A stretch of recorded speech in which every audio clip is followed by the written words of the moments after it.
Hi everyone, and welcome back to another episode of Ian is a Weirdo.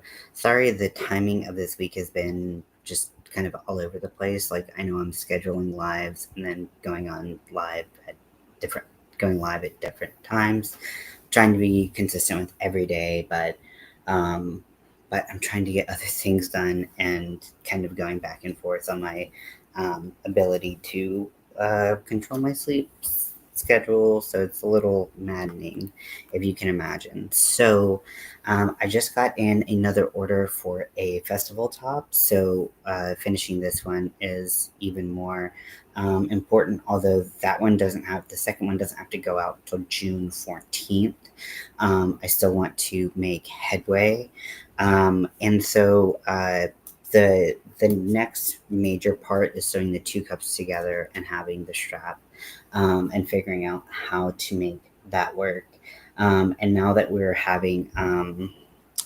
now that I have like multiple orders, I got to figure out the strap to be sustainable in the um, department of the plastic boning. So I got to figure that out. You might be wondering why I have lipstick and mascara on, which I can do whatever I want with that. But I'm doing a makeup wear test, and if I didn't do that, I would look even crazier. So I'm doing you all a favor, as far as I see it. So you're welcome. And I might have to take like a quick break from filming this to do like a check-in on the wear test. Just like it's so hard to get my timing right on this. I feel like I'm always like behind on things. So for the band, I'm going to be using cotton, and I kind of have this issue where I have a full skein and then I have a little bit of Big Twist favorite cotton in the color cream. And so with this one, I could easily make one strap, probably both of them. However, I don't have any way to replace this color. I mean, I'm sure I could look in person and find something in like Michael's, but going to Michael's always takes, it's like I think like an hour and a half for me on the bus system to get there. I think 25 minutes by car. Plenty of parking there, but just getting there can be a little bit much. So I could probably find a match at Michael's. Ordering Michael's online is not my favorite thing to do. I just find that picking colors is really difficult. Then I have the peaches and cream, which is available at Walmart, and this is in the color ecru or ecru. I actually don't know how to say it. And this, I probably have half a skein of this, but I can get this delivered overnight. And is this enough to finish one top or one like strap? Probably.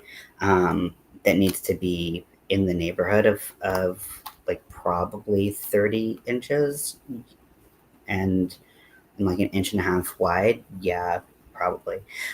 So I'm gonna try. I think I'm gonna go with the peaches and cream. So these are distinctly different. You can see it on camera, but especially in person, you can see that the cream color is definitely a lot more gray and cool toned, whereas this is a pretty neutral color, and it's lighter. So, but I'm going to go ahead and use this cream because I know I can get it faster. How is everyone doing today? What is everyone up to? What's everyone working on? Again, I do apologize for this crazy schedule of like scheduling live and then going on like 2 hours before it's scheduled and whatever. If that bothers you, I do apologize. Even if it doesn't bother you, I'd like to be semi-consistent and just, not be like that, but sometimes it'd be like that. if you're just coming in and you're like, why is this makeup journey doing what it is? I'm doing a foundation wear test, and I looked pretty extra crazy without anything else on. So I just threw on some lipstick and some, which black lipstick's always going to be kind of my makeup savior. And I'm trying to find the 5.5 up, because that's what I did the, there it is. Because that's what I did the top with, not the strap, but the top. So so let's just get started. Yeah, I don't know why I wound this up, just so I could literally undo it seconds even later. So with the top, I've got to figure out what I'm gonna do about the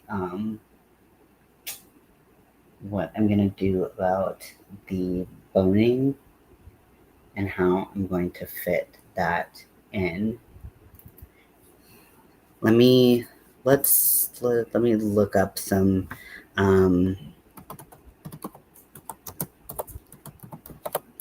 now the thing is, a lot of people who are looking up cheap alternatives to plastic boning, they're probably wanting longer pieces. So it's okay, so some people use zip ties. Okay. As boning. The roll isn't cheap, but I believe it's still cheaper than metal hooks.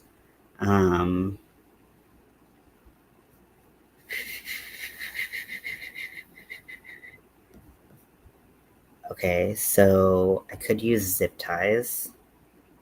Let's see what's available to me. I can have a kind of a size idea for making the casing for the boning.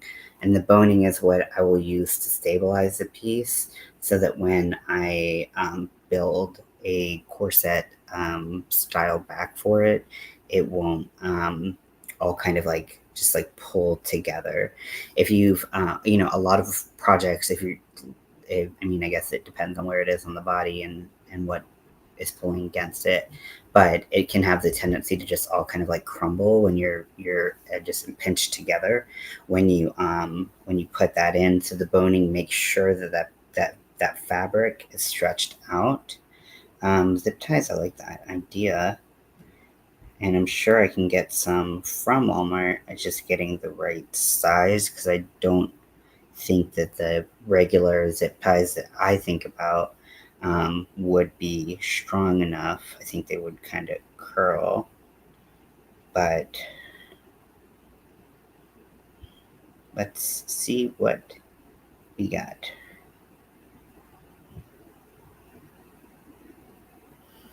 Oh, hold on one second. Apparently I got a delivery and I did not know. 1 second. That should be my Hirschner's order, unless some motherfucker stole it. 1 second.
Yes, it was from Hirschner's and nobody took it, so I'm super happy about that. Um,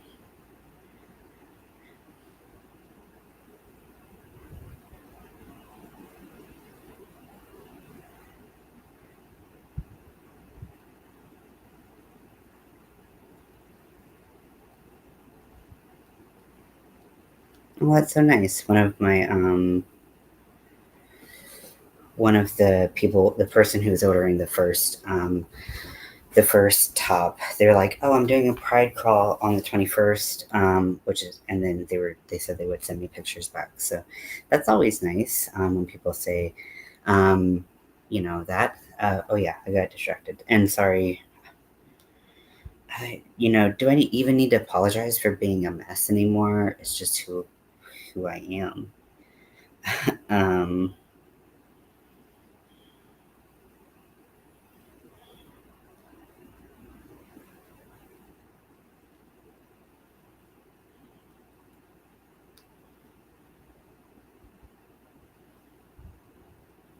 Zip ties heavy duty.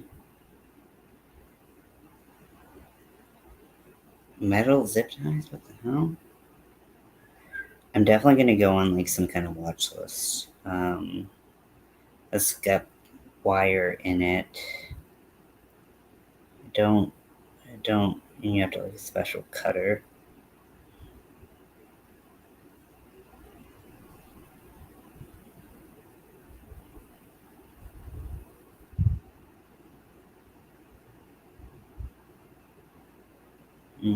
Okay, let's see.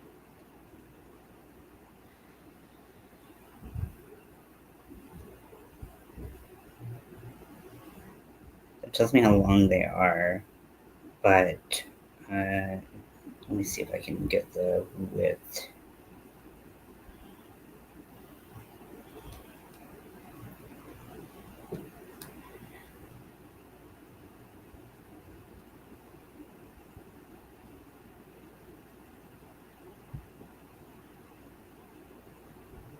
Mm-hmm.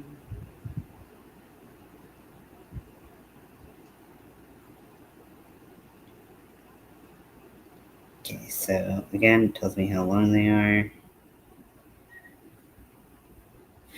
Okay, so and how small they can get. Okay, so 58-inch.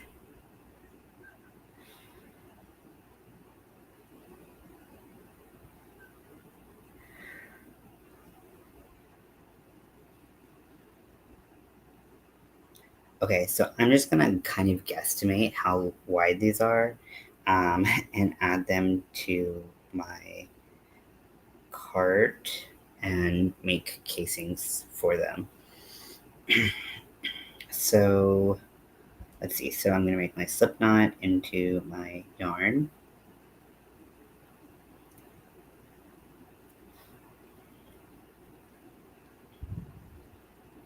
Actually, I'm gonna create a longer tail than this because I want plenty of sewing. Oh, you know what? I'm gonna do actually about 2 feet um, before the zip tie ish, so that I can use that for sewing the very edge of the zip tie, or of the zip tie boning section. Now I want to pull all of the colors through surface crochet into the project. So I have 1, 2, 3, 4, 5, 6, 7, 8 different colors. So 1, 2, 3, 4, 5, 6, 7, 8. So this is how wide it can be, or I can make it a little bit smaller um, and have some of them combine, which I think I might do. So I'm gonna go to 6 colors, and then really I didn't have to take off one because I'm gonna add one for the turn. Actually, I'm going to add 2 for the turn because I'm going to go, nope, just 1 for the turn. Because I'm going to do single crochets at first. 1, 2, 3, 4, 5, 6, 7.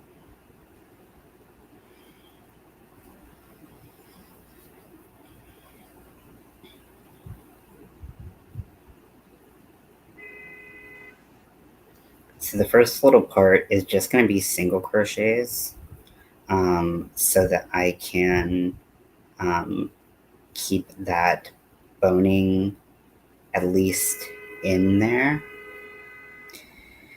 And it will be relatively covered. I'm not doing it in such a small hook size or yarn that it would be completely covered, but that's okay.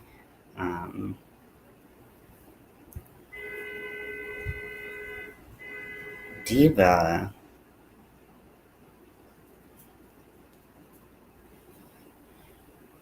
But once I get back past the point of doing the boning, I will be able to just switch to a double crochet and get things done faster. And then when I do my surface crochet on top, I'll do two single crochets on top of each double crochet, so that the spacing is right and it doesn't affect too much.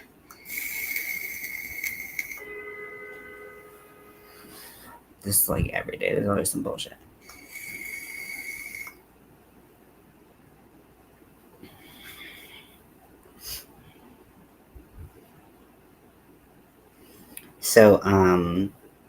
So yeah, let me know what you're up to today.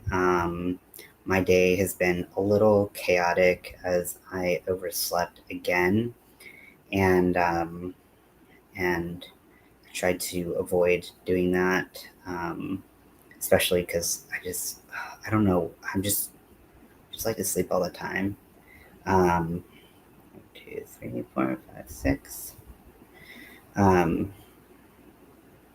But it isn't good because then it kind of throws everything off during the day, and trying to be more productive, see more people. And I feel like I've been like a little bit of not purposely isolating, but with my sleep schedule, it's hard to hang out with people because I'm on totally different time schedule than they are. So I'm going to have 2 areas that are going to hold the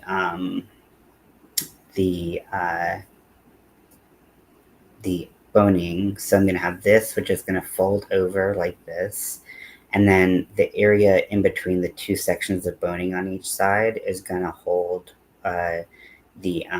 that's going to be where the lacing comes in and out.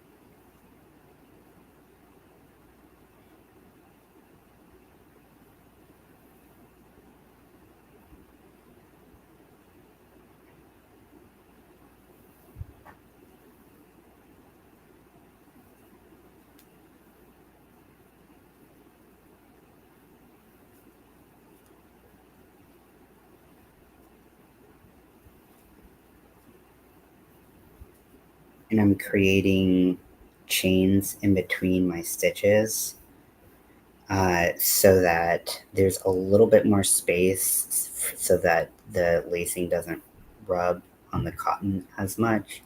I don't know if this will actually do anything. Just kind of jamming on whatever my brain tells me might be a good idea, but we'll see. Okay, so this part will fold over like this. This will be the area where we have our lacing, And then what comes next is going to be our section for placing another bit of boning. Hey, Divergent Crafter. Hey, Crystal. How are you?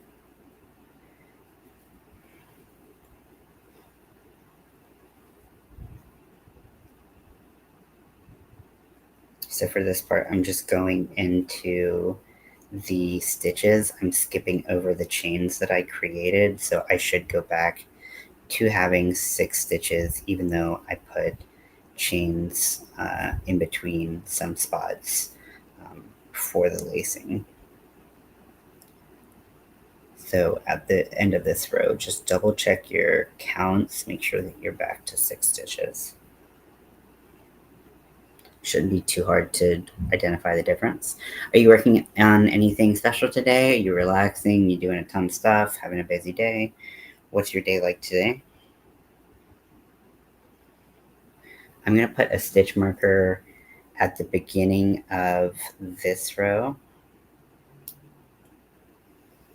And that's going to let me know that this is the boning area.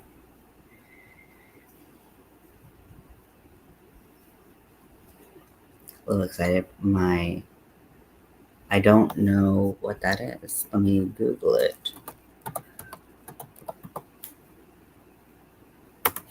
Oh, it's a yarn store. Oh, very cool. Oh, sweet. Oh, you shouldn't have introduced me to another yarn store inadvertently.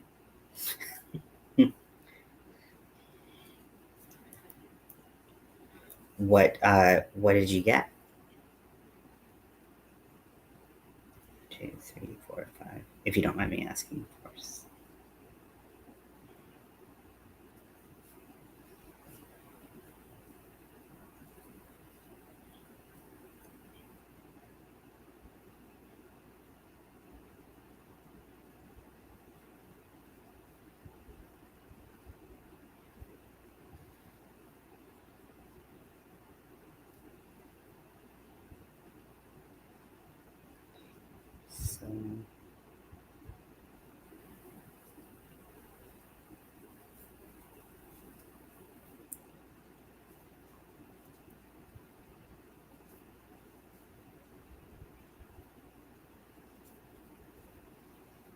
So I'm going to do 2 rows, and then I'm going to chain.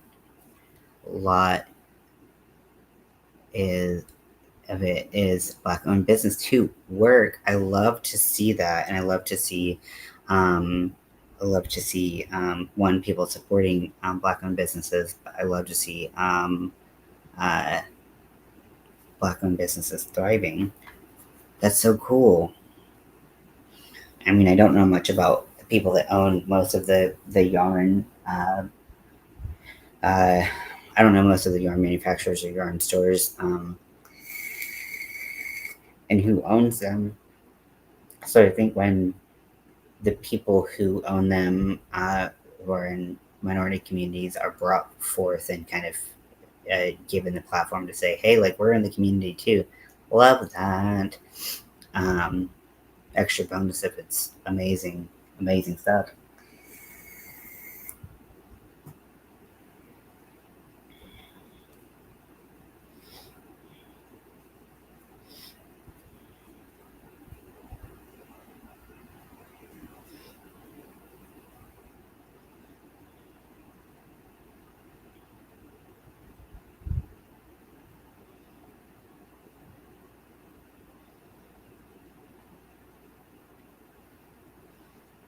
Okay, I'm trying to figure out how I want to attach this, because my idea the first way was, I don't think it's gonna be the way that I want,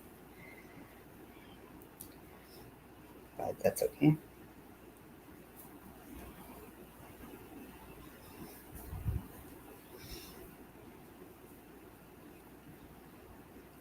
So I'm going to take another stitch marker, and I'm just going to mark the end of that section as well, so that when I come back, I know where to fold it, to place a pleat, and to sew up the bottoms and the edges and the side. And now I'm gonna go and do some double crochets so I can get this done faster.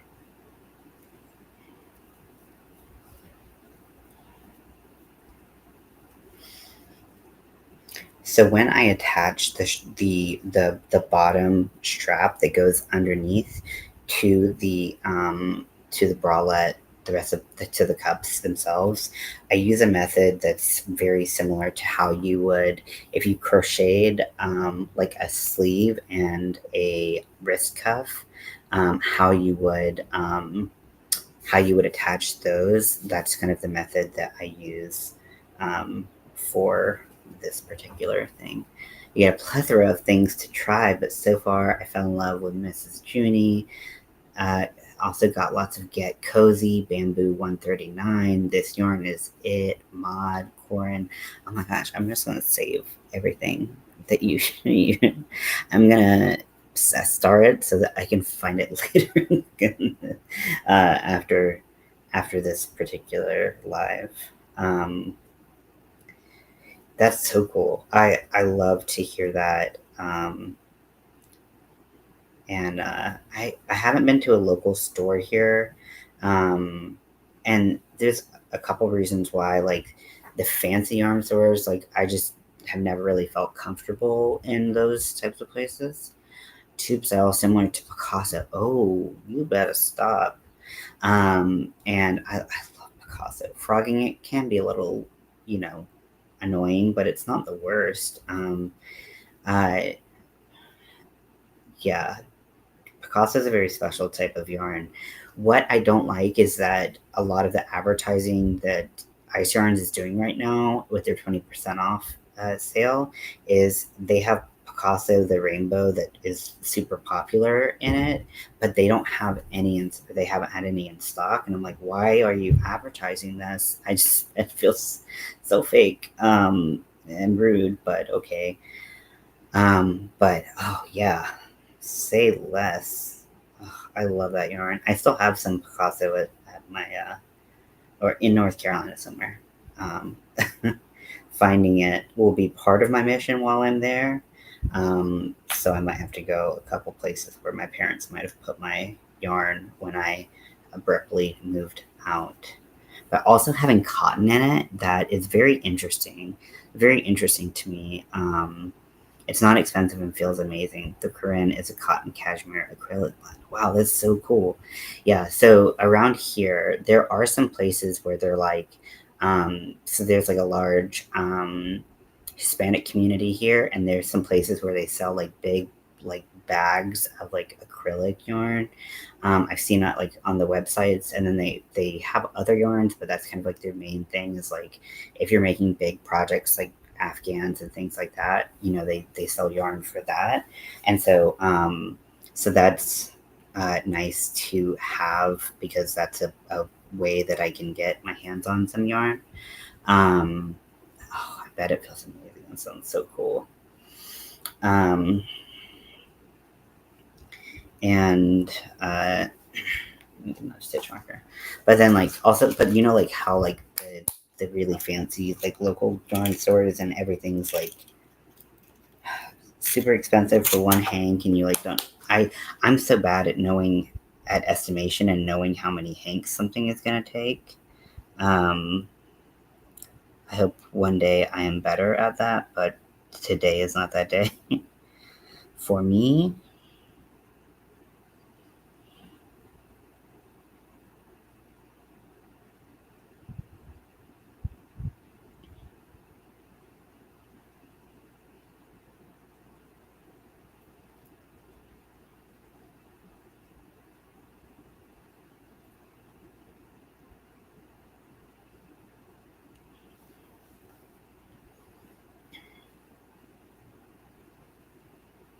Oh, Omega is awesome as far as Nexium brand yarns. Oh, cool.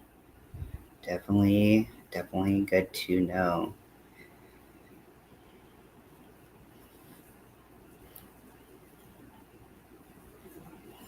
Some of the places around here, I'm a little nervous to go, and I mean, this might sound stupid, but like, because I don't speak Spanish, so like, I might not know what I'm getting, even though I'm sure I could just Google translate it, but because I'm not sure, um, I don't know Spanish, so I'm like going to a foreign yarn shop, for like a foreign language speaking yarn shop, is a little intimidating, because all yarn shops have been intimidating for me. Also, I'm scared that I'm just going to spend a lot of money and have a lot of yarn and then get distracted and buy new yarn, and that's what happens. But that's so cool that you got all that yarn. Oh, I can't wait to see what you make. I also like, I do truly like live vicariously through people who are making stuff with other yarns. Like, that is exciting, just as exciting to me as like watching what making my own stuff. It's nice to crochet and have fun with it, but to see other people's creativity and what they do with yarn that I would have never ever spoken word Google translate some of the truckers at work. Oh, that's cool. Oh yeah, okay, I'll have to try that. I was at a bus stop and I was with a couple women who didn't speak Spanish, or didn't speak English, and I didn't speak Spanish. So I like literally I typed in Google Translate and I showed them, um, and yeah, it was still like a little bit of a barrier, um, but it definitely helped. So that's nice. Also, I just need to learn Spanish. Like, I mean, foreign languages have always been the English language is hard for me. The fact that you are hearing it in one language, translating it to a language that you're more familiar with, and then translating it back to the other language and then delivering it. I can barely do that with English. Like, truly, like, that's not even a joke. Like, English and then speaking is really challenging. Um, so, so that I've always had trouble learning languages, that were required courses and stuff. Um, uh, so those about speaking it has always been harder, and like conjugation and the gender of certain things, those things have been hard for me. Okay, so when Teal Yarn Crafts used it and so badly wanted to try it. She said it was black owned, seal the deal for me. Yeah. Honestly, like, most of the stuff, if she says it's good, I'm like, okay, like, I really want to try it. And then I look at the price tag and I'm like, okay, I don't know if I could try it. Um, and I love that she has, a slightly bigger budget than I do, and also that's her job because she reviews like a ton of things. I love watching the like. I've been watching a lot of the. Well, most recently, I watched the second part of the yarn, the cotton yarn reviews, and that's been nice because I use cotton for my packers and for a lot of things more recently. And so, kind of getting out of like a kitchen cotton kind of space, but still having some level of affordability, workability is always something that I'm looking for. Also, the color range is very important to me. I think I was offline talking to Crystal, Hook That Yarn, about it. And with my packers, like, I try to incorporate so many different skin tones so that anyone who wants a packer can feel included. And for some reason, like, I know that not everyone is looking for every single shade uh, it was on the first review. Okay. Maybe I just need to pay better attention to these things. Um, but the Queen's Cotton. I do remember. I remember her mentioning the Queen's Cotton. I was like, oh, I've heard of that. I didn't like look that much further. Cool. Yeah, I'll definitely have to rewatch that and hear her review. Um, And she's also really strongly disliked a lot of yarns I like. So I'm like, do we just have different tastes? And you know, or maybe I have really bad taste in yarn. I don't know. Maybe. Okay, so this is working up very quickly just with double crochets, and then it's 6 across. I've measured exactly where I'm going to sew this particular um, bit for the boning. So I'm going to use this long tail to sew up the bottom and sides, and then here I'm going to do a pleat. So I'm going to bring these two together basically, and it's going to sew over into a little casing I can pop the boning into, and then sew around the edges. So that's what I plan to do with that, in case you're wondering.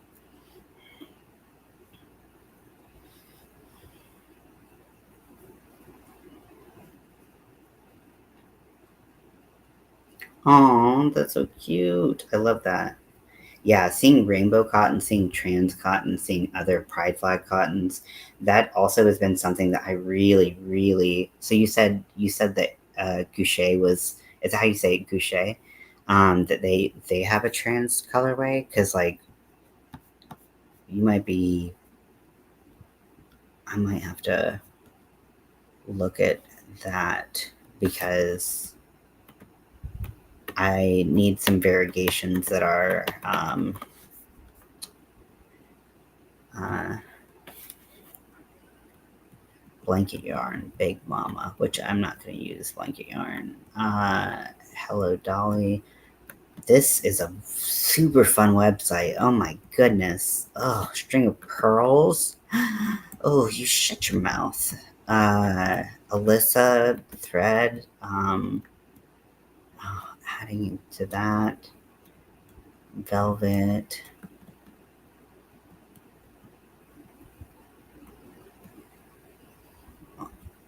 I like these little magic ring pins. Those are cute. Safety eyes with flash. That's so cute. There's so much good stuff here. You said it's a gift set? The trans one is a gift set? Oh, it's not variegated. It just has the different colors. Yeah, see, I have a striping. I do a stripe one. Oh, I can see here. Yeah, okay. So the acrylic sets. That's cute. Oh my gosh, I love that. I feel like um, that's really cool. It's really fucking cool. Um, and especially if someone just wants to get the colors and make something nice for people. I just, this really beautiful idea. You know, people aren't quite sure. There's a lesbian flag right there. Oh my gosh, this is awesome. Yeah. Yeah, see, I want to find like variegated cotton colors in pride colors, and that has been a challenge, as you can imagine. But one day. And that's why I started dyeing my own cotton, was to make those colorways so that I didn't have to do the stripes. Love that she is, yeah, yeah. I'm sure you meant inclusive. She's exclusive. Like fuck all y'all.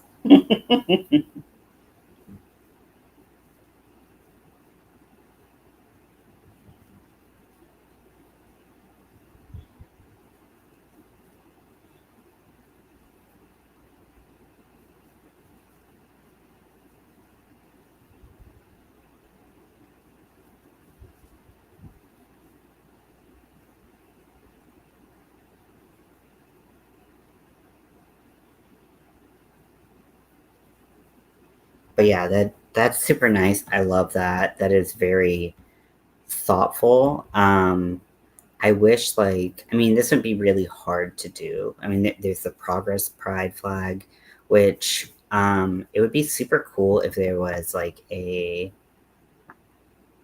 Well, I mean, I guess you can do whatever you want with the colors, but with the Progress Pride flag in particular, because it's shaped so differently, if there was a pattern that came along with it. But, with different flags having different amounts of stripes, I feel like it would be cool if all of them had like the same amount of yarn, but I know that that's probably way harder to do than just being like, here's the colors. My brain said inclusive, finger said otherwise. Yeah, I get it. No worries.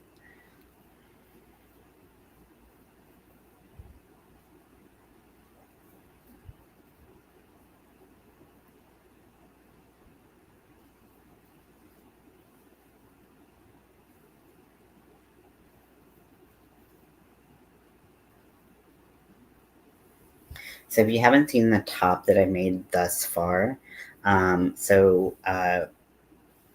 this is what the strap looks like. I make them very long so that there's plenty of room to tie and make very secure. To do like double knots if you need to. They do have some natural stretch just due to the space in between and also it being an acrylic yarn. But the cups are going to attach at the bottom to to this, and then I'm going to do a top stitch with every color on the top to kind of make an invisible band, but what's touching the skin is cotton, so it'll be hopefully more comfortable and moisture wicking. Um, I I made this. I did not write this pattern. I can't find the pattern on Etsy where I bought it. So I think the maker must have taken it down, probably because the top itself was not so much different from free patterns that I think was probably harder to sell. But I still have it. Luxury packers with the Corinne on cotton. Does have skin tones. Oh, hush. No, please don't hush about the yarn. Okay, so let me look at the Corinne.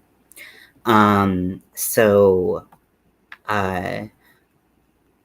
see, because, yeah, I've been, like, I want to be like, Lion Brand, make your skin tones in cotton. Like, how cool would that be? But I don't think a lot of people are making amigurumi with, with, uh,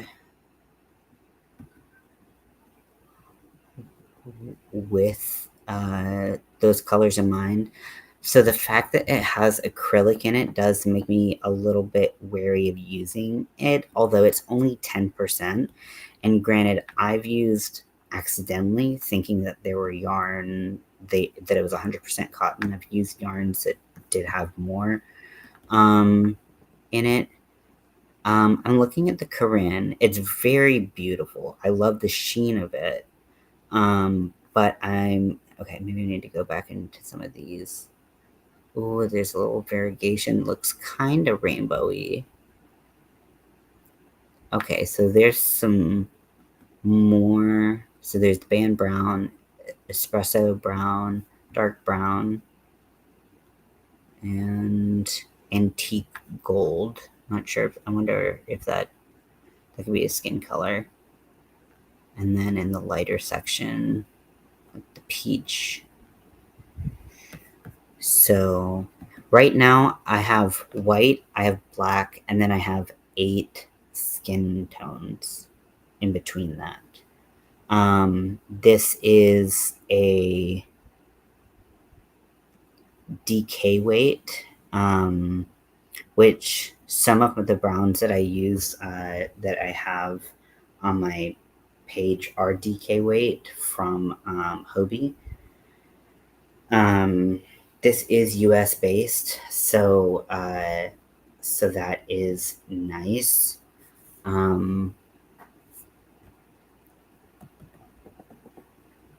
It would decrease the number of colors I have but for skin tones, but admittedly not a lot of people are using those skin tones. I get some of the in-between skin tones every once in a while. I feel like, I like the idea of, I've had someone commission a luxury packer. They wanted a white and black as close to 100% alpaca yarn packer as possible. And so like I had to find that and order it and find a place that had like the white and the black in the same line, and that took a little while. However, it ended up being a really fun packer, and I've had some of the yarn. It's really, really nice. But yeah, I just feel like if people want, you know, I don't know. I don't know if luxury packers, if there's a market for it. You know, I also don't know if, I don't know. She has alpaca as well. Yeah, that's cool. Yeah, I'm definitely gonna have to check this site out. I do like the variegations. I feel like at least the rainbow-ish variegation is nice. I wish it was a 4-weight instead of a 3-weight because the pattern is written in 3-weight, or in 4-weight. Yeah, the variegations.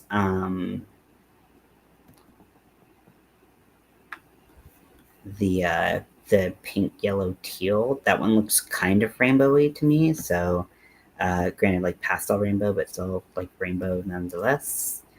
But yeah, I just wish there was like kind of like a, this is in your face rainbow, in your face. Let's see, what do we have? If we just go down to yarn and cotton, let me. I feel like I always end up like shopping half the stream. I'm gonna split screen, and I'm gonna. You're gonna get me in trouble, Crystal. Okay, so in terms of cotton, so we have cotton bamboo 139. So the bamboo 139, and if we look at the colors, we have dark brown and khaki, and then we have the antique gold. Also, I do a bunch of like striping with rainbow stripes, strand stripes, all that stuff. So is a 5-weight, but is a 4 due to the halo. Has some pretty, yeah. And did you say that there's wool in that? Because also I'm a little wary of wool, because some people are allergic, and that's a terrible place to find out that you're allergic to it. But I like the idea of some of it more than, is this kind of confused as to what is happening?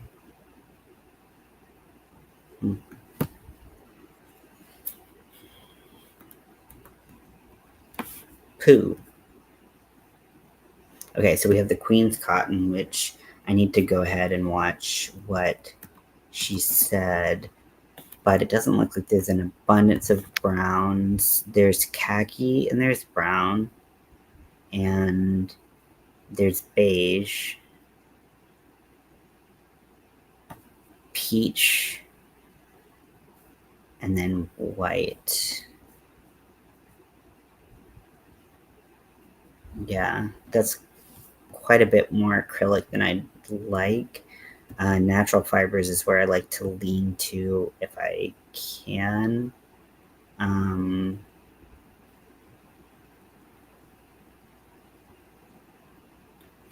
see.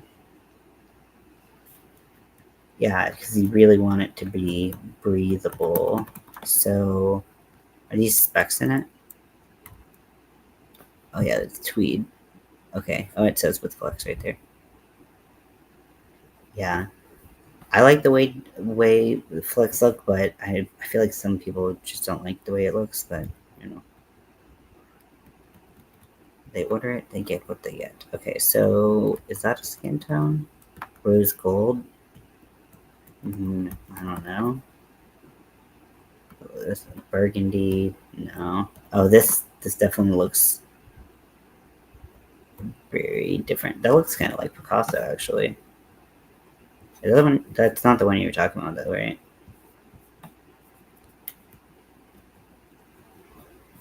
And so you were talking about Miss Junie, which is the cotton acrylic.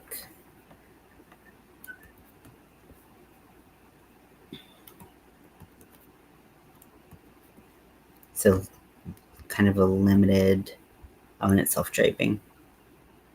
They do have some solids, so right here.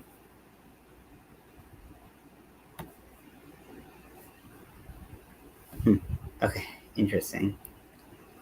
Very, very cool. I mean, like, I'm definitely going to check out the website. You know, there's other natural yarns that aren't cotton that might be able to work. Cotton has just been a way. Yeah, I was looking at Miss Junie, wasn't I? Oh, this is Mr. Junie. Proper pronouns, baby. Okay. Also, it doesn't look like they might be able to do sales as frequently as some other places, but that's smaller shops for you. Okay, so we've already looked at that one. Okay, so I'm gonna have to look at this on my own time. Yeah, see, I really, if I'm gonna pull up my Etsy and I'm gonna show you what my current color range looks like.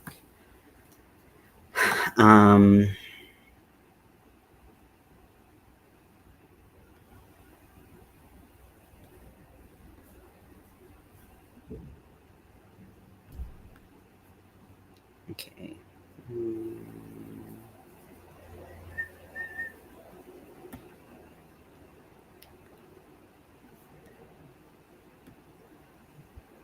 Okay, so where's my packer?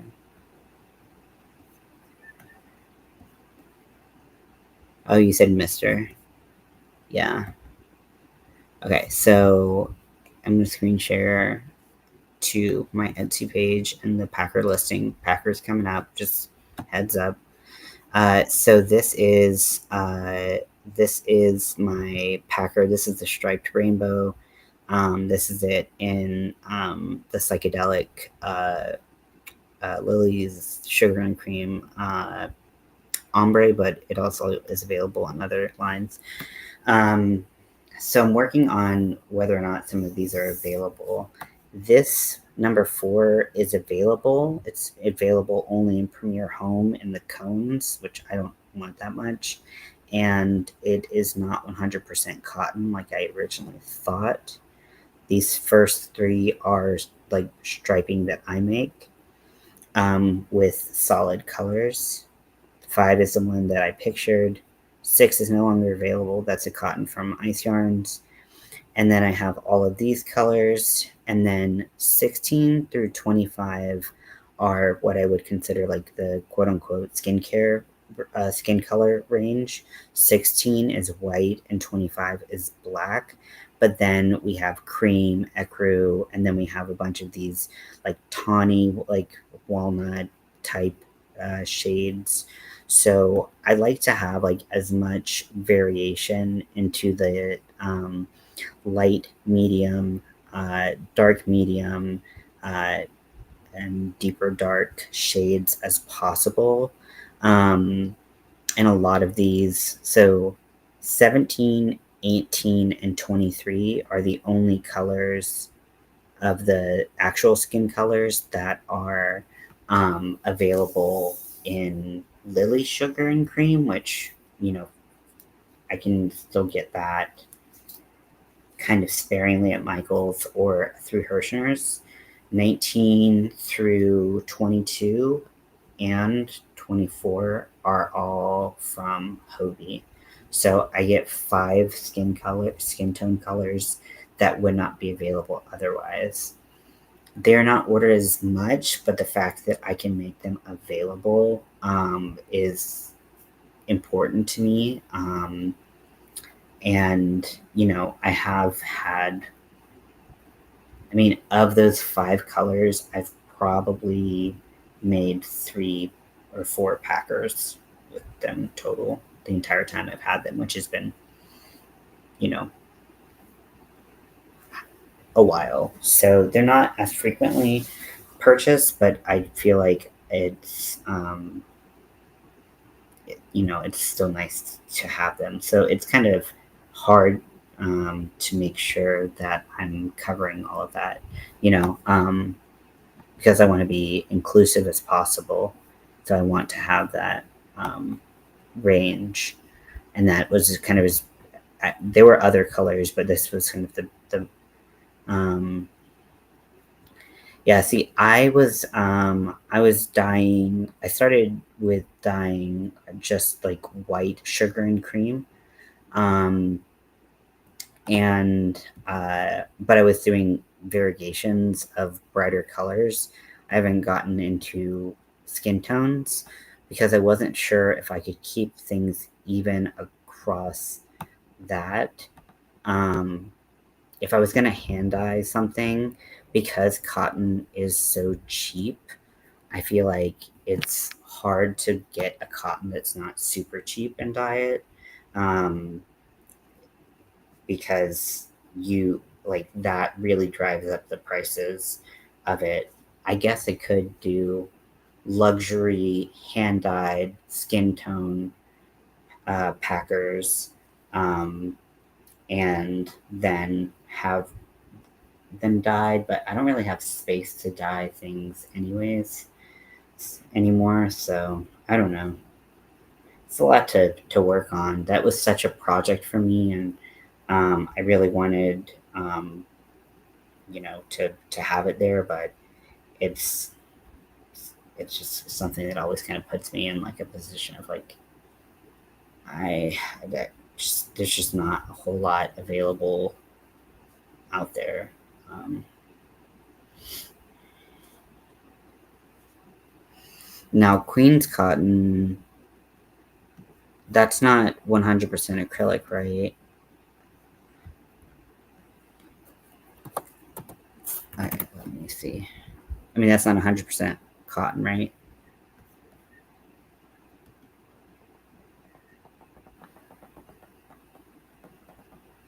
Okay, so it is 100% organic, and it starts at $3.50 for 50 grams. Yeah, it wouldn't be affordable. Um, there are some places where I can get undyed cotton, which would be a little bit better. Um, I mean, it's hard to make it like a gradient. I've thought about it, but it's, more to think about making it like a smooth gradient into another color. Um, so I haven't done it to make it look realistic, because the thing is, most people, at least me, I don't really look at my packer. Like, it's not something I look at. It's more about the feel of having it on. Now, seeing it in like your, um, you know, uh, dresser or something, and then wearing it, I mean, I think that psychologically that's helpful. But there's so many different ways that coloring can happen that if I start doing one type of coloring, I feel like I want to do all the types of coloring, and that is harder to do as well. So I feel like that is a rabbit hole in itself. As you get into deeper complexions, that's not how colors tend to distribute, um, in my experience. So, but I don't know. Maybe one day. I don't know. If those start selling more, I would do more. But like, honestly, people, that's not, doesn't seem to be what people are wanting right now. So who knows? Okay, so I'm gonna measure with the pleats kind of folded up a little abstractly. So I'm at about 14 inches right now, and this person said that they are about a 36. Okay, so I probably already did way too much. Um,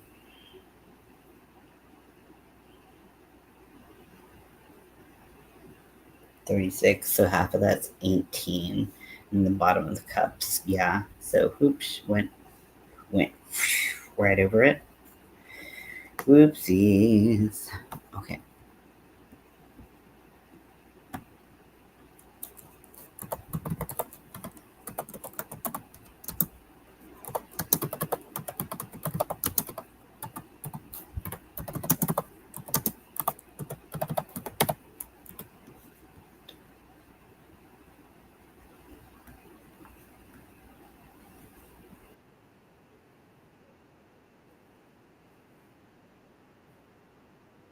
Um,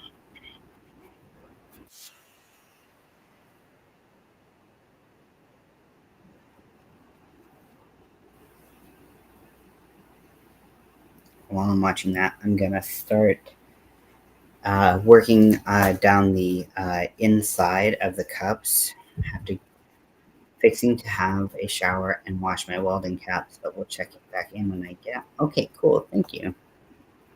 Have a good shower.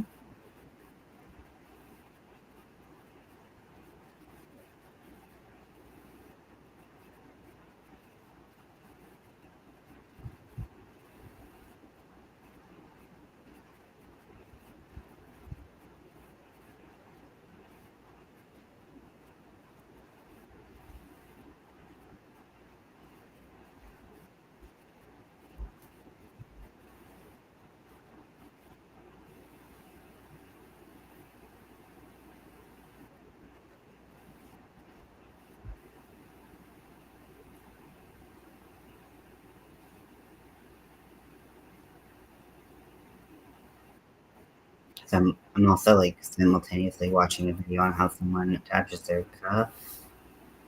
Um,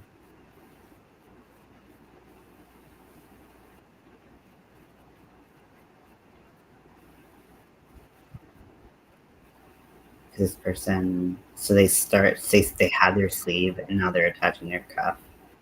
Um, so,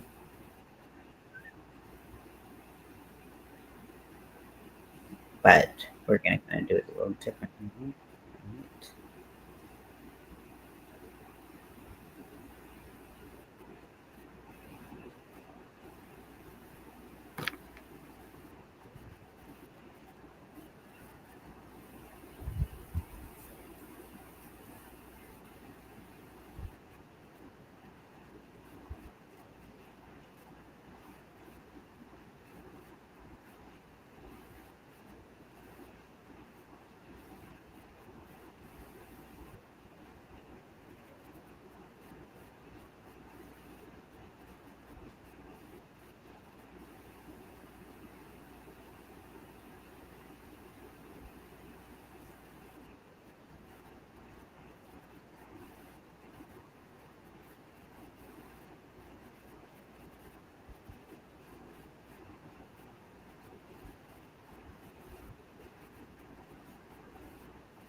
I probably should have connected these first.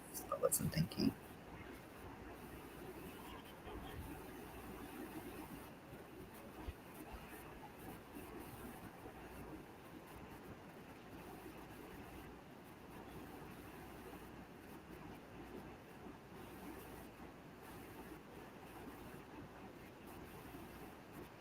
So I'm gonna attach the bottom 5 stitches uh, the to the other cuff.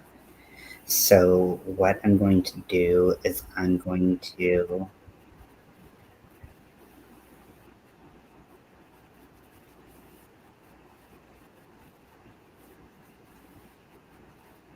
crochet all the way down. I might do this differently. Okay, so watch that. I don't want to give this a try.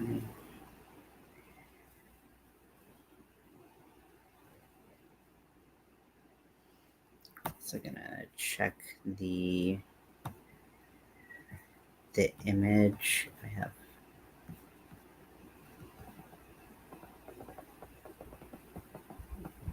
gotta go into my shop.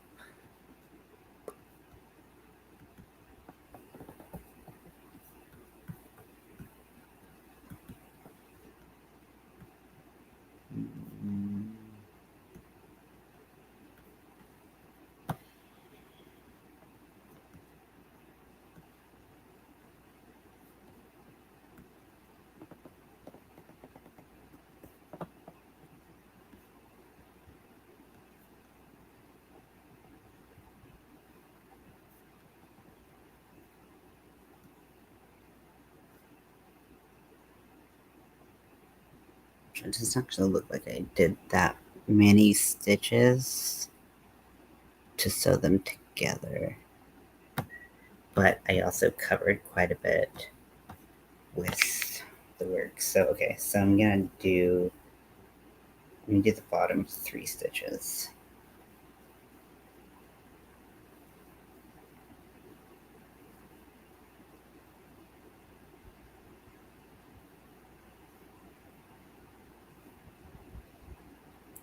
Okay, so now that I have the inside of that cup attached, I'm going to take the other cup. I'm going to chain up 1 and slip stitch into the first stitch of the bottom of the cup.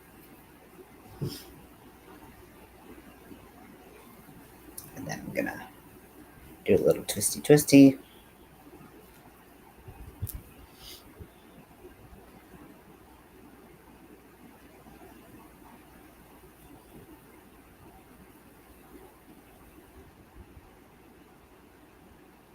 Chain up 1.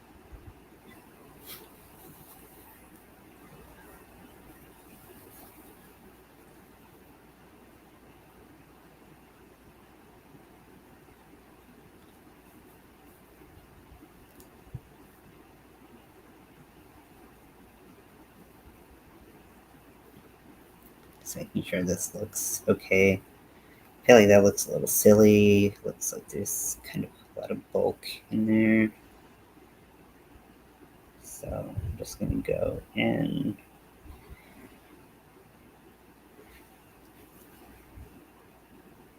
Slip stitch.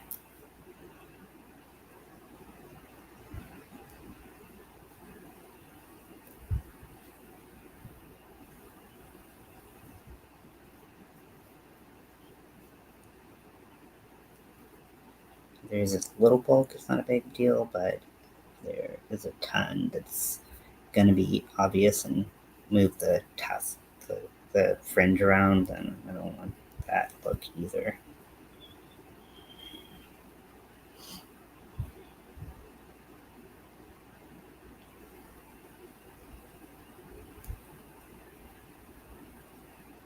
Okay, so into the first 3 stitches I go, and now I'm going to just move to the other cup and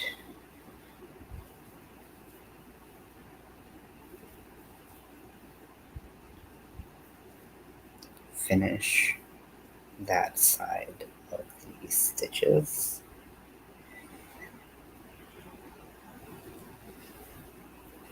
And at the very end, I'm just gonna cut it, and then I'll sew those ends in later.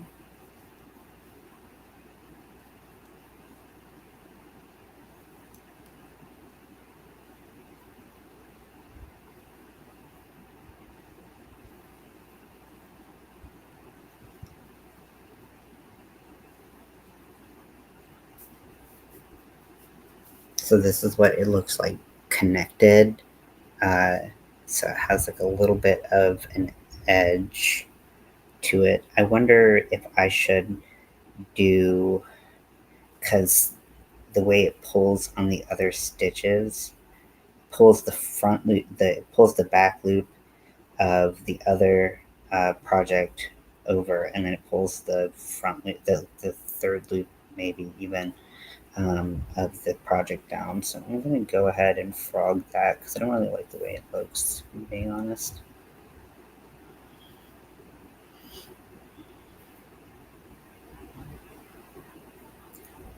So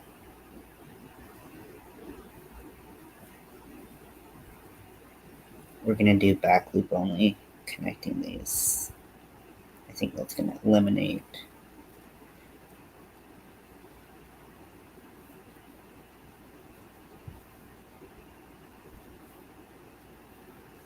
Well, back loop for both if you were facing that direction, but it's the front loop, the inner loops. There we go.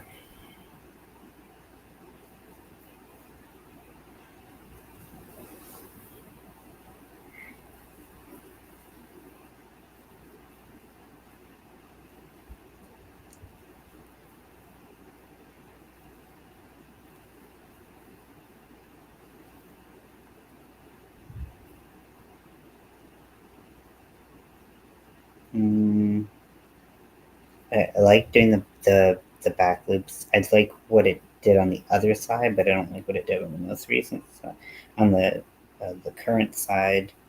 So we're gonna try again.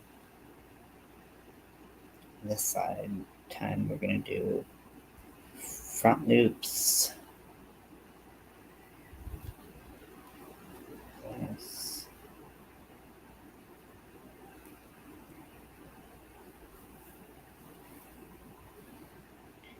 And the likelihood that most of this will be covered anyways is high, but if it's not covered, I still want it to look good. Okay, that looks way worse.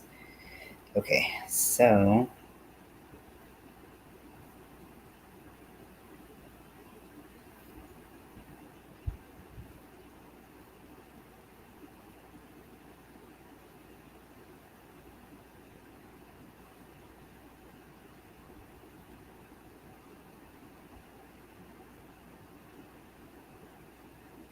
I'm just gonna do what I did the second to last time,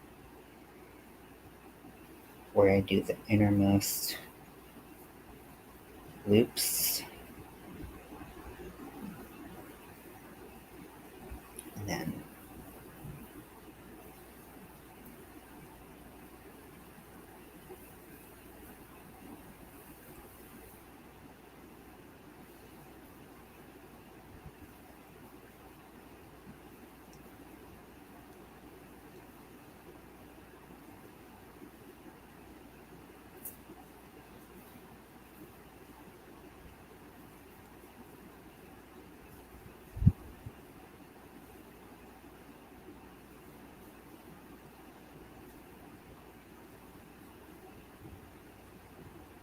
just finishing the other cup.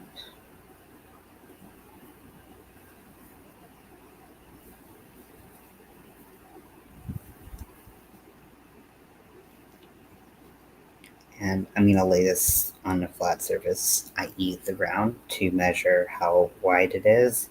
And that's going to give me an idea of how large it needs to be, how large the strap needs to be.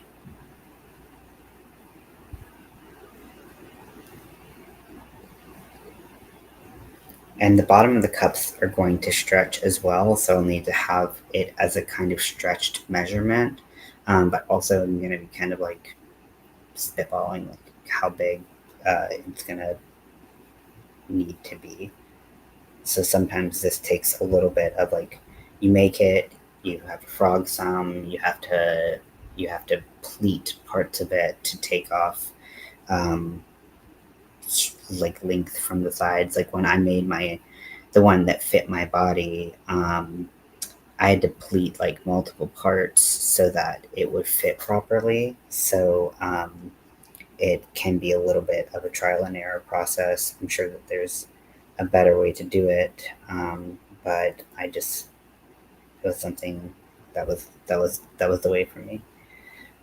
So I'm going to cut this yarn long enough tail to sew it in, and now I have them together. And then I'm going to measure. Just don't need to measure over there, knowing that I was going to have to get out.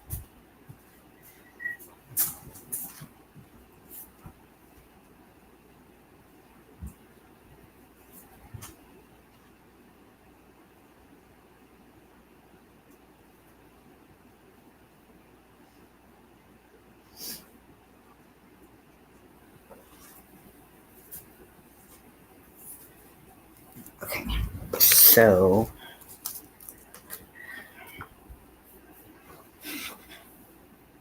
this needs to be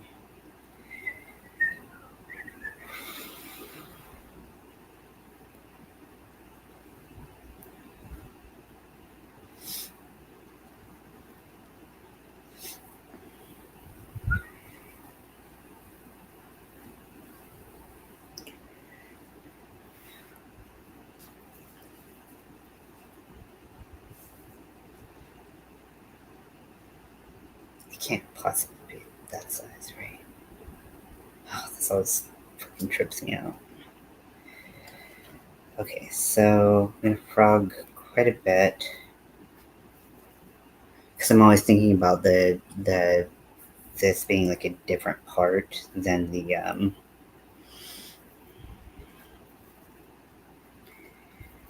than I think about the whole band, and then I'm like, oh wait, that's not right.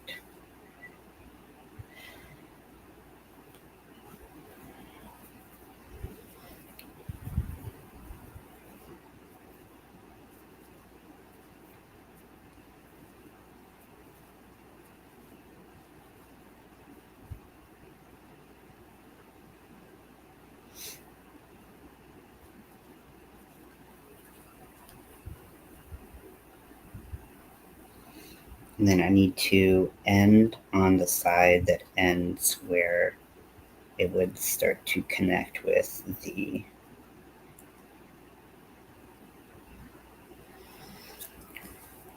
top.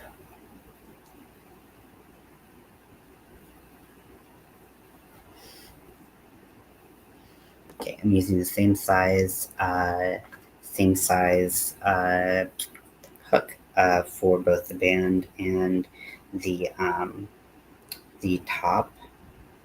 So hopefully that goes together well. I wonder if I'm gonna need like something more than scissors to cut the zip ties. Probably not, but I'll have time to get it if I need to. Um,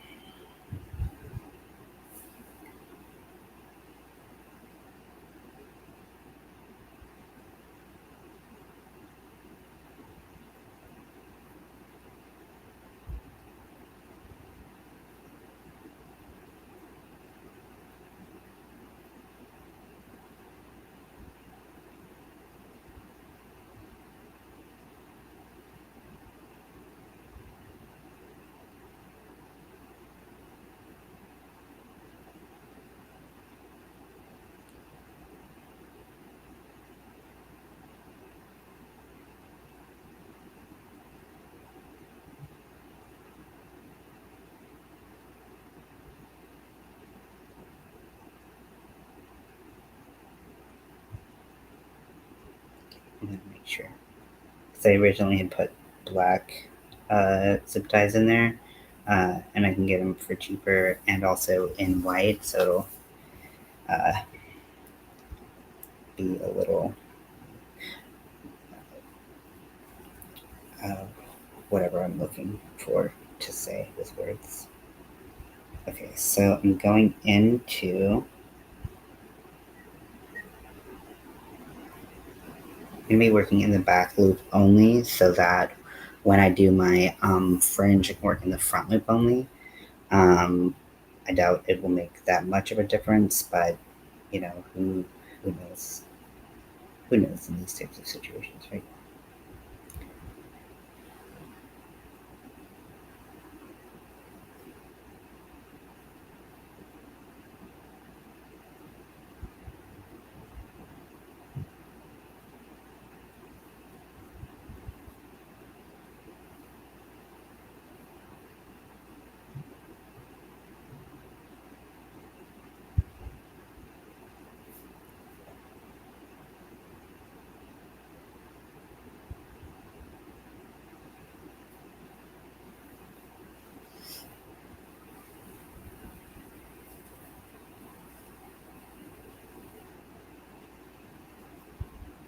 Probably to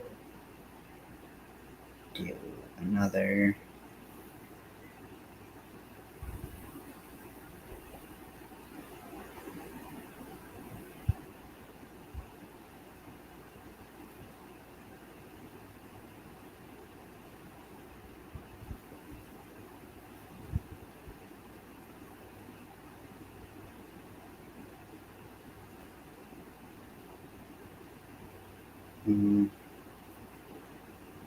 Because I had single crochets and I'm doing double crochets. So I make sure it's the right height. That's okay. Trial and error.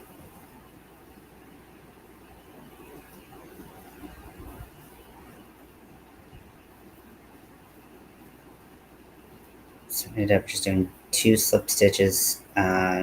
There was a back loop. I used the back loop. If there wasn't a back loop, I didn't. And then once I did those, I started my stitches back up, and then going ahead and continuing.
Trying to make sure I don't miss too much.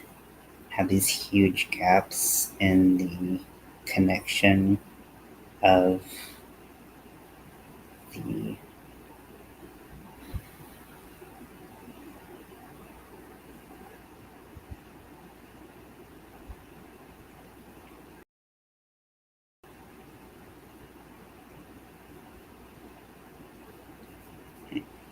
Okay, I don't like what I did. Okay, so it's gonna go into there anyways.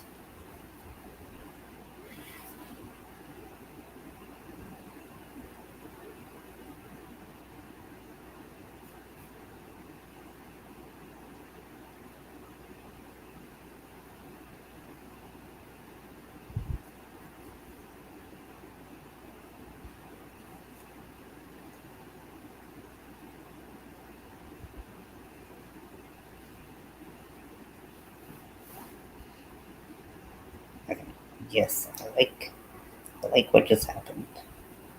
I hope I can recreate it for scientific purposes. For scientific purposes.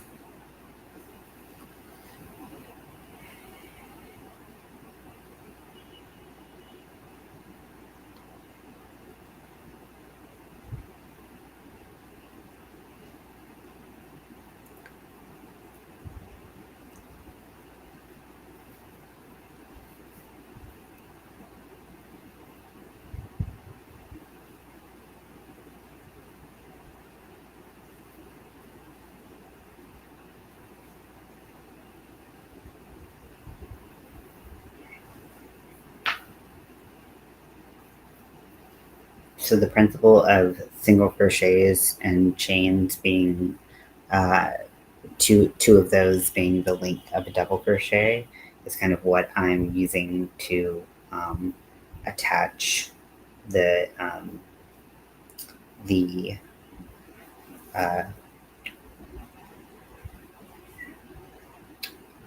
the uh, strap to the actually, you know what, I should just switch over to single crochet, then it'll be tighter and nicer. Yeah, I'm gonna do that. I don't know why I was like, I've got to keep on doing single crochets. I mean, double crochets is so fast. It's like, well, I could just get better, you know, better quality results by doing this instead. Okay, so we're gonna go.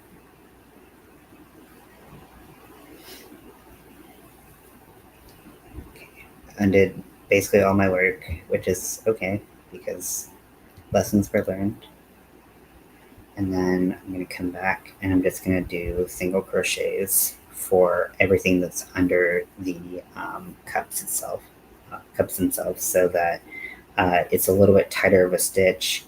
The thing about the what's under, so I'm going to put the rainbow on top of here, on top of the strap that is shown, but I'm not going to put it under the cups because it's covered by tassels. You don't see it anyways. The underneath the cups is where you get some of the moisture wicking and also the hold of it, so it needs to stretch less. So having it fit well under here is more important, and I don't need to do anything fancier um, than what I would do to attach a cuff.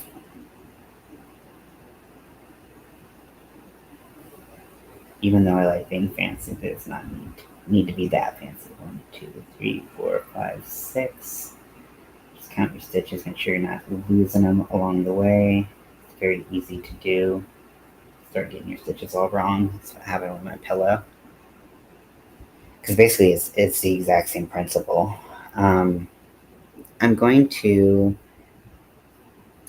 This long tail that I love for sewing is kind of getting in my way. So what I'm gonna do is I'm just gonna I don't have like a clip or anything. I'm gonna take a little piece of scrap yarn and I'm just gonna tie this little loop. Hopefully this works.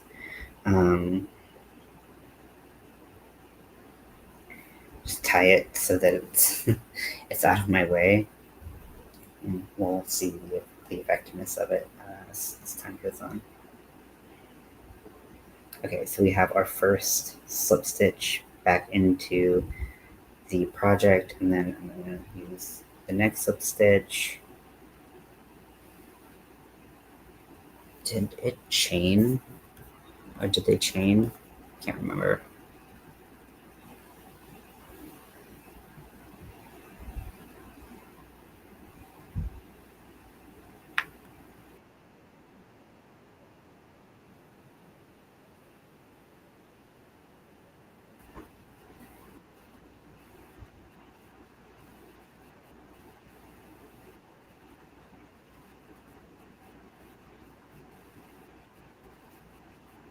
Mm-hmm. Yeah, I'm watching the video just because I always kind of forget how this is done. Easier. My lips are so dry, and I think it's because of like the how much foundation and powder and everything that I put on. Um, so I'm just like, I don't know if I put anything on it, it'll break down the lipstick. And then, yeah, there's no chaining. I know some people chain, um, but this person did not. So, okay.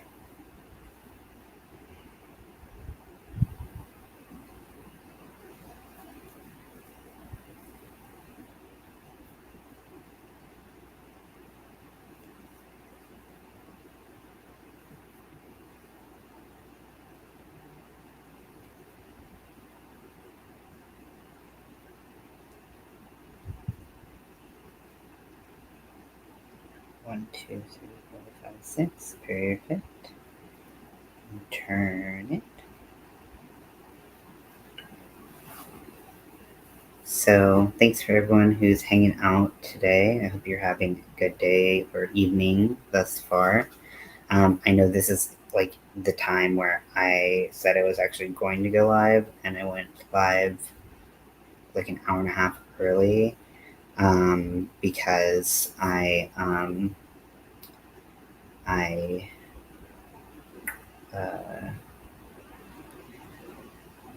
was just trying to balance like everything I'm doing. Like right now, I'm doing a makeup test for a foundation.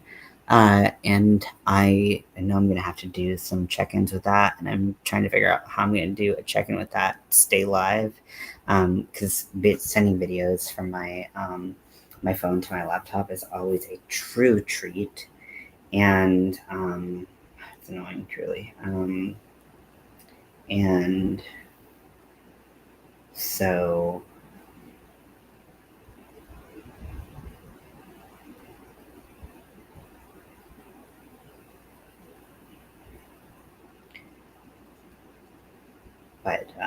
But yeah, I wanted to see how. Honestly, I don't have to film my touch up, so I might just like step away for a couple minutes while I touch it up.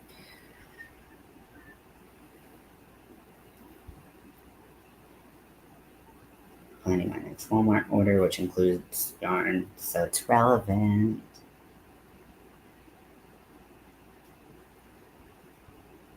I just get the same things like over and over and over again, and it's like, you've had this before, you've had this 4 times, you've had this more than 5 times. It's like, yeah, I get it. You don't have to rub it in my face. God. I think I'm gonna need more of that.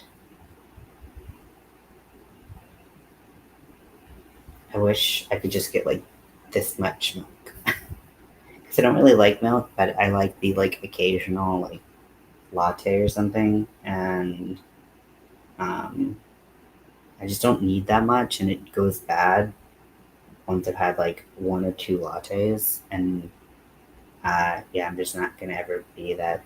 I don't know.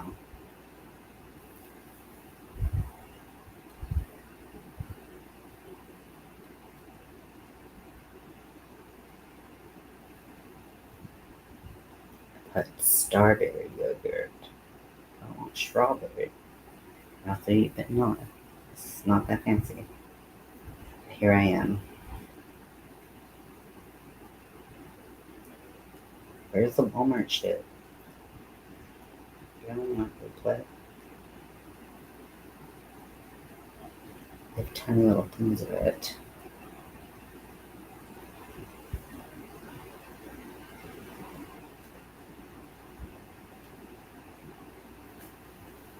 Maybe they're out. So that's $2.94, which is about the same price. Okay, I'll get the Yoplait.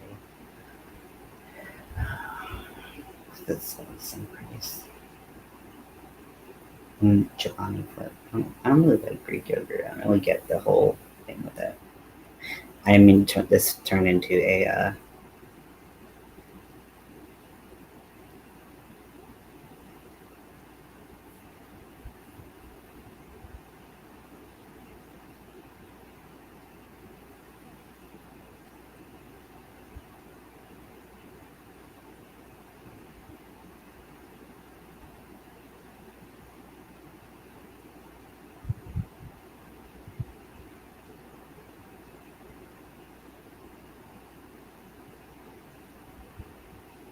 so they have the milk powder that you can just add milk to, but they have like these huge bags, and I don't really want that either.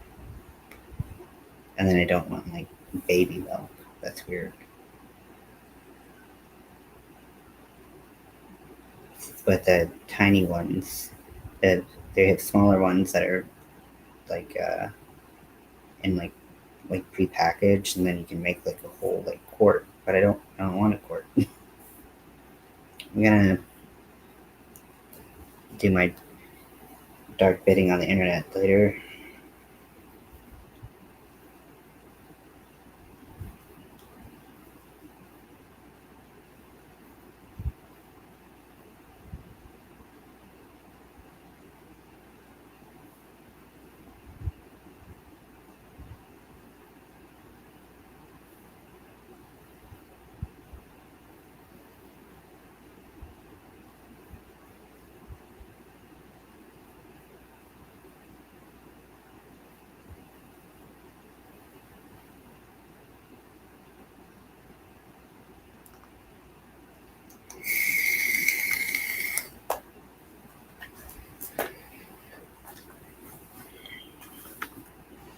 So let's see. So I know I've been asking for like movie and show recommendations.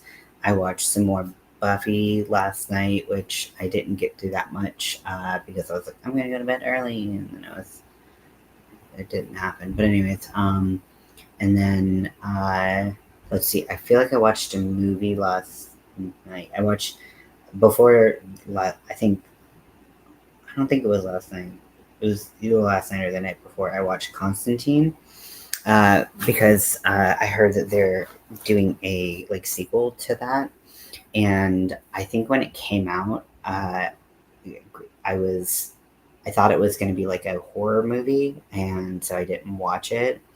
Um, but also, I'm a huge DC comic fan, and so Constantine's a character that character. Um, and he is in Justice League Dark, which is just another league that works more with like magic and like the supernatural and stuff. Um, so I haven't read a ton with him in it. Read a little bit, but I was really interested in the movie adaptation and how well it fit with what I knew about the character. I love I love adaptations. I think Blade is an adaptation of a comic book, if I'm not mistaken, and I need to watch that because I've only watched bits and pieces of it. And and obviously, if you watched Deadpool and Wolverine, you know the secret has been spoiled of Blade being in there, and also Elektra is in there. Um, I haven't watched any of the Daredevil shows, not this one, not the one before it, and I did watch the Ben Affleck Daredevil like a million years ago, but then didn't watch it after uh, the first time. Um, and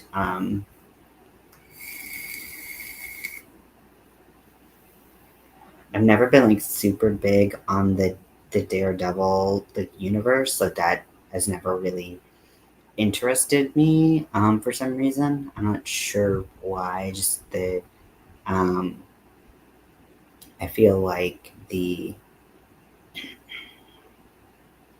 I don't know. It just really wasn't as exciting. It's more exciting to know like fun facts about what spun off of it, um, like the because like I think the bad guys in the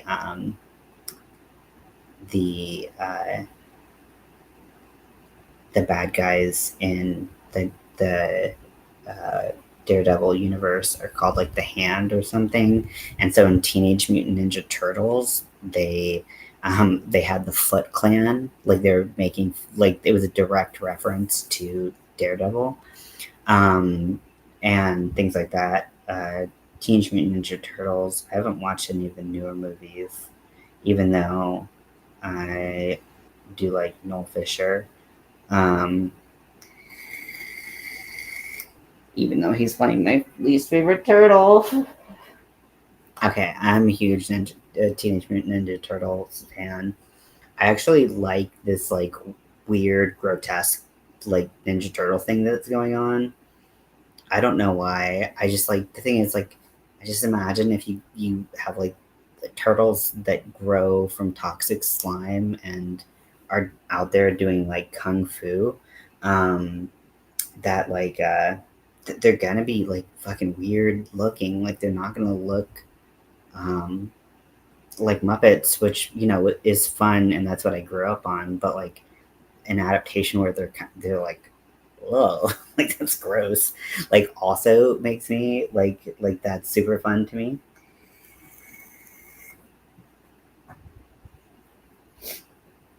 Um, so like, yeah, that doesn't bother me. Anyone who wants to chime in on comic book movies, theories, favorites, conversations, I'm into it. I love comic books. I got a couple comic books that were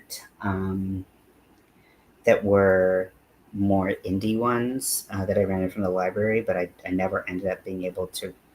I just never sat down to read them. But they looked really cool, so I'm hoping to be able to go back. There's a library like literally 5 minute walk from me, and they have some cool comic books, but not really anything. They have more like mainstream Marvel, but they don't have much in the way of like tights and flights of DC or really any DC. But they have a bunch of indie um, uh, novels and just comic books. So I want to check that out and read more because I do like comic books a lot. But yeah, so and I'm trying to watch more comic book movie adaptations. So always open to suggestions because there's a lot of movies out there that you don't know are comic book adaptations if you never read them, or you had never heard about it being an adaptation. So I think it would be cool to be able to watch more and then read kind of alongside it and see how good of a fit it is, or you know. I mean, I think sometimes they actually improve the characters and enrich their storylines, and other times, it goes the other way. So it's always fun for me to kind of see um, how they take the storyline and make it their own in different versions.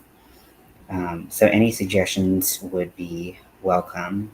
Uh, I have a lot of Marvel like MCU to catch up on, but I'm not as like glowing and interested in that, I guess, because um, for me it oh shit. I'm going up the side of the top instead of the bottom of the top. Oh fuck, I gotta undo all this. This is what I get for not paying attention and then trying to talk while I'm making stuff.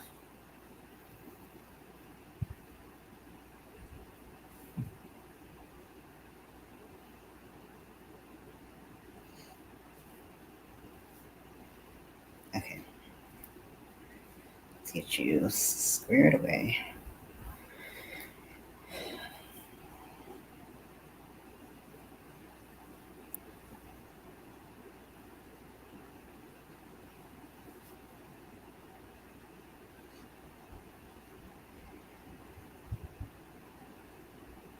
I think one of the things I like most about comic books is that they can really ride a line of being like serious and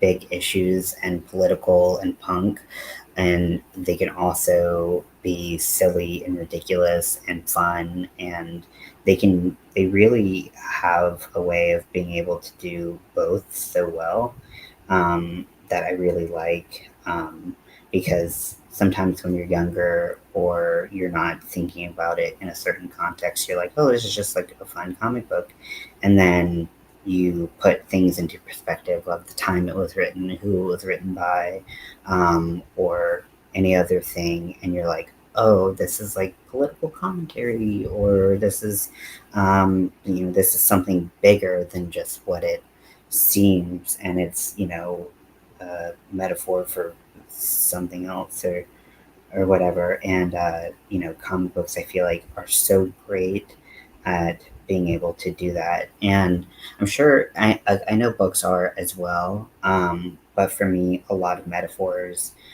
fall flat in books because for my brain, because I don't get the subtlety of writing as much as I do as like pictures. I don't know why. That's just who I am. I'm sorry.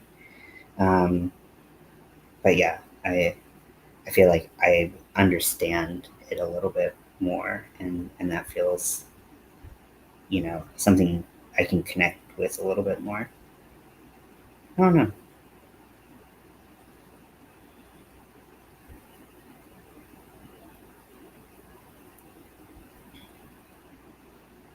I was watching the Scott Pilgrim animated show that they had. Um, Versus the World is the live action one with Michael Cera. Granted, they took a lot of the actors from the live action version and used their voices in the animated show, which I thought was really cool, and it was really nice to hear them uh,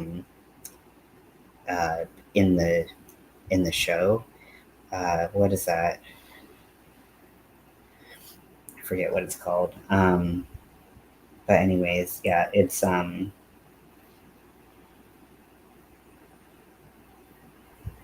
and it's quirky and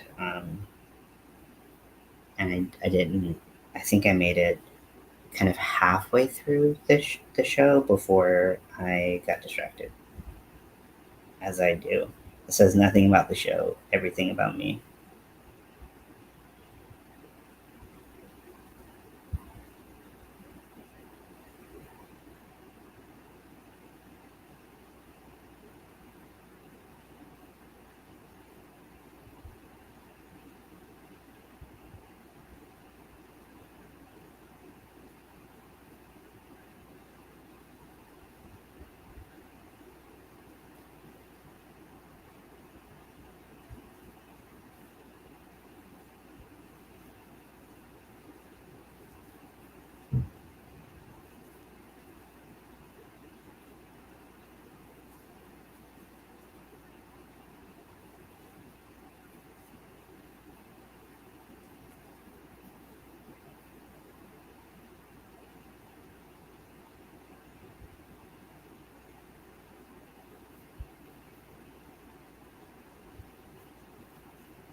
Okay, so now we're going along the right side, so it looks kind of like a little cloud underneath underneath it, but this strap will help kind of pull it nice and tight, hopefully, and we'll get everything we need from it working.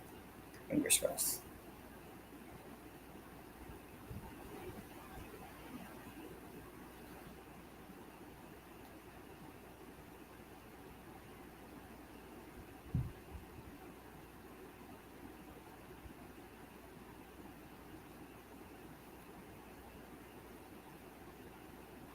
And I'm glad I went down to single crochets because I feel like this is better.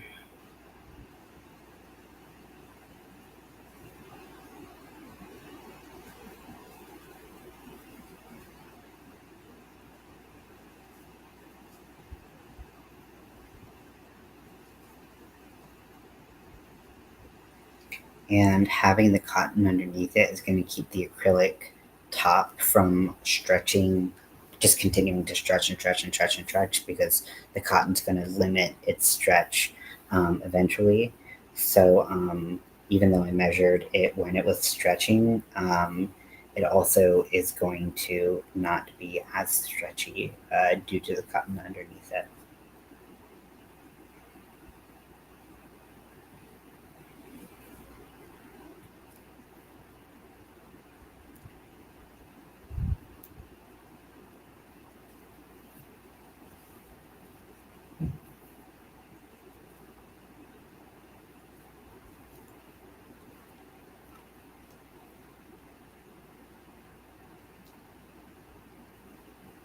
Okay, I'm going to take a quick break to do a touch up on my makeup, and if I need it, because the way it turned out the other day, it was like, oh my gosh, I'm so oily. I had like 6 hours, so I'm trying to see if I can make this work in any fashion. So yeah, I'm gonna. I wish I had some music that I could play. I'm sure I have some royalty free music I can play, uh, but I don't have it in the description. So hold on one second.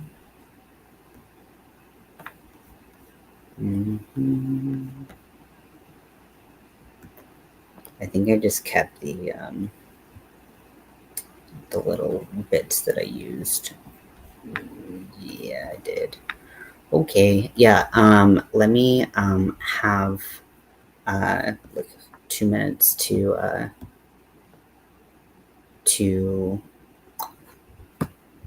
check my face, and then I'll be right back. Thank you.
Thank you for your patience. I really appreciate it. This is an interesting wear test that I've been doing. So just trying to um, kind of see if this is a makeup, uh, if this is a foundation that I would recommend or not. I have been doing some first impressions, wear tests, and reviews on my makeup channel. You can see that I have posted, Nightbot's posted my makeup channel, and at some point it probably posted my makeup socials as well if you like shorter forms and you don't want to kind of see like the everything I have to say about wearing it, all day or whatever. So we're gonna see how this one works. Uh, this is my third or fourth day wearing it, and I've got a lot of thoughts, some pros, some cons, who I would recommend it to thus far, and not. But we're just gonna have to wait till uh, the final review comes in to see, how well it withstands my skin, and what who I would recommend it for. If you're looking for products like what I'm talking about, this could be an opportunity for you to check out kind of common problems that you might have with makeup, staying on, stuff like that. But I do want to kind of move my channel more from like first impressions and stuff to kind of more instructional things. I'm just trying to figure out how I want to do it because every face is different, so it's really hard to make these videos and everything that really encompass like a whole like swath of people. Um, if that makes sense. Like you want things to be as general as possible so that people can apply them, but then it's like, well, what if there's this slight difference or this slight difference or whatever, and it's just like, ah. Um, but I am trying to think about also who my audience is and all of that stuff. But one part that there are a couple of things that kind of have brought me back to like why I originally started the channel, why the channel's named what it is, and it's the fact that I did want to educate people who didn't feel like they knew enough about makeup to use it. And I also wanted to make talking about makeup and learning about it to be easily accessible, and for people to feel like they had a place to ask questions that might feel like, oh, everybody knows this, and it's like, no, not everybody knows it, but like if you don't ask the question, you'll never know. And so to be a good place for learning and things like that. um, so kind of making sure that we can include that in everything. And then a lot of the things people want to learn are often the most difficult. Contour and eyebrows being like the two most difficult things to learn, I think. So, I did a video on like blush placement and things like that, but it's like talking about contour is like that is like it's a more, I think, advanced concept than a lot of people realize, to make contour be in what I view as like the most ideal for someone's face. But also my ideal for someone's face is not going to be someone else's ideal. We all have these kind of, makeup theory and everything. It's like, okay, well, we're following it all to a certain degree, but then a lot of us do stuff different from the theory. It's more complicated. And it seems like it should be really simple, but it's not. It never is.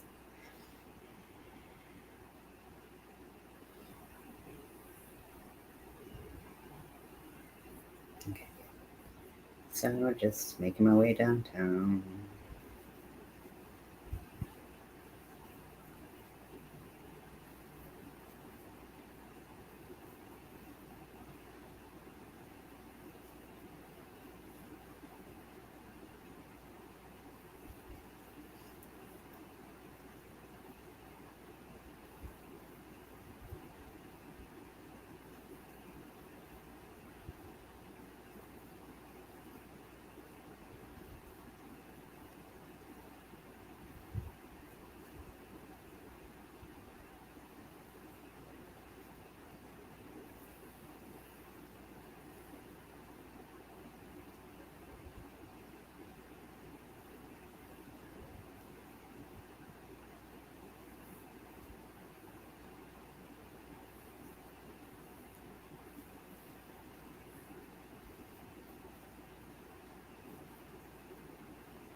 My lips are so dry.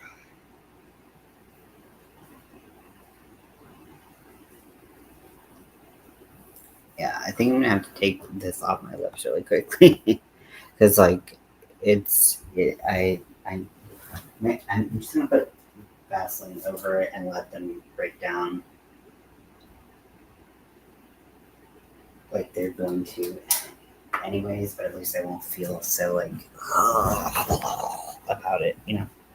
Maybe you don't know. Maybe you don't care. That's cool too.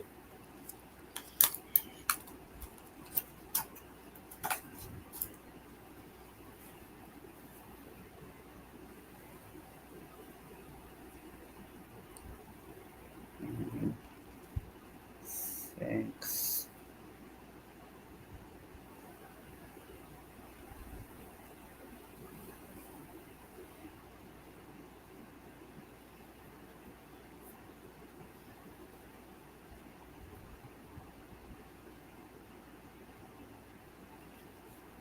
Okay, so I came in here. I need to do another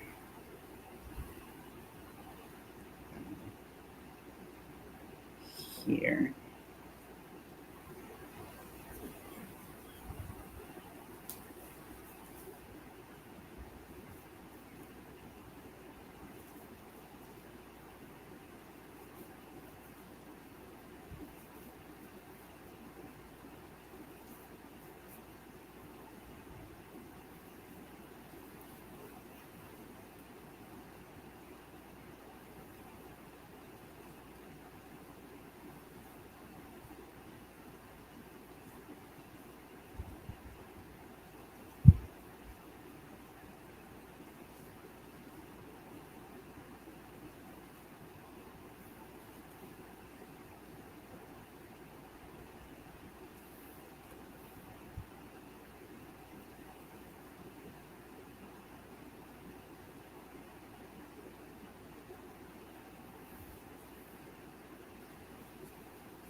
So I just got to the point where I'm halfway to the middle of the first cup. So this is what it looks like so far with the strap piece hanging right there. And it's marked for where I'm going to put the boning and the pleats for it. So that is a pretty easy process, but just kind of marking and knowing when I switched over from single crochets to double crochets and whatnot allows me to uh, kind of know what I need to do for the other side once I'm done.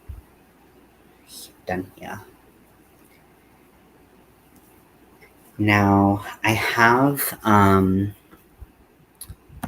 now I have I think I'm gonna have enough yarn. I should, it looks like I'm gonna definitely have enough yarn to finish this one, and then if I have enough yarn to finish this top, I'm definitely gonna have enough yarn in this color to finish the other top. So I might not even need to order more of the peaches. Sorry, the peaches and cream. I do like the big twist cotton, and hopefully we'll see it again. But this cotton is softer. It's still kind of in that kitchen cotton place, but it's softer already. It splits a little less, but and it's 100% cotton. Yardage wise, let's see, the peaches and cream is always a little small. I think so this is 120 yards and this is 196 yards. So, hi, Carrie. Have a great sleep, and hopefully we'll see you around. It's good to see you. Thank you for dropping in. I appreciate it. I am still crocheting the pride top. I'm working on the band that goes underneath it. It kind of looks like clouds, I feel like, but it's actually a little kind of the color is cream, so it's more for like matching people's skin tones. And then I'm a top stitch here, and then have some boning in to have a little lace up back so people can get it, snug on them. But the boning will help kind of stabilize the back um, from kind of crunching in and not looking as good as it can. So hopefully this is good and fits the person. Someone else ordered the same top and they're a different size. This person, their size is really similar to mine, so it's like I could try it on and make sure that it fits. The other size is not very similar to mine, so I want to make sure that I can kind of understand what works and what doesn't, because when I made the first one myself, for me to model, I didn't want to model it, but for me to put on my Etsy, I ended up having to make a lot of adjustments to the band underneath. Had to do a lot of pleats to make sure that it fit well. So I'm hoping that we can just get it right the first time. And so when I make the other one, it fits like I expected it to, but we'll see. We shall see. Always fun to make garments and things, because what could go wrong? What could possibly go wrong, right?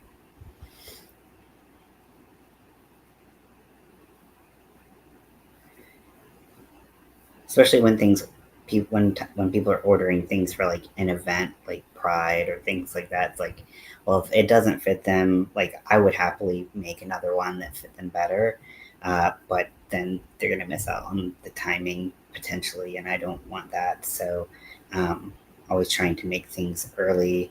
Then I have to finish the Twilight pillow for my sister. I complain, but this is something I'm passionate about doing and making for other people. So I complain because I love it. But thank you for stopping by. I always appreciate it.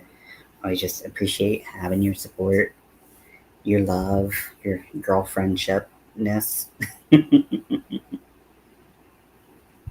I need to start going to sleep when you go to sleep, because I've been going to sleep too late, and then I just feel like I sleep all day and miss everything. So I need to be a little bit better about that.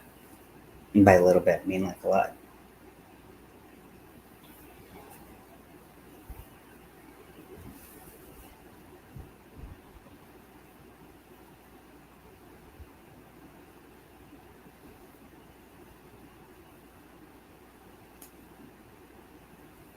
And then this is going to have tassels like all down it. So the name of this top was called the Melted Rainbow, and it definitely looks like just like a melted melted rainbow. I'm gonna share the link to my posting. I also offer it in other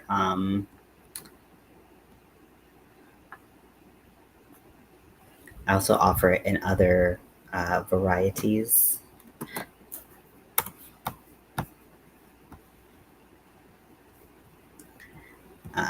For different pride flags and whatnot, but I think the regular pride flag is, I mean, that's, I don't even think I think this one's the first one I've ever sold because I don't price that competitively, because I didn't really want to make them. But I don't know if these go well. I might start, pricing a little bit more competitively, especially if I can get away from this loops and threads impeccable yarn, because this is not my yarn. No, I don't like it.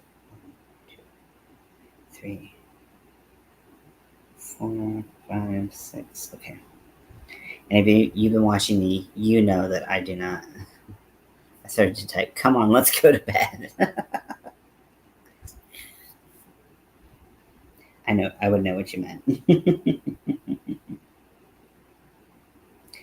um,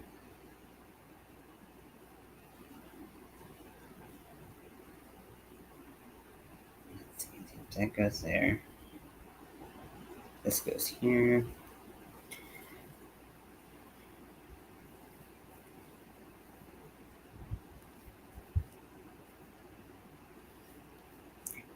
But yeah, I haven't really liked working with the impeccable loops and threads because it's been splitting a lot on me. And like, as someone who works with kitchen and cotton a lot, for me to complain so badly about splitting yarn, that is a really bad sign. It's like, it almost drove me crazy, especially into the straps, because I used a 4mm instead of a big old 5.5, even though 5.5 is not crazy big, but it's definitely bigger than 4. And once I got down to 4, working with it was just so miserable. I just complained for probably like 2 hours straight trying to make it, and it made my hand hurt and all that stuff. So once I get some yarn that's not as splitty, love you. Thank you for coming in. I appreciate it. And I'll see you around. Have sweet dreams.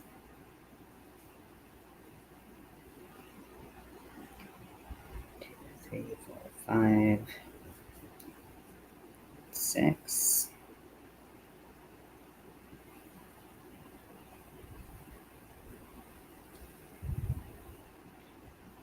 And sometimes it's hard to see which stitch you need to go into because you're going into a chain. So knowing how many rows you did of each color is going to be very important, so that when you get to that space, you know how many times you need to go into that color. Helps you even out your spacing. So I'm kind of like, how many did I do on this one? How many did I do on this one? And that's helping me through it.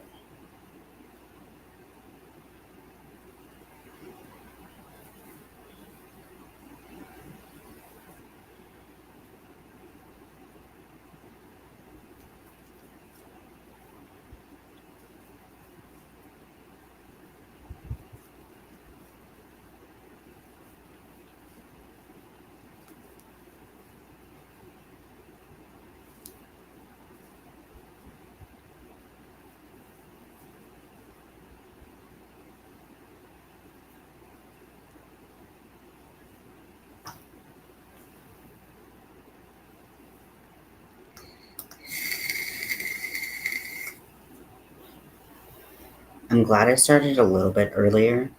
It feels like I can do stuff after this if I don't stay on super late. Gives me the option, if a lot of people come in, to be on later.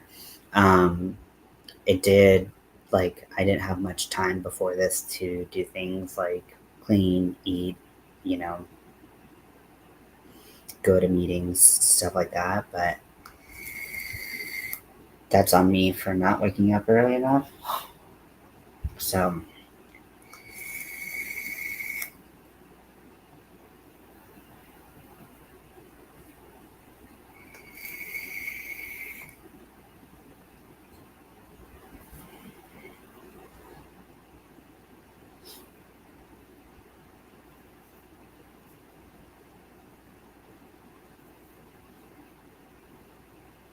I feel like because the yarn seems to be like it's not going to be as um, urgent of an issue, and I do have uh, about like a little over a week. I think this is supposed to be sent out June 2nd or 7th. And then the next one is supposed to be out like June 14th, which I'm going to try to get them out way earlier.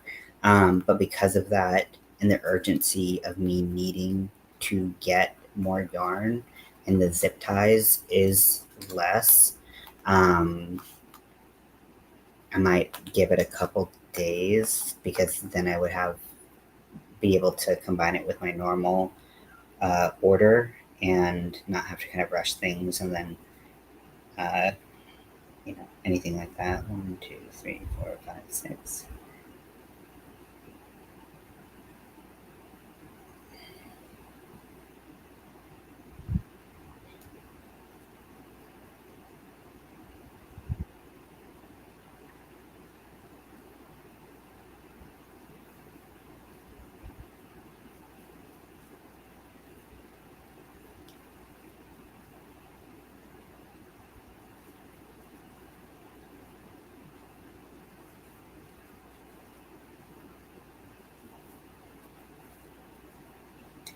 One of the things that happened the first time I made this also is that because of how I did it, the bottom stretched more than like the bottom stretched more than what was attached to the cup. However, I'm not finding that that appears to be happening um, right now, but there might be some try-ons to make sure that that is not happening throughout the whole uh, piece. Otherwise, we might have to do some kind of manual pleating just to make sure that that's not affecting the fit of the garment. Because lacing can eliminate a lot of issues, but it can also create issues. So there's this whole like, getting things right uh, challenge surrounding it. So, but I felt like lacing was one cute to look at, and two would be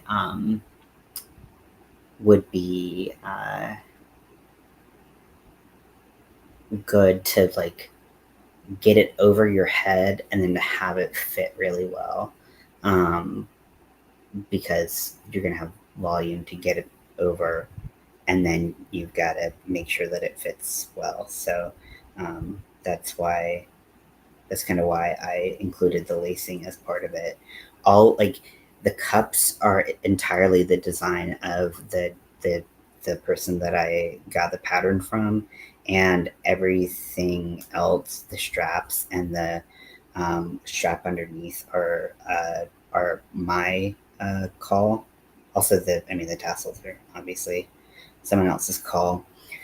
Um, and I think I'm just gonna apply the tassels like I normally would. I'm not going to. I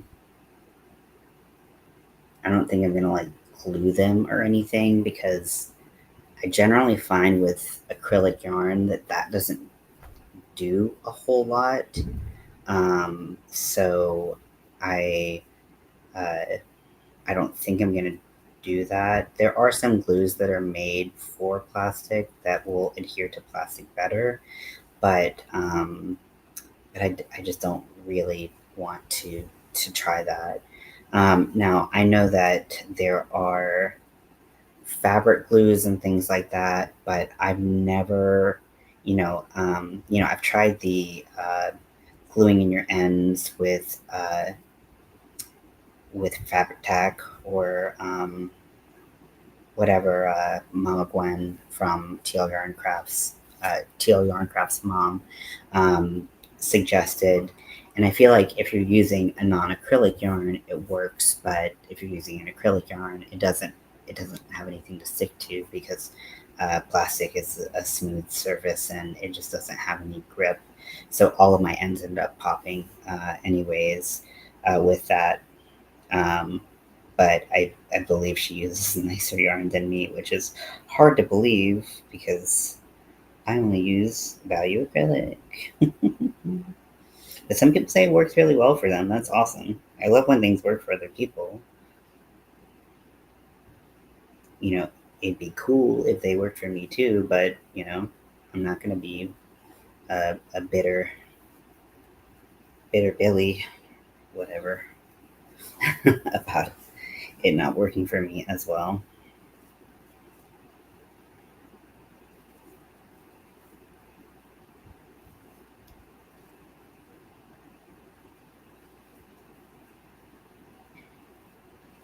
So once I get to the middle, I'm going to switch projects and I'm going to move over to the pillow so that I can make some progress on that. Um,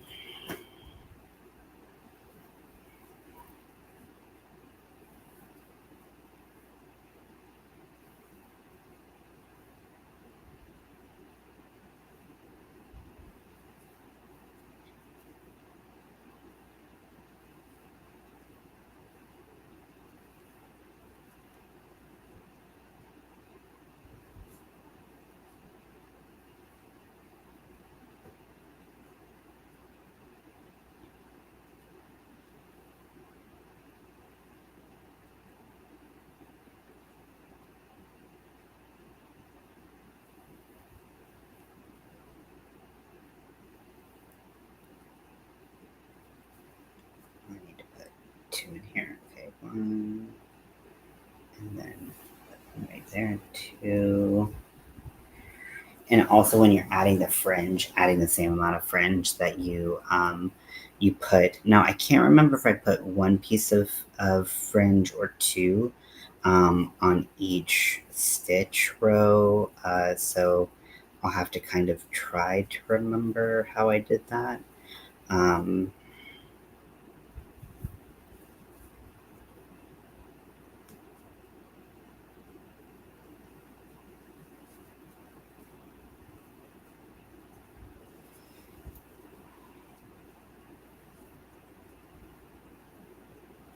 I guess we'll just start with 1, and then if I feel like there needs to be more, I'll just put more on top of it. I really liked this top because I felt like it gave a lot of ability to have that like fun, flirty, like I'm wearing a festival top type thing, but could cover a tummy if someone's self conscious about that. 1, 2, 3, 4, 5. Um, so, which I know a lot of people are, and I get that. So I felt like it gave a cute option for people who wanted some more coverage in that area.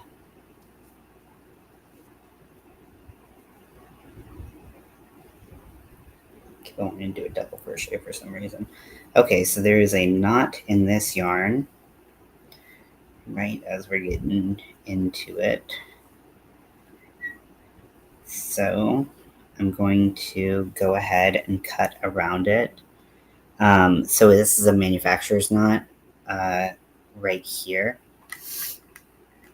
And so uh, I am going to sew it myself. And I'm going to sew it and weave in the ends and all the stuff myself so that I don't have to worry about that knot.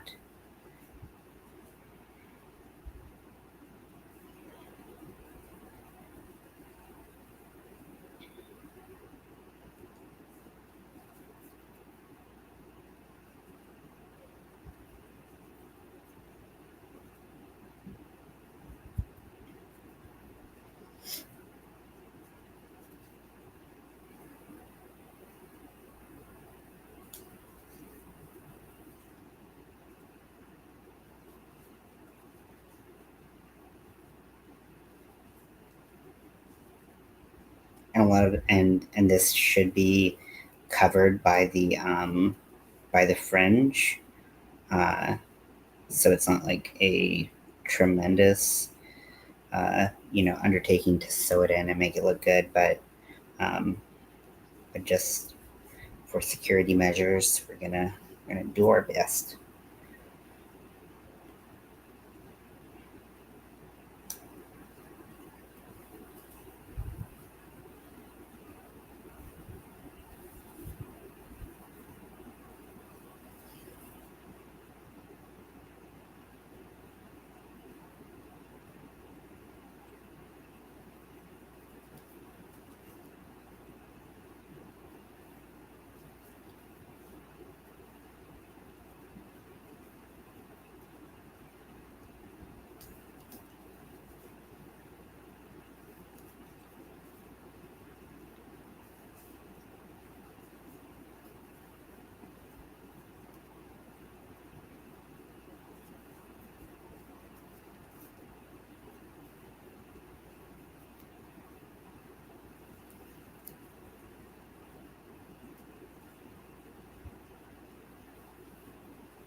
Yeah, I think this is going to be enough yarn. If we just get right to the end and find out it's not, then that's another thing. But given how we started, where I was like, this looks like half a ball, and and this looks like less than half a ball now, but it's definitely not. Um, I would not think that this is um, less than half of what we started with, and we're almost completely at the middle of the project. So I think we're gonna be okay, but you never know. Also, I'm gonna have to have some pieces to sew. I'm gonna have to hand sew some of the spots for the ribbing, or not the ribbing, the boning. Although those will be mostly covered up with the. Uh, will they be covered up with the top stitch? I don't think I'm gonna take it that far, but we'll see.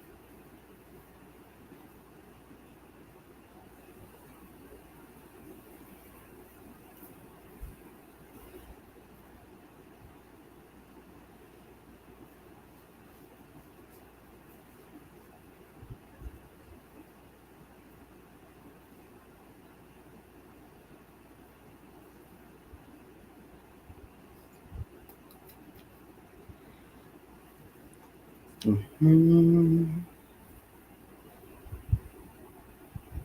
Okay, 1, 2, 3, 4, 5, 6.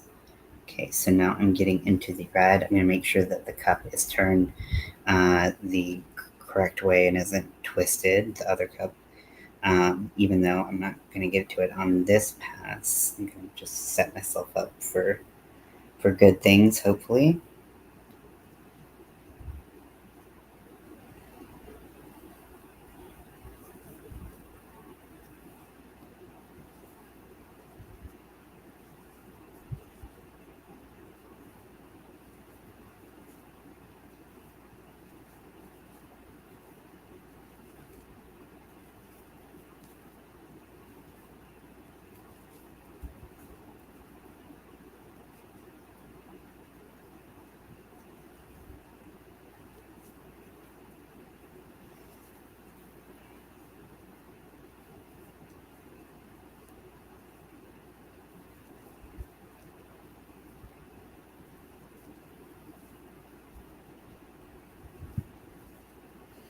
My neck is getting stiff from just being like,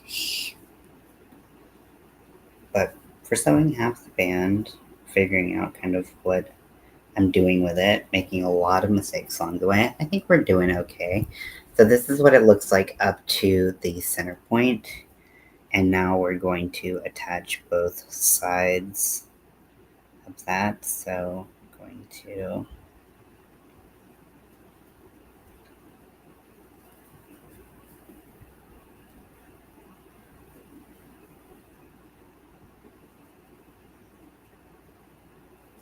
again, make sure that it's not twisted because I almost just twisted it. Oopsies.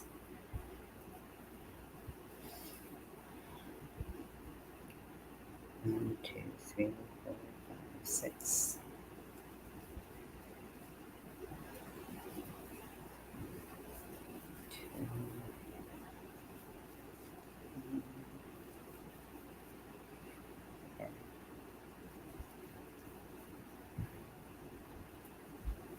Six. A little bit past it just to make sure that I don't accidentally go up the side when I pick it up, because that's very likely. These things are very likely. Oh, very cool. Thank you, Rudy. Yeah, I didn't mean to go live at the same time as Kiwi and the source, but I'm glad that they're live, getting their hours in. 1, 2, 3, 4, 5, 6.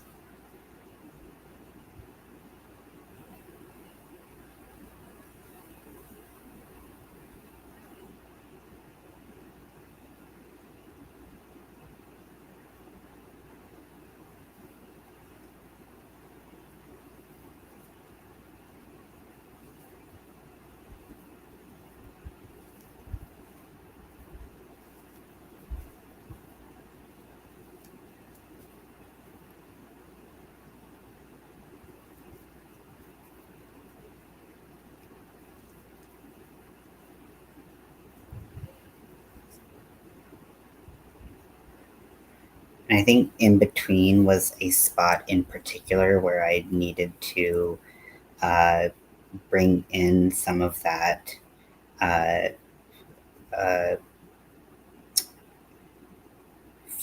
fabric.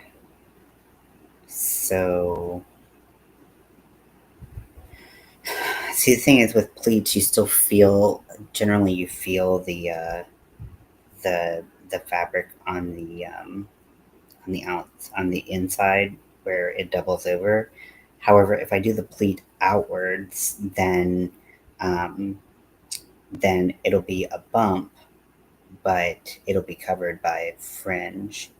So I'm gonna give that a try right in the middle, which I went a row past. So wait, no, that's good. I like what I did. That's because I need to go past so that I have enough to fold over. Okay, doing this again.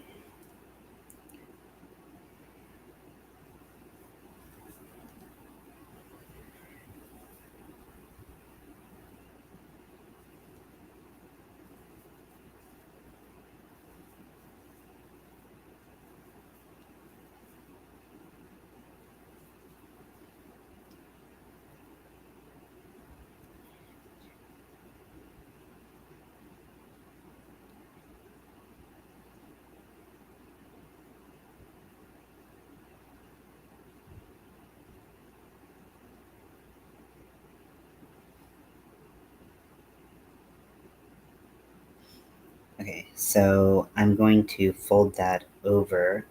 I made it all the way through the second part of the red. I'm going to fold it over in front and just turn the bottom. So I don't know if you can see that, but I've brought in the bottom so that it's not as many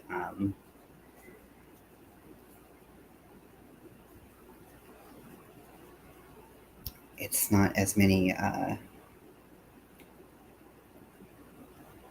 stitches wide as the top, so that'll help kind of pull everything together. And then I'm slip stitching into the back loops of one of the exposed loops, and going to use that as a jumping off point to go back up and then go into the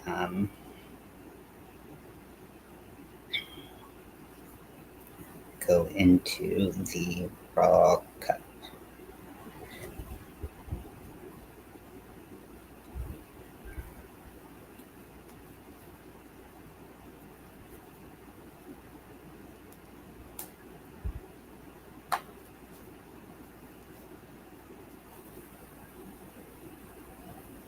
And at some point you're not going to have like a clear like way to view your stitches.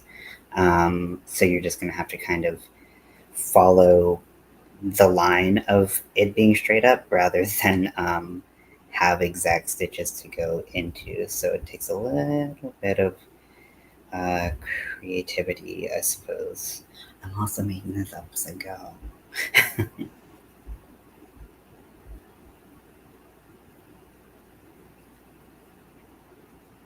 Having some splittings. I mean, make sure I'm getting the whole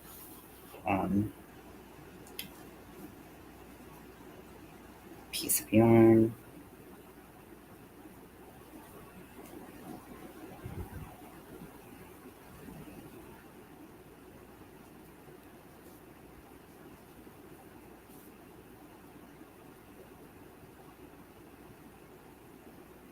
Okay, so 1, 2, 3, 4.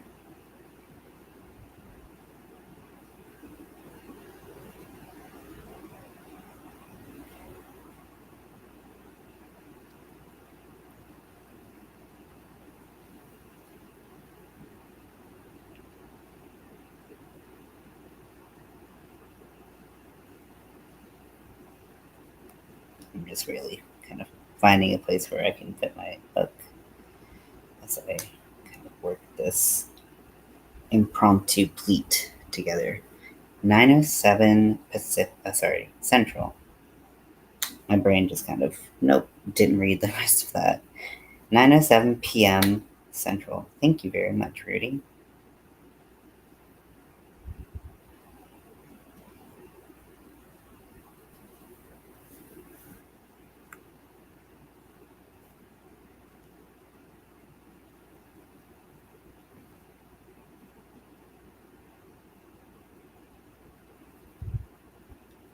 Make sure you maintain the number of stitches you need.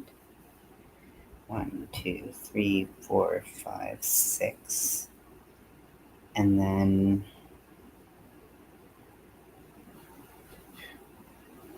see how many going into here. So we have 2, 1, 2, 3, 1, 2.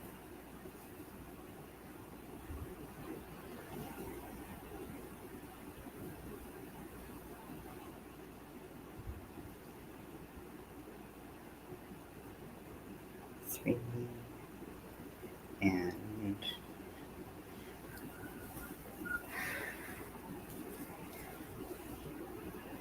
now going back through the stitches, double check that you're going through the stitches you just made, but it's a lot easier than making the stitches that you made in the previous row.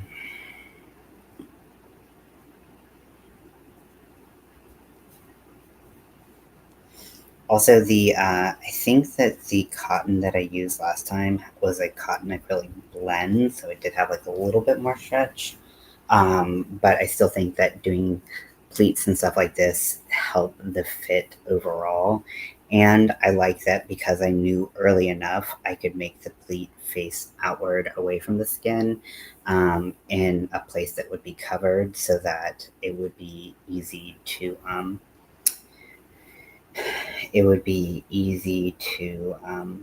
cover with the tassels. So I'm going to stop here for tonight. Did more than half of the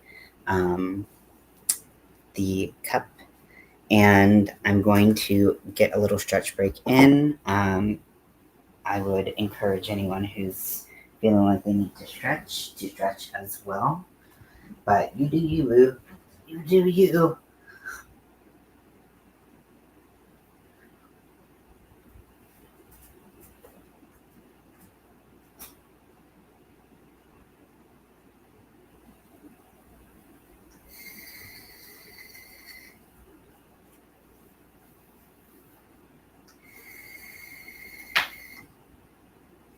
Just ankle cracking my life away. So I got this fidget toy, which I do like fidget toys, but I can't like. Now I'm using it in my left hand, so it's even harder to show. But like, I feel like I can't get in the rhythm of it as much as I would like to.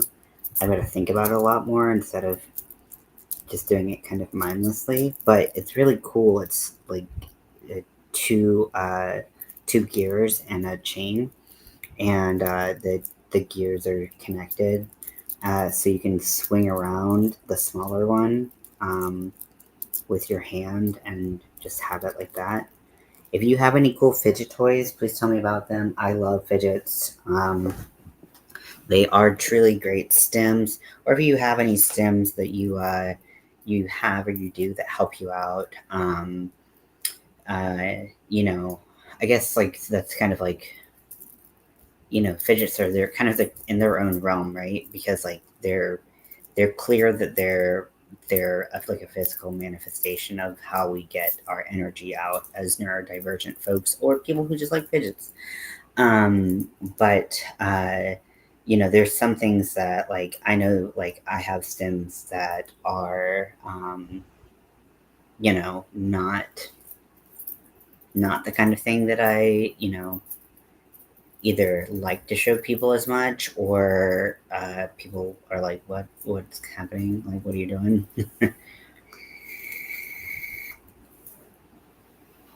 And it's something that I've done for like a very long time, but did not realize that that was part of ADHD until I actually had a therapist who was like a neurodivergent specific therapist. And it was so cool to have someone to talk to just about that because there were so many things that I did not know. And having someone who was like an expert on it really helped me because I was trying to talk to him and like trying to explain things to him. And like sometimes I just get like my brain would just be all like, and he'd be like, go grab a fidget. And then I'd grab a fidget because I'd have like one nearby and start talking to him and fidgeting. And then I could talk a little bit easier. I could form my thoughts a little bit easier because I was kind of channeling things like with the fidget.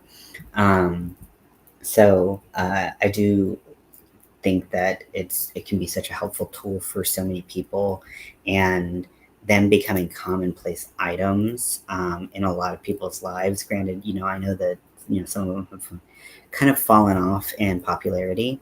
Um, you know, fidget toys and stuff like that. I still think that a lot of people like have them. I just think that people don't talk about them as much, but it's still really cool to have fidget toys like this. So yeah, so it's like a rainbow with chrome, and then yeah, it just slides around like that.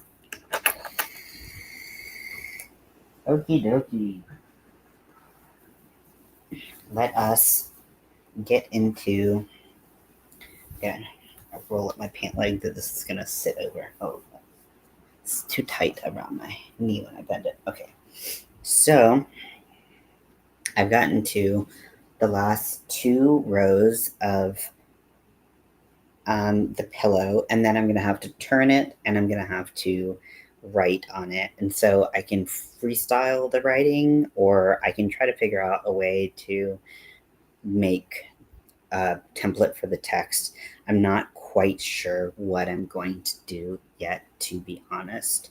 It just kind of depends on what seems to be working. So let's just get to it, I suppose.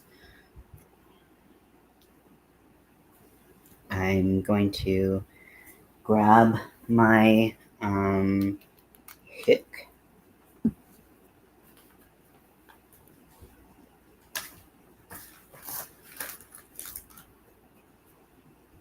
Or try to. It can only have gone so far. Right? In theory.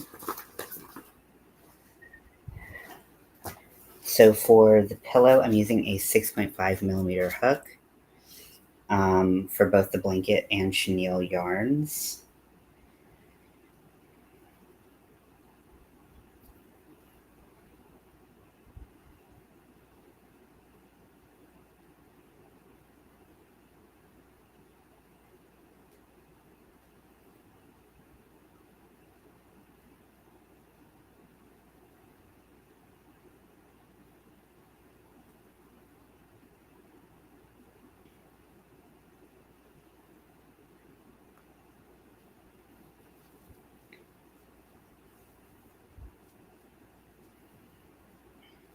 and then I'm turning the pillow, which, it's a pretty little hefty piece. It's kind of like if you had made a baby blanket all with blanket yarn. It's that weight. So it's not the lightest pillow that you'll have.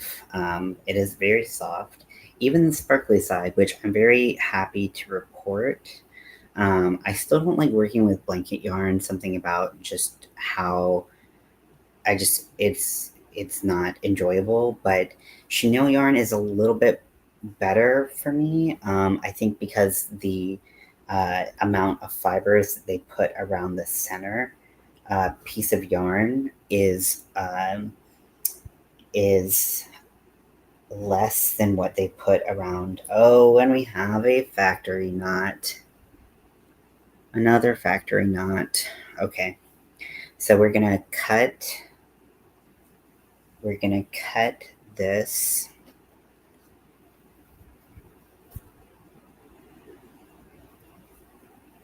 Going to create some more fuzz. Going to take this piece, put it aside for a second, and I'm going to use up the yarn that I have before the knot came into my life to crochet with. I tried to make a little short of how to do this, but it's very hard to do it when you don't have. I mean, I could do it maybe with my little setup thing that I have, but I'm not sure. But I saw it a long time ago, and so I don't know if it's a commonplace of a way to attach yarns that are like this right now or not. So I'll show you on camera, I'll show you on camera right now. So what you want to do is, so you have your free edge of two pieces of yarn. You have the yarn that you want to attach to, and then you have your yarn that you're going to attach to. I saw a video, it was sent to me, where someone just burnt both ends, got them lit on fire, and put them together, and then stuck them together. Now it will melt some of the fibers together, but regarding longevity, it makes me nervous. And with chenille yarn, longevity is already a concern, right? So I tried to I started taking the fuzz off of the end. Once you grab some of the fuzz, you'll notice that uh, the middle string starts to emerge. And so if you have at least 1.5 inches of the center string exposed, that's all you need. You don't need to keep pulling. And then put that aside, and you want to do the same thing for the other piece of yarn that you want to attach it to. Sometimes this is a little bit easier than others. So you pull it, if you pull on the fuzz, that's where that's how you do it. If you try to pull on the string, it's not gonna necessarily pull out as easily. It's kind of like a group effort of pulling on the string and then pulling on the fuzz and pulling the string, pulling on the fuzz. But mostly at first pulling on that little fuzz that's wafting around and going to get all in your room and in your nose and all that stuff. Cool stuff, right? So the less nimble your fingers, the longer you want to have that central cord. Because if you leave this much cord to tie them with, which is what we're going to do, and if you have trouble making knots with tiny little pieces of string, then you're gonna have a hard time, my friend. So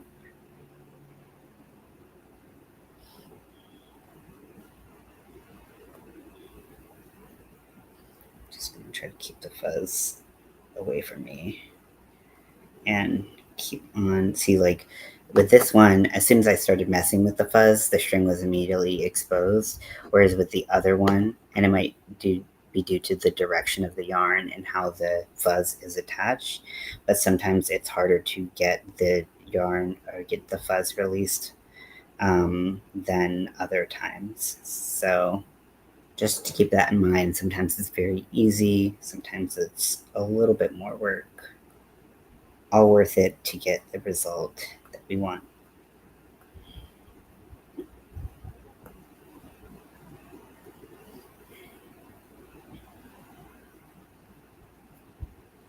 Okay, so this is what I have with this one.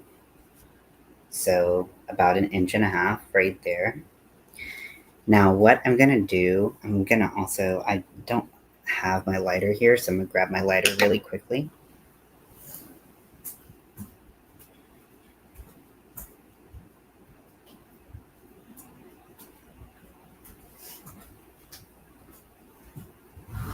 So to my understanding, the cord typically is polyester, which is plastic.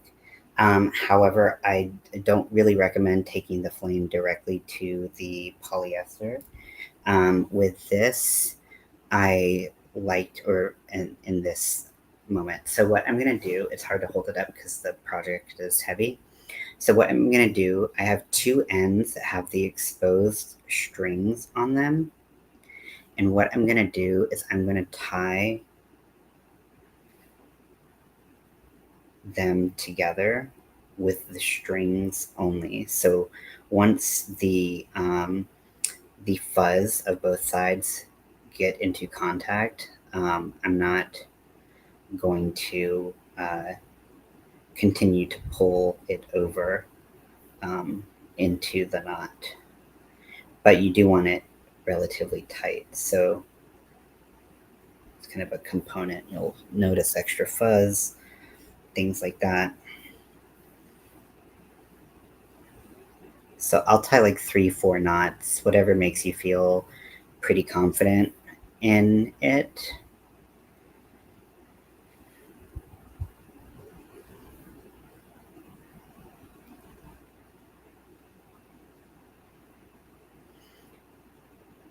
Okay.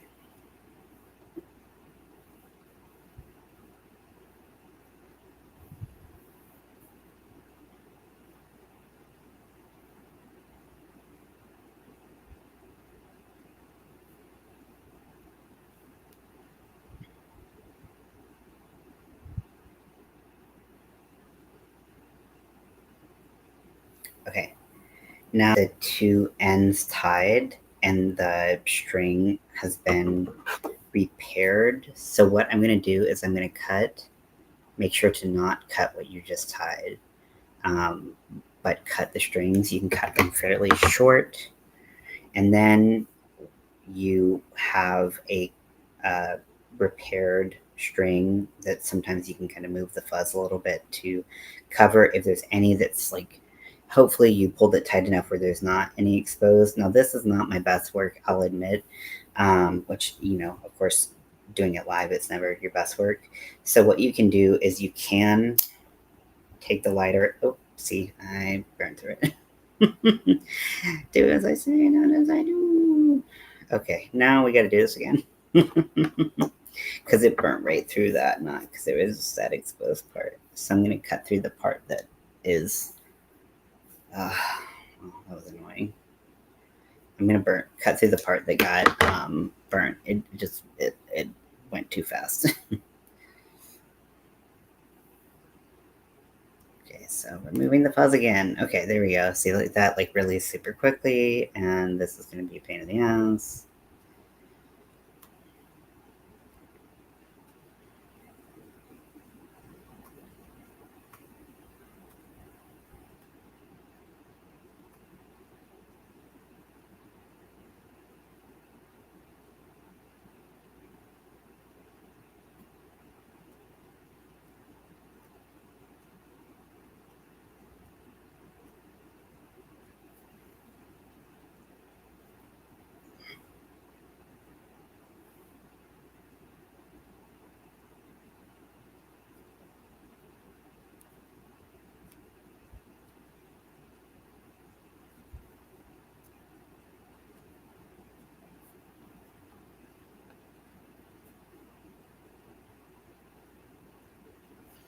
Okay, so I did it again, and we're gonna try to be better than we were before. And so we're gonna try to get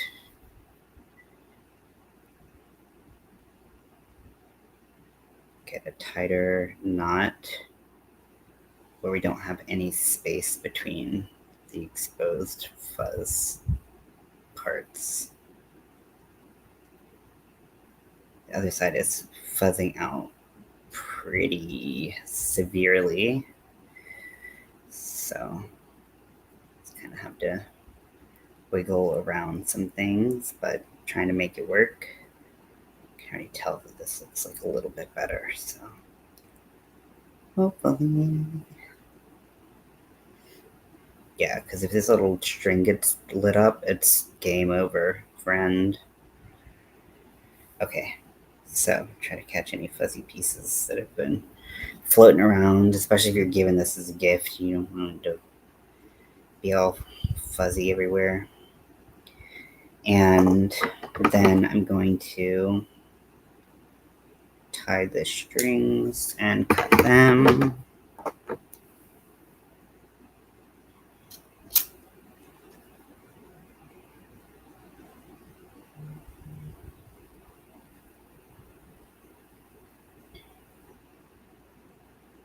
The way that my fan is blowing right now, it's like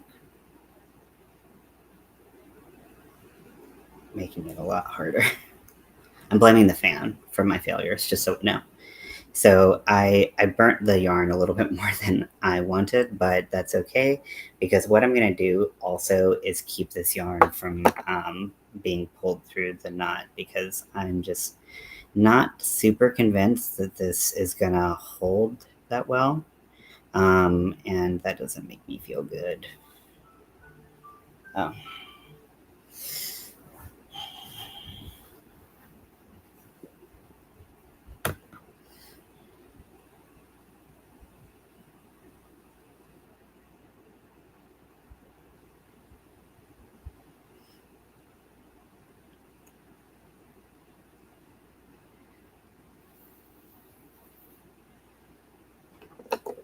So this one's being a little bit more complicated, but like I said, because I'm on live, that should be expected. Anytime you try something on live, even if you've done it like a million times and it's been totally fine, of course it's going to be a problem when you try to do it in front of people.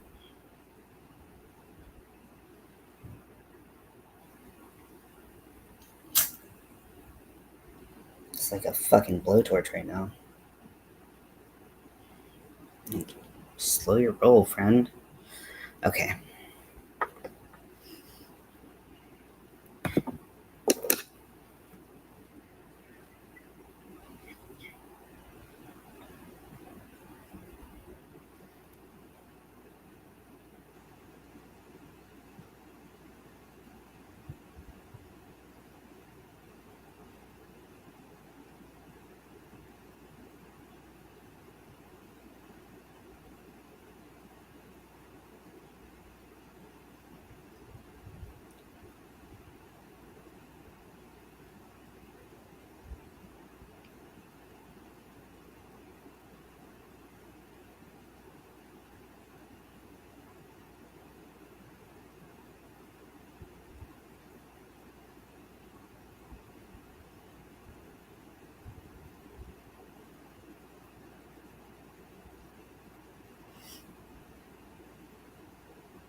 Okay, so I've also tied a kind of like knot that's going to be on the inside to cover it up and to hopefully add some security to it, because I don't feel great about it, if I'm being honest. And yeah, we're just going to try to keep that keep that together. Otherwise, we're going to have to do a little bit of repair later on, and that's not my preferred option. But honestly, probably would have had an easier time just keeping the tails long, singeing them, sewing them in, but I did not do that, and now I regret it deeply. Don't be like me. So this is going to be the second to last row, if I am correct. Do I want to go all the way to the chain?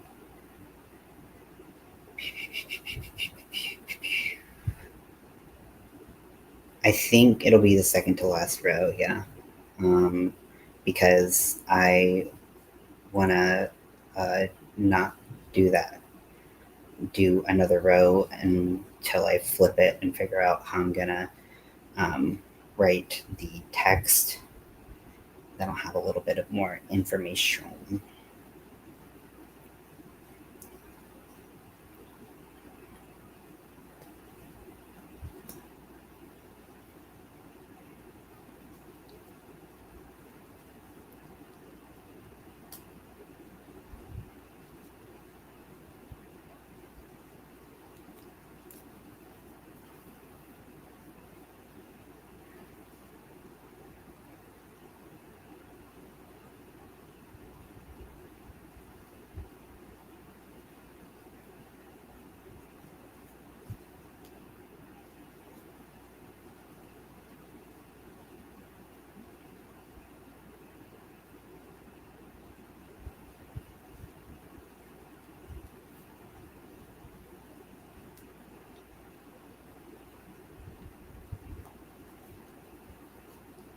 I'm thinking about how I want to attach the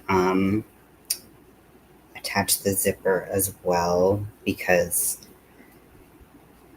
of the frailty of the yarn surrounding it. I want something that's going to be a little bit stronger, and be a little bit more secure, but also look good and fit the pillow well. So I don't think I've ever attached a zipper to anything. So this is a new experience for me, and great to give it so close to a wedding, and hope that your project works out. But you know what? If ultimately it doesn't work out, what I'm going to do is I'm going to make it a one of those covers where the front flap, like one side is larger, so it has a flap that you can flip into the pillowcase and just stuff it in there. So you put once it's flipped right side out, and then there's a flap, and then you put the pillowcase in it, and then there's the flap that's longer. You just stuff it between the back pillowcase um, and the pillow insert. So that's an option if things go totally bad with the zipper.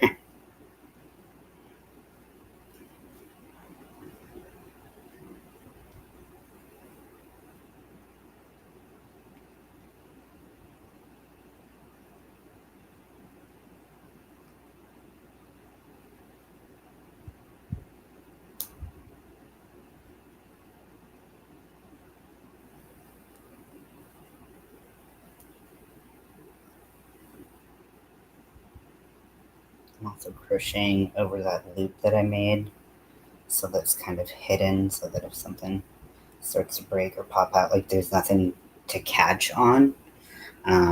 So that's my hope and my dream.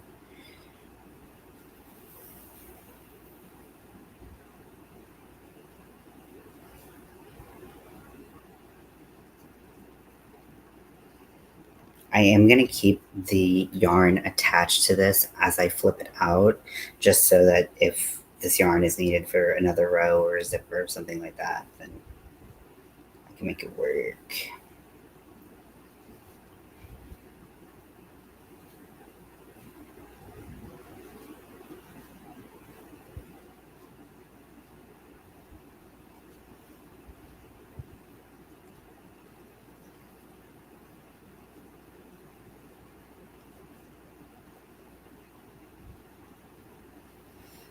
I think the lettering, if I'm going to even try to do it, because I don't have like any loose paper or anything. I have some paper towels that I can like tape together as a template, which I, why not? Um, and then kind of write on that so that I can know if it's going to be a good fit or not.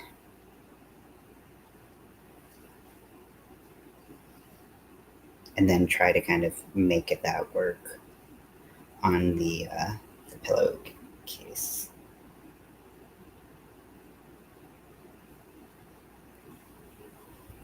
Okay, so I just put the last slip stitch of the, not including the chain. I didn't do anything with the chain because I want to, again, have that space to figure things out. So I'm going to go from the other end of the yarn and I'm going to start winding this yarn up. Let's see if I can find the label for this yarn so that I can wrap it around it. Yeah.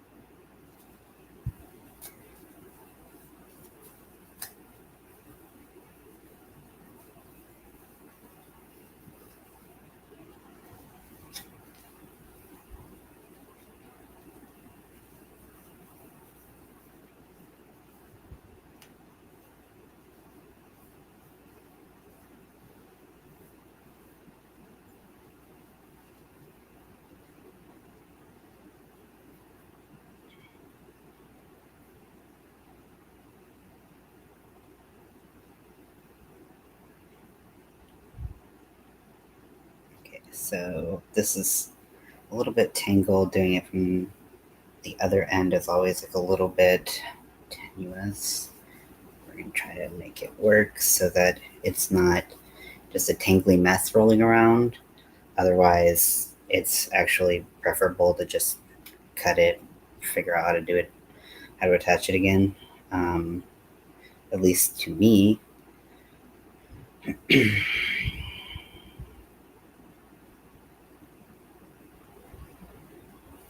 So inside of this is the label for the yarn.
I do have a yarn ball winder, and I have not. That I got fairly recently that I have not used once. And at times like this, I'm like, why am I not using that right now?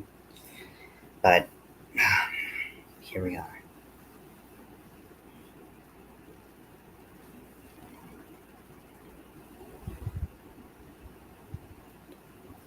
think I'm going to pull all the yarn out the way that it wants to go, because then doing it backwards, it'll be kind of laid out like I want it to be in theory.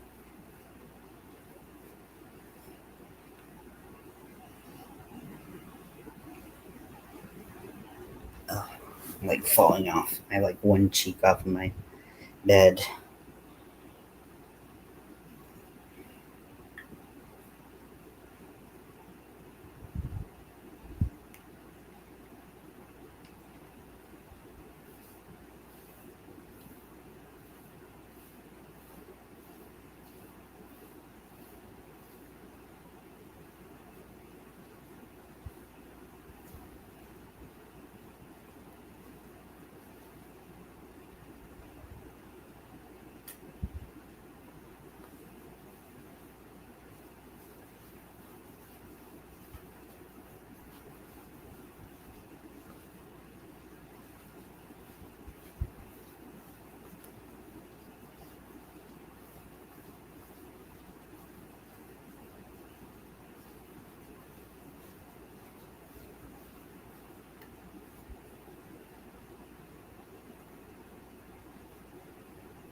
So we have a little knot here. Don't know where it came from, but you were uninvited to the party. There we go.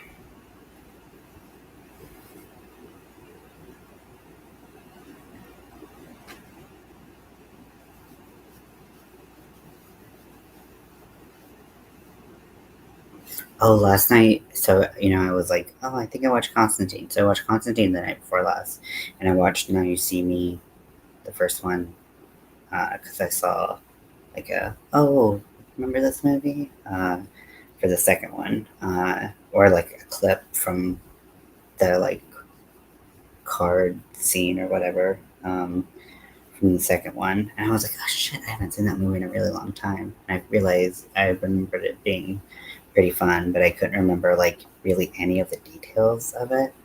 So it was fun to watch again.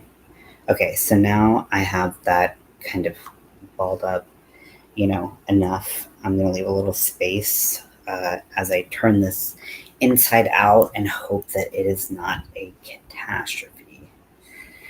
Okay, so I'm going to grab it. Oh my gosh, it's so soft though. So soft. The holes on the side are a little big in places, but it's not the worst thing in the world. Again, the pillow insert's going to be sewn up by people who are good at sewing, so I have faith that it will be all right.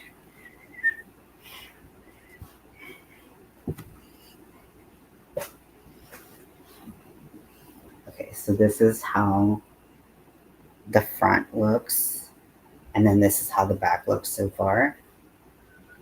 So there's a lot of bulkiness that's causing the edges to curve on really both sides, but especially the side that doesn't have any text on it, because it's encasing all of the edges and ends of the Edward side. So the pillow actually won't have. I probably wouldn't do this, my measurements in the surface uh, uh, crochet on, like, all the way out to the very end of the where the pink and the gray meet, just because it's going to be so curved and I want it to be easy enough to read. However, I'm going to have to make the most out of every little bit of space that I have to make sure that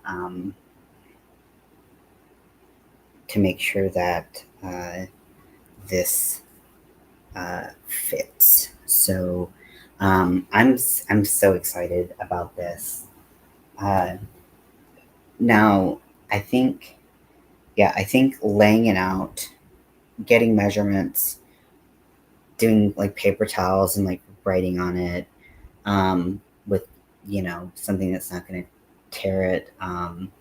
But just like kind of texting, like writing out the text and making it work.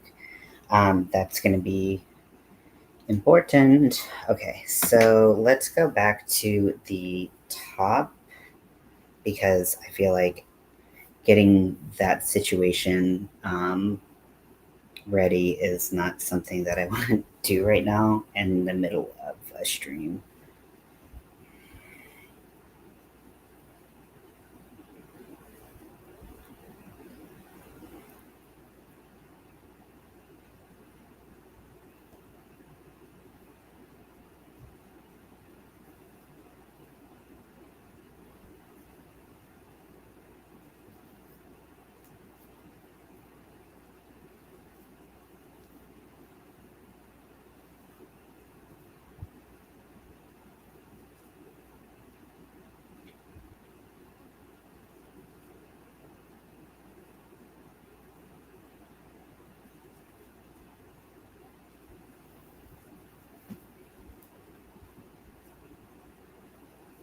It's so different to go from like working with chenille to working with cotton. This is just like not. It feels like working with like the worst material on the face of the earth because it's the opposite of soft. It feels like working with like raffia or like whatever it's called. It's like straw. It's unpleasant on the hands, relatively speaking. It was fun before, but going to that pillow definitely changed my perception of things.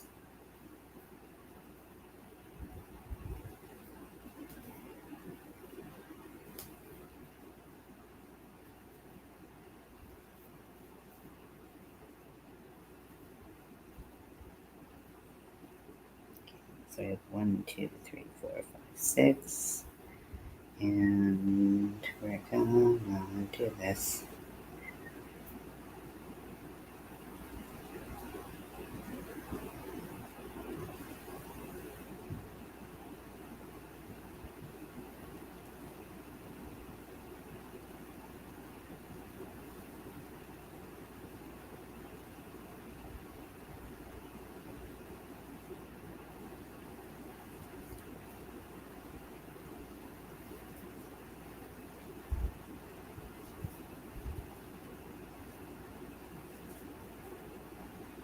Wait, I just did a slip stitch instead of a single crochet. That's not what my plan was.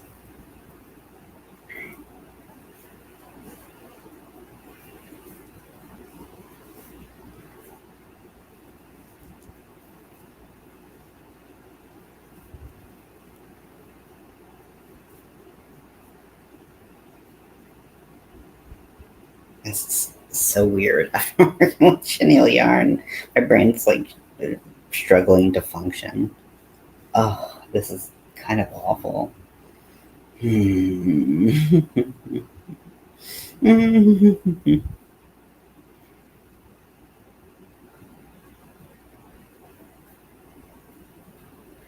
Okay, what I'm going to do instead is I'm not going to touch that because that's making my hands quite unhappy. And I'm going to try to find my, I forget what the stitch fiddle symbol looks like. See if this is where I have my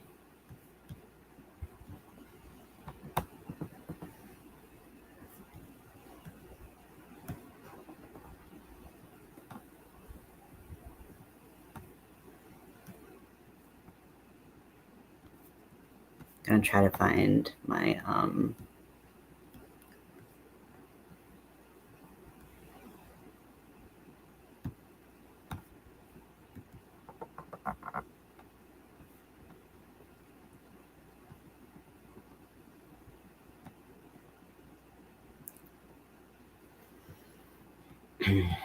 okay, so I'm gonna look at the pillow that I actually made, and I'm gonna be adjusting the pattern a little bit because I want to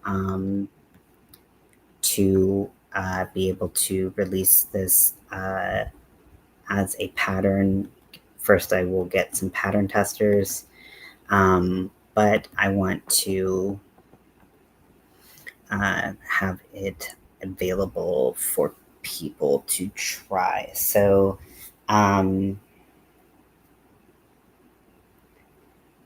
so this first row is red, and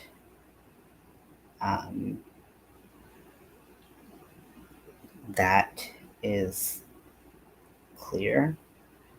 I have 1, 2, 3, 4, 5 stitches. Yep. And then I do here, I have that, and I have that. Okay.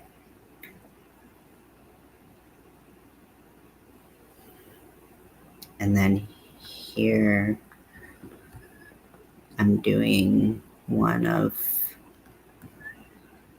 these.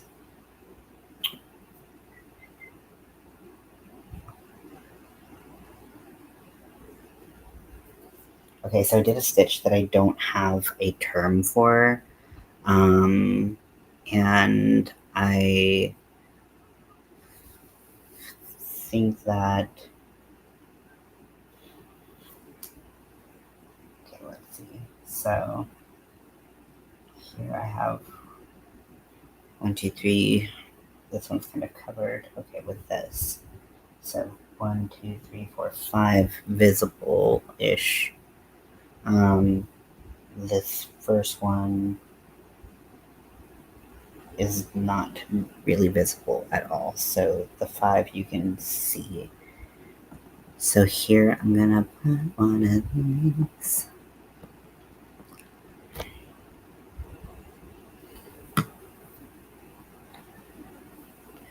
In the next row,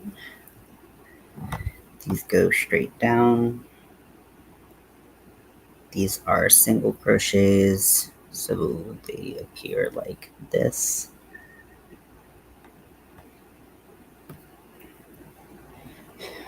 And let's see, this connects to the one before it.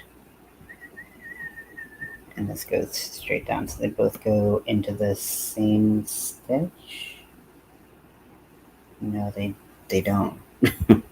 they don't do that. So what the hell is happening?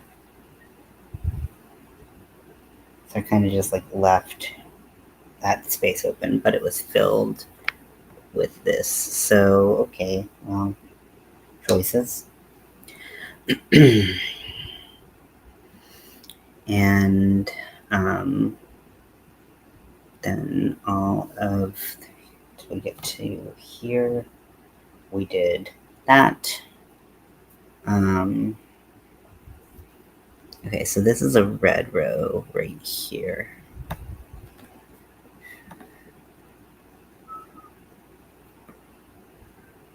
And there are going to be 5 there.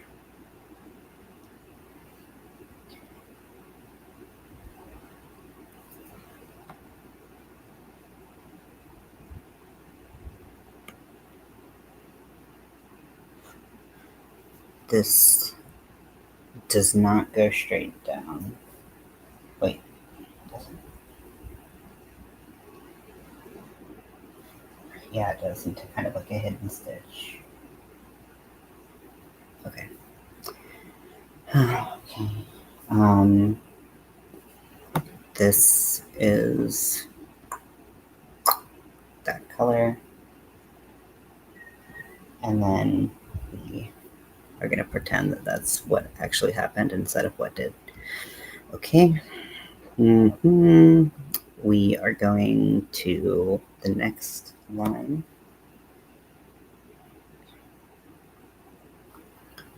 Okay, so that all lines up, double crochet down,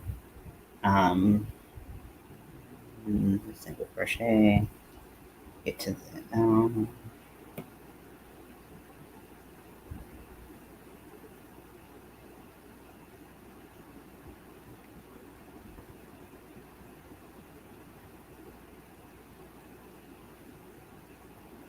Now this one, I didn't do like I think I kept all of the E's pretty similar actually. Yeah, because all the E's are 5 high. So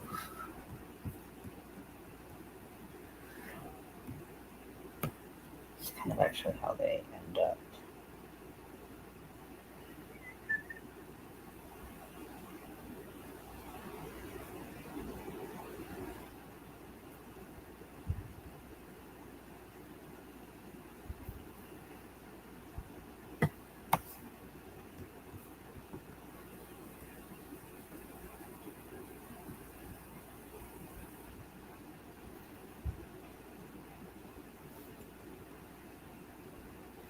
Let's see, this is, let's see, what do we have here? Pink, pink, pink. Then this is like pink, pink.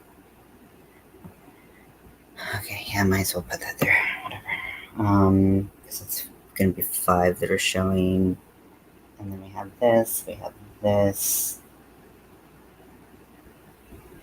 which I kind of modified just to hide some ugliness later on. And then this goes down. Okay. Next red line. This A is going to be a little bit different. Okay. So here I did the single crochet, but I did not do any single crochets right here.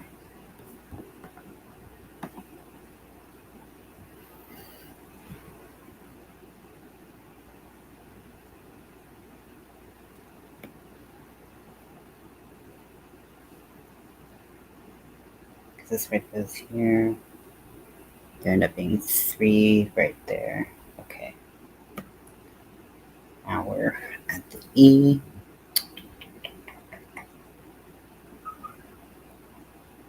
We do 4 directly over.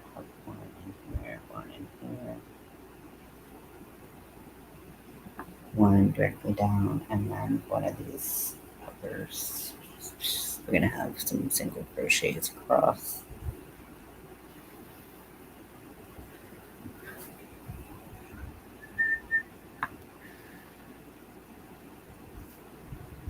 And yeah, because that's gonna be able to go down, and that's gonna be able to go down. Okay.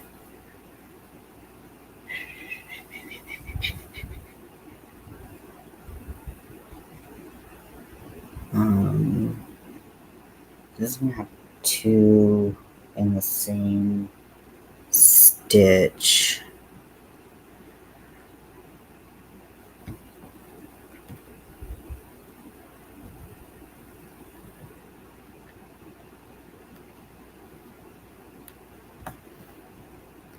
So I'm gonna kind of edit the legend a little bit. Okay, so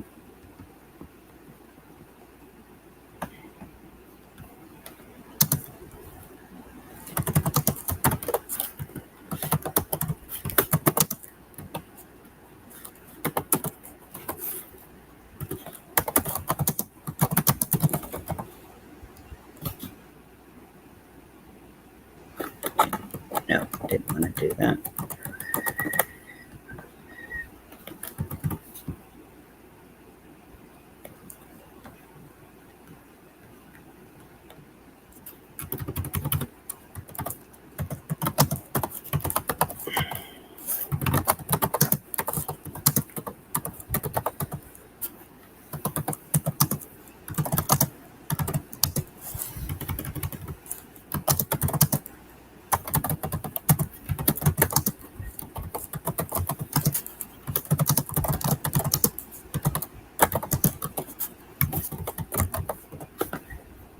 Stitch. I can't spell.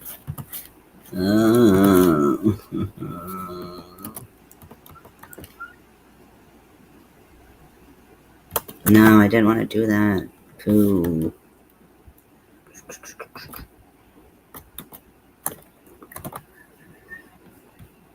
Make sure that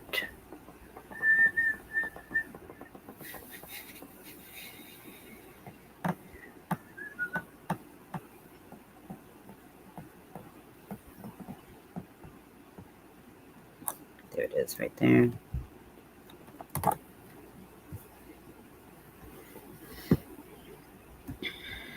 Okay, so here, what the hell is going on? Okay, so I skipped a stitch, and then because I skipped this one, and that's why I had to put that there. And then I put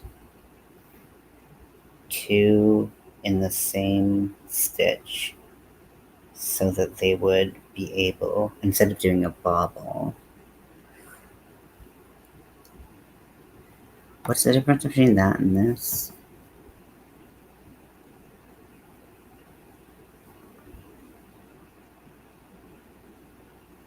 Yeah, what's the difference?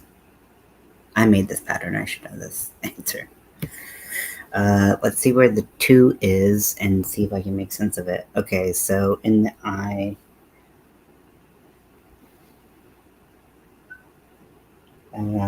yeah,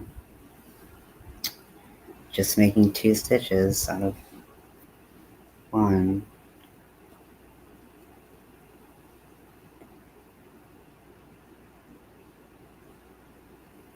Okay, because when I did this, oh, see, I did do 2 together. Right here. I want 1, 2. So it goes down to 5 from 6. So I did reduce it.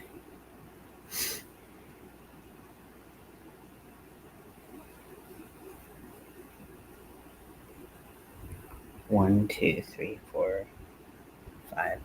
So this actually.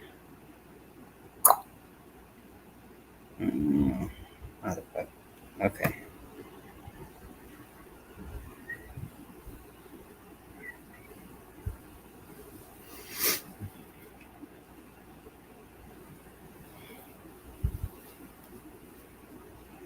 I'm not quite sure what I did. I think I covered it up. It's like, where is this supposed to attach to? The one directly below it. There's 2 stitches down there. Like, which one is it supposed to attach to? Like, this is 2 going into it. This has 1 going into it, and then there's a skip stitch.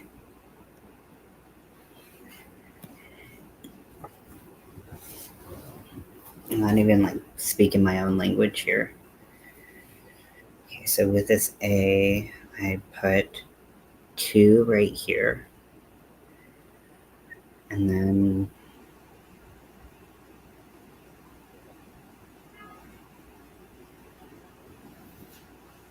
so that's 1, 2,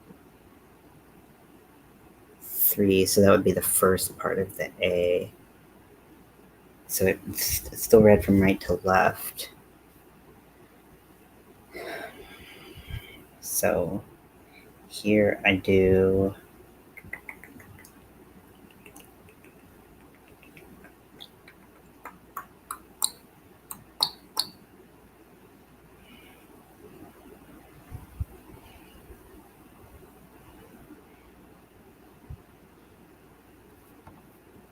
So this is actually red right here.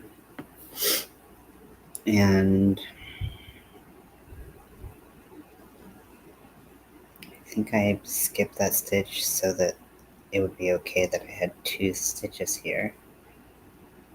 But then nothing goes into that first stitch.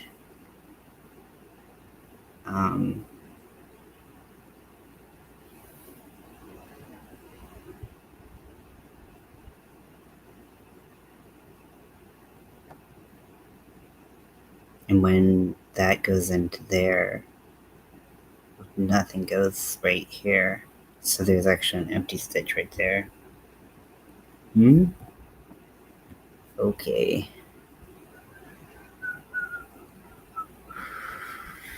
If I had to do a slip stitch anyways, I might as well do this together. It'd be less confusing. And do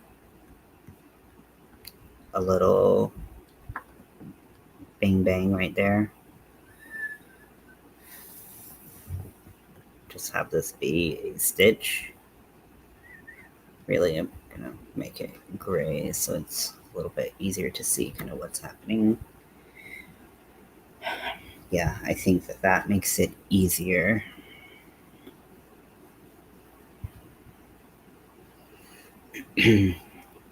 Here we have this going around it, which ultimately felt a little, less than important because it didn't happen anywhere else. I mean, I could give all of them that little moment. I mean, there's only one other A, so it doesn't really matter. I wish I could make the I spot a little bigger.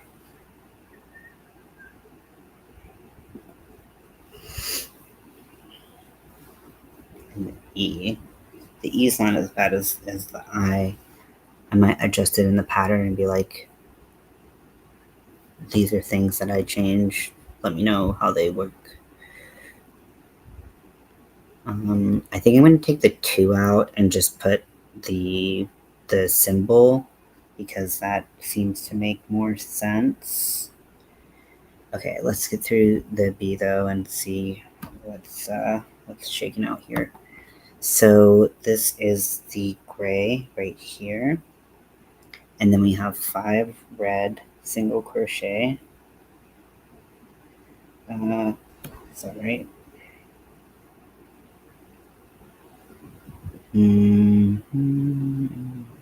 Feels weird, but okay. Yeah, that doesn't. I guess that would.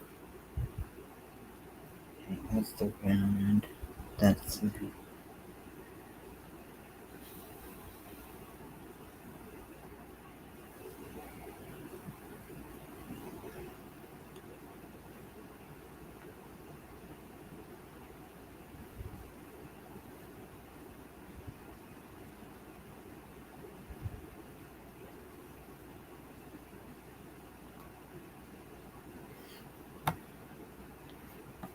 Actually, this is gray.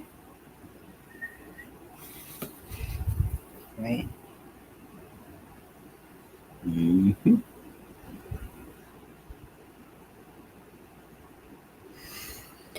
Okay, next in the red line, I guess I do single crochets and eventually double crochets go into them.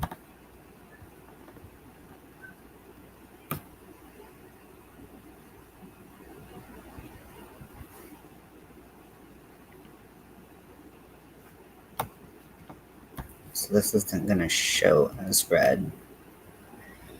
It's going to be kind of covered.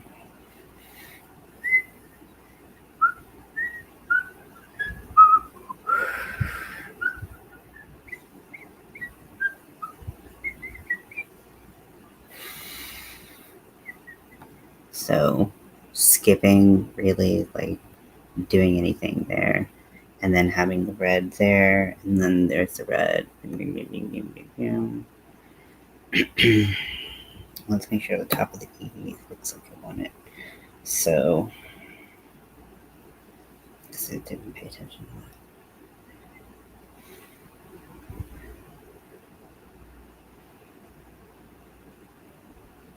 So I had that 5 wide.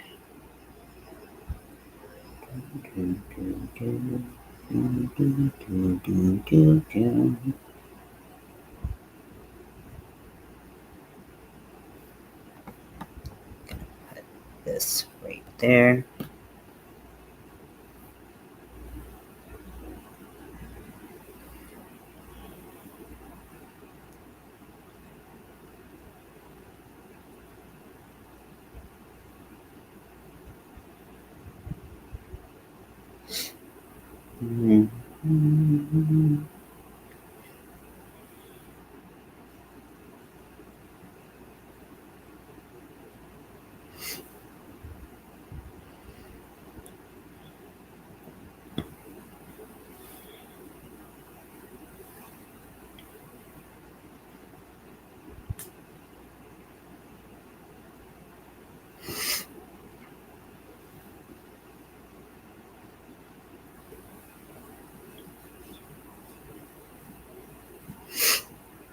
Okay, so let's see. Then the top of it is 1, 2, 3, 4 wide.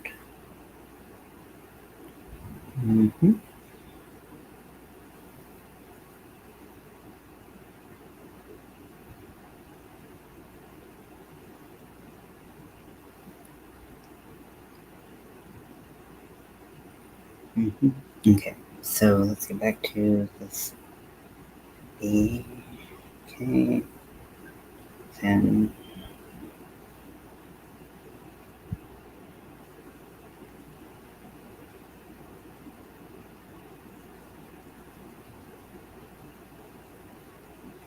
okay, so for the gray,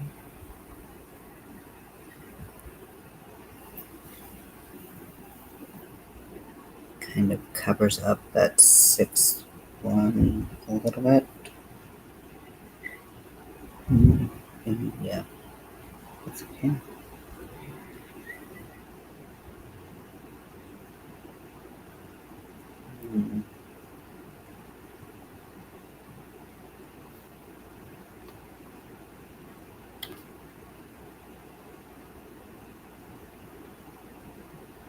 Let's get some stitch behind it. Where the double crochet is. This one's covered up by this, and get to the top. So this is a skip stitch.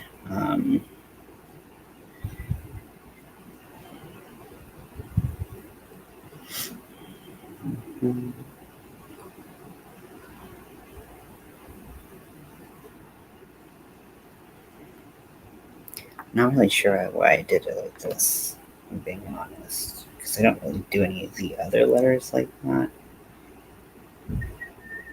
I'm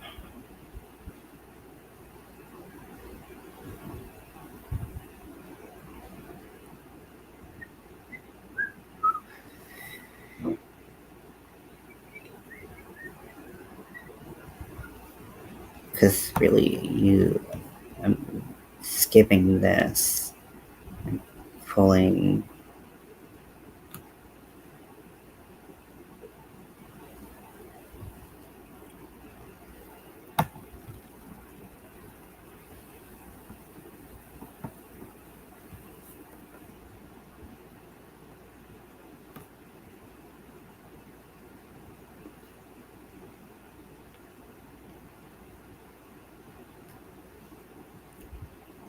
Two, 3, 4, 5, 6, 7, 8, 9, 10, 11.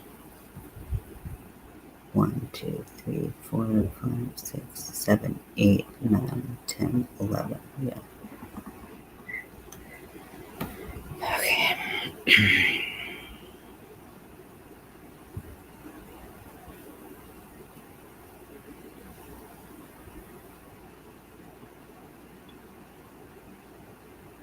I guess because it kind of curved in here, which I didn't really talk about today.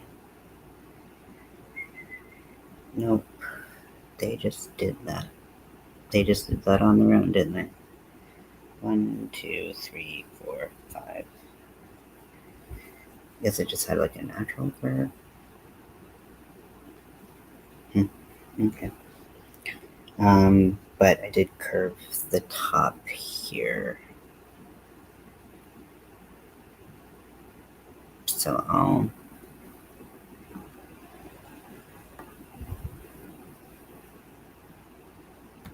put that right there just to kind of soften that a bit. And then I just don't feel like this is necessary.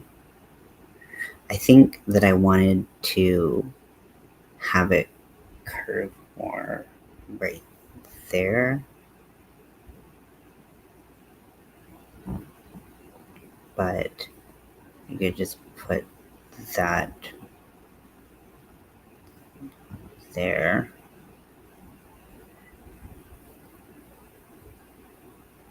And this is backwards.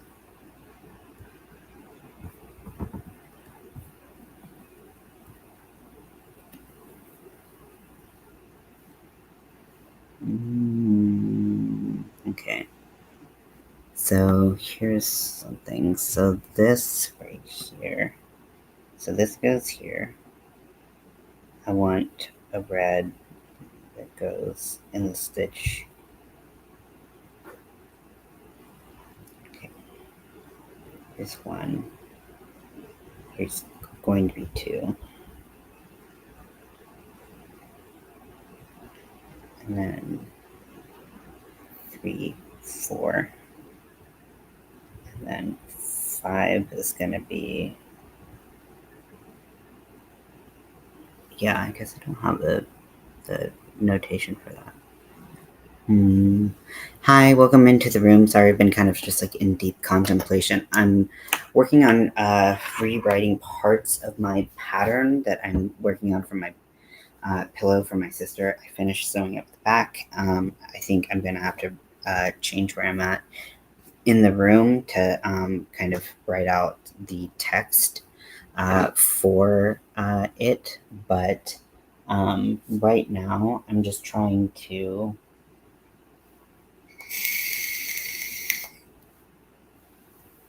figure out how I want this to look.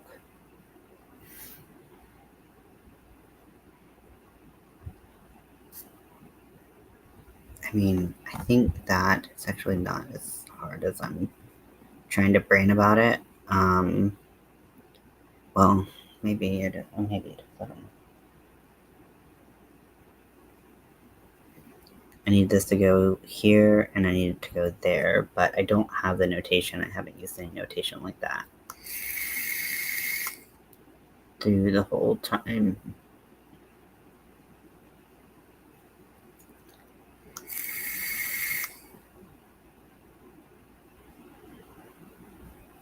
There's gonna be a little spot right there. It always kind of like softens the edges a little bit. I'm gonna have this be here to soften because this kind of did. I don't know. I feel like that's not necessary because this just kind of curved, I think, by... Well, no, because I put that there. So this actually did on purpose.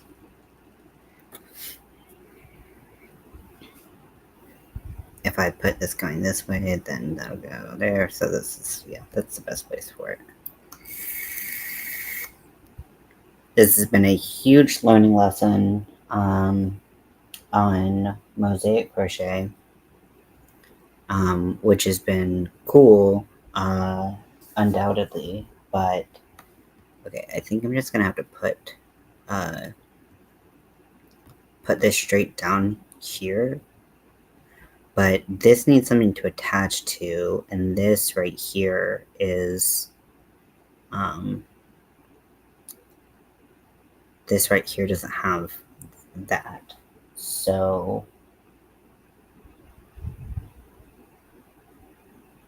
I kind of need to...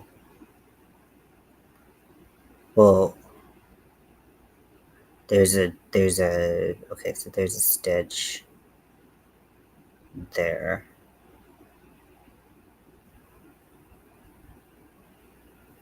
I wanted to make this thicker going here. This will go. This is the gray, so I don't want to put that there.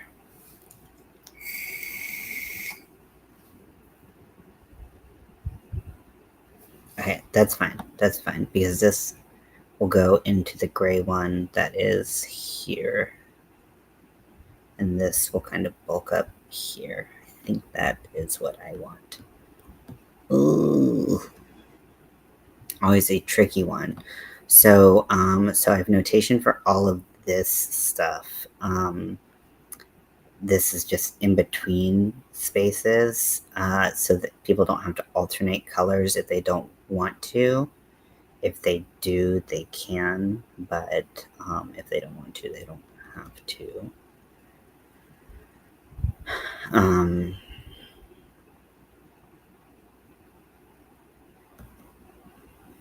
Okay, so now we're getting into some different language. Now, anywhere there's a 2, I'm going to get rid of it because I don't, like, I think they mean the same thing. Double, like, 2 double crochet in same stitch. Yeah, and then the 2 that is 2 single crochet in the same. Okay, so yeah, that is different. Didn't I get rid of a 2 somewhere in the pattern? Let me open up what I had.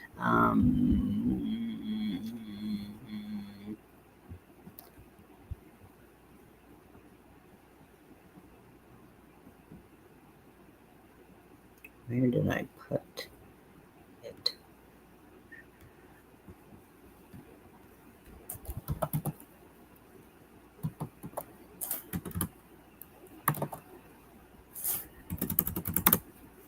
Okay, let's see, desktop.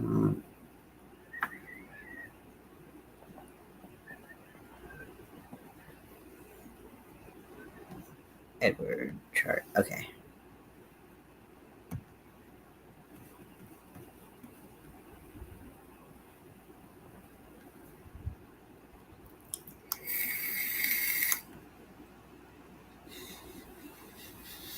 No, there wasn't a 2 there. Okay.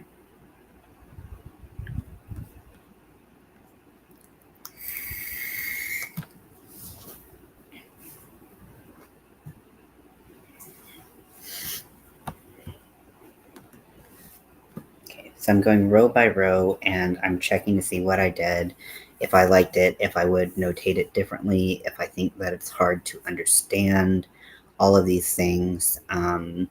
And then I'm going to remake the, maybe remake this before. Can't tell if I'm going to remake it before or after I send it to some pattern testers. The pattern testers will all be friends of mine, so if I send them like a janky ass pattern, hopefully they can kind of figure out how to make it better, and will ask me if what the hell was I thinking. Okay, so we got those 2.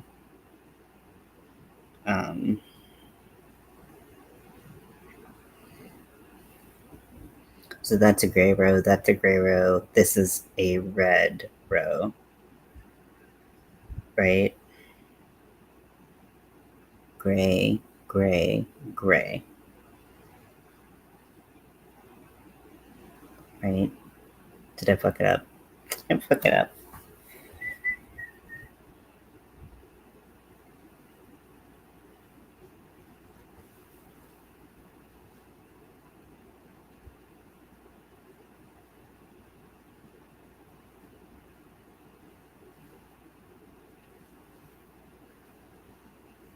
Yeah, okay, so these actually don't go that high. Boop, boop, boop, boop. Okay. This is gray. This is gray. This is gray.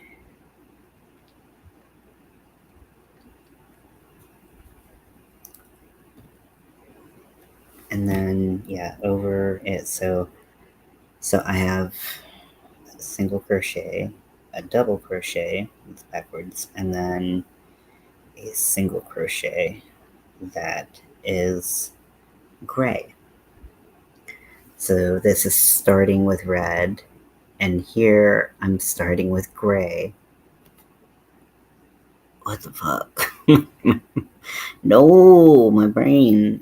Oh, fuck. Okay, so 1, 1, 2, 3, 1, 2. Okay, so I had thought that this was starting with gray.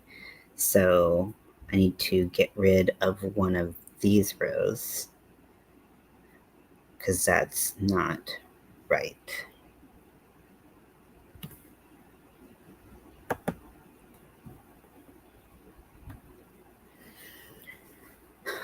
Okay, and then I guess I'll just add a row to the top or at the bottom. What should we do? Let's see, so here we have 2 and then the chain, and then above it's right up to that. So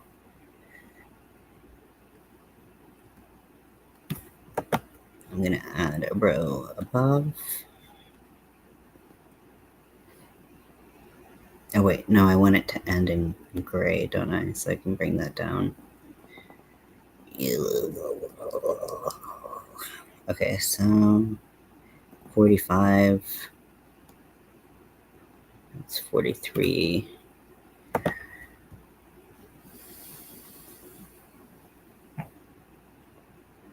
Row above, and then we can add a row below so that it's 45 high and it's 45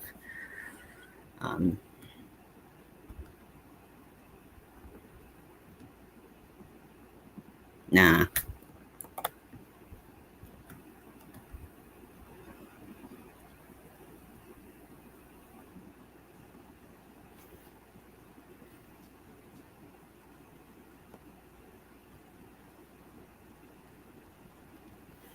And these plus signs on the front indicate doing a single crochet through both loops, which is how I, in the patterns that I've seen in whatchamacallit?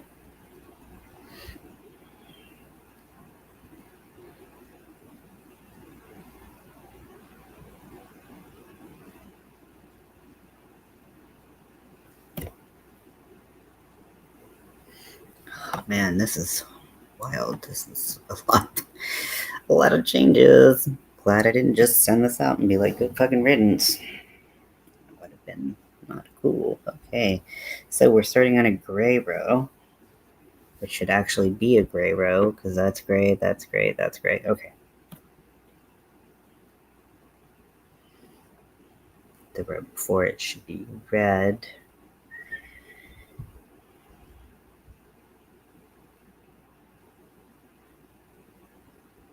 Wait. Now I'm confused. Okay.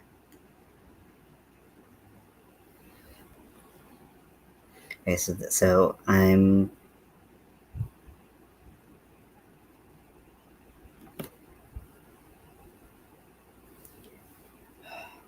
one.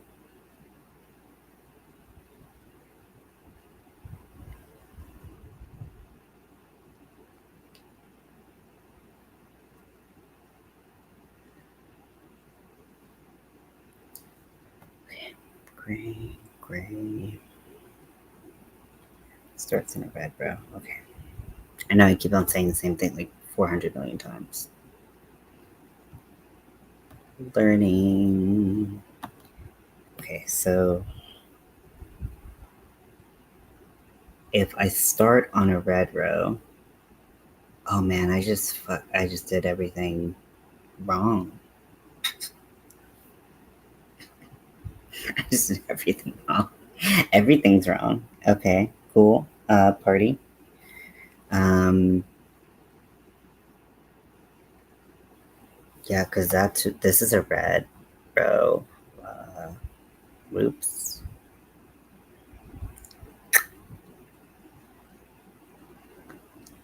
Yeah. Whoopsies.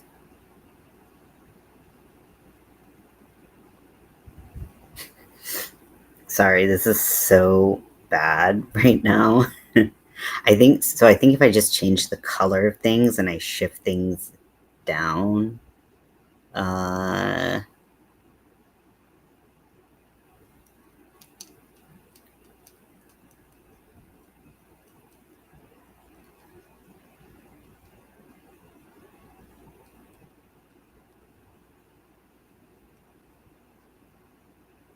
so I think that was actually right.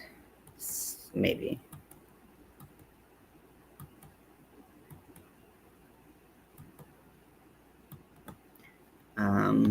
Maybe that's not working like I thought it was. Maybe it was. Okay, it was working. Okay. So this has a red. This is a red row. Wait, no, that's gray. Okay. So above it, I put red.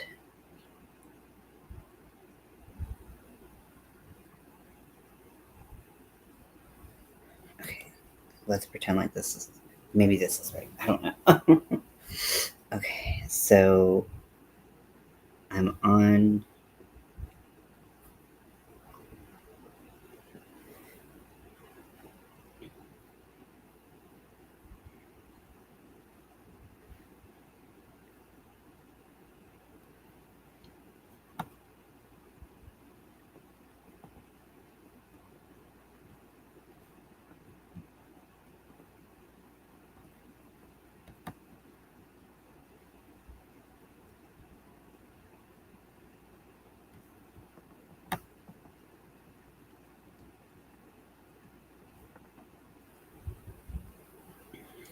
Okay.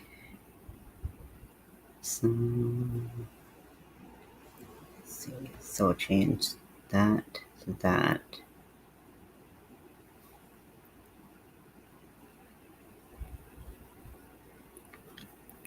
So that just kind of drug that one out. Okay. And then here,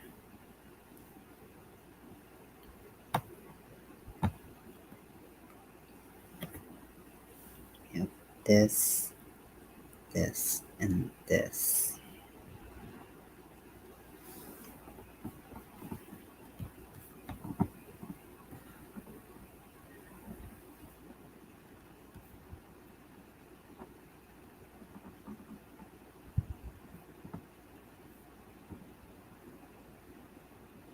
Oh, wait.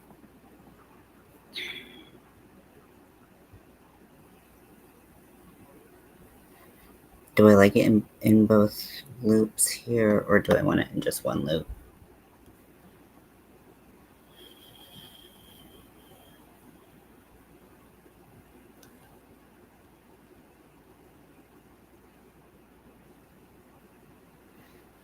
I've been thinking that, like whether or not I liked when it was in the back loop only, when it was the first line of a text. I think I like it in both loops, so I think this is appropriate. And with the E, it's down here. So just keep this sucker on right here. And this was here.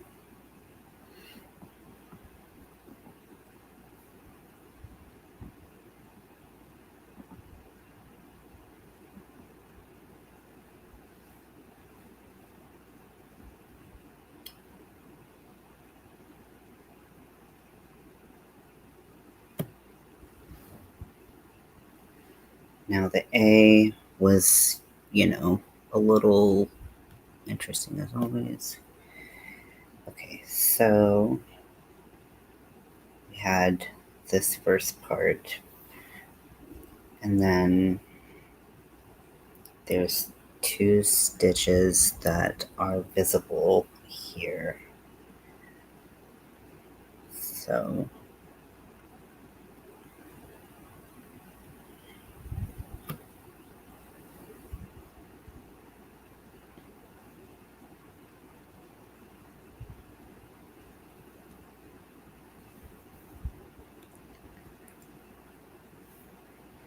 okie dokie. So those look a little weird right now, and they might continue to look a little weird. We'll kind of see how things go.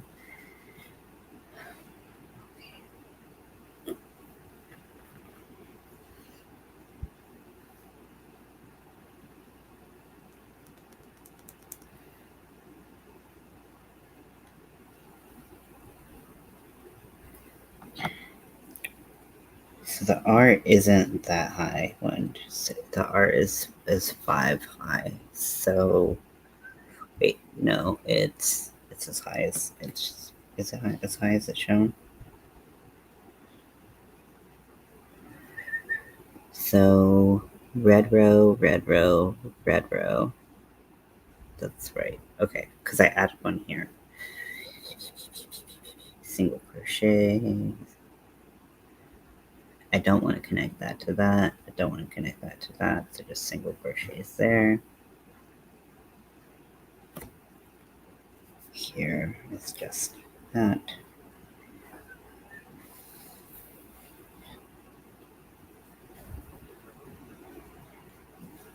This looks pretty much the same as the other E. What's going on with my cat? What's he doing? What's up, little friend? What's up, little friend? Look at me. He's here.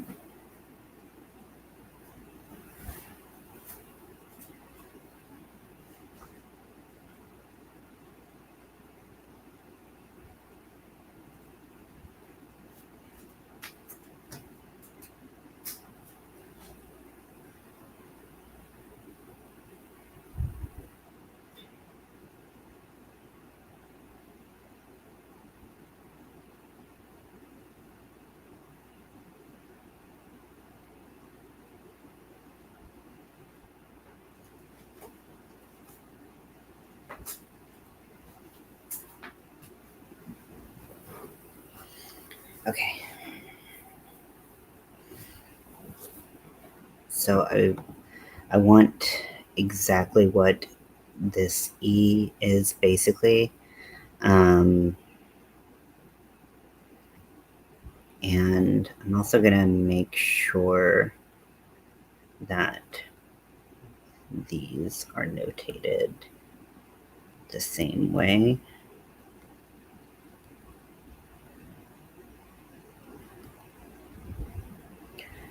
Okay.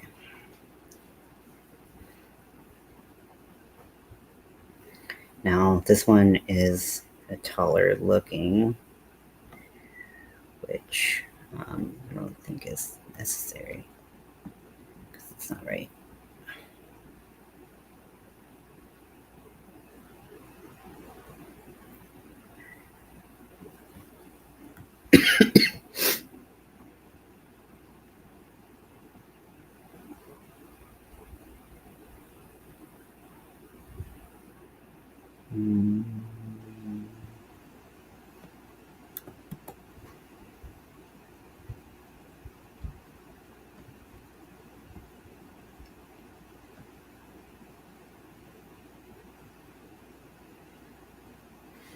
So I can't do this E exactly the same way because I don't think, let me double check. Okay, so we have these, we have this coming in. Actually, do we? I did not end up making that decision on this one, but if I did it on the other one, I'm going to go ahead and I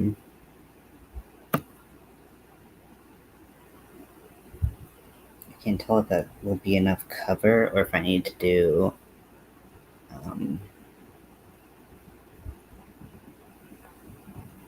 like a little bubble with the bee, because they look almost the same.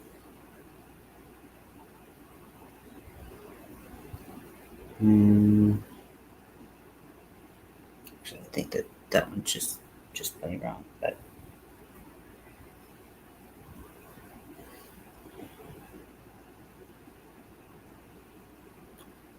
I'm gonna put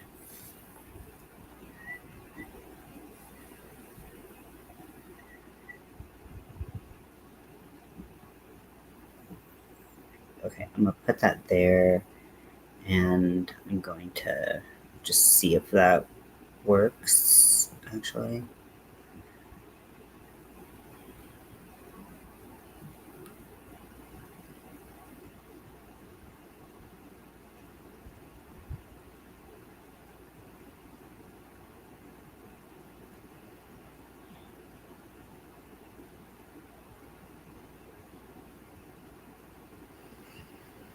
Okay, and then we have these, and then 3 across, and then above it, pull that in. 1, 2, 3, and then we pull that in.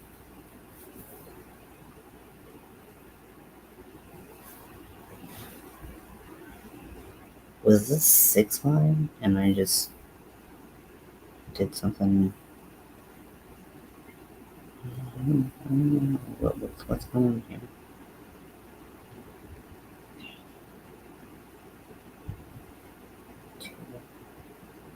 So it was 5 wide. And then took that into 1. Oh, I covered up the edge of that. Okay.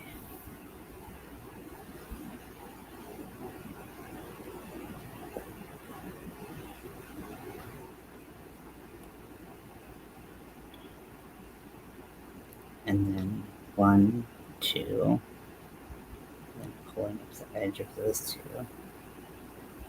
That seems right. I don't know why it wouldn't be right, but it seems right. And then that actually can be this because this is kind of hiding that a little. This is going here, so there's a single crochet there, so it's dropping down to the kind of hidden crochet right there. Okay, so the E is, an E. Okay, the I, we're gonna have some issues with this motherfucker, I know, because it threw off the shape and was all weird and stuff.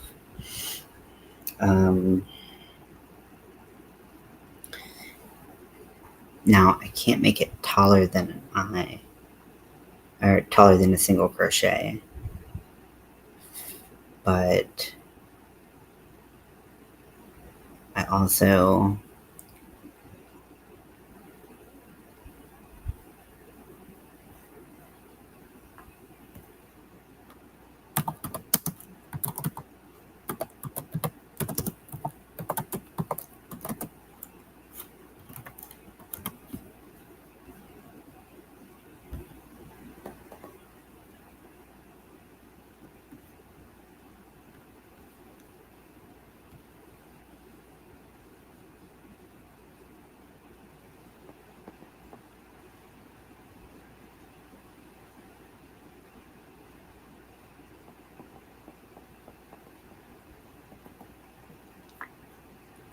So I'm wondering if I can, let's see what the stitches have for us to examine. So there's the shell option, which just produces more stitches at the top.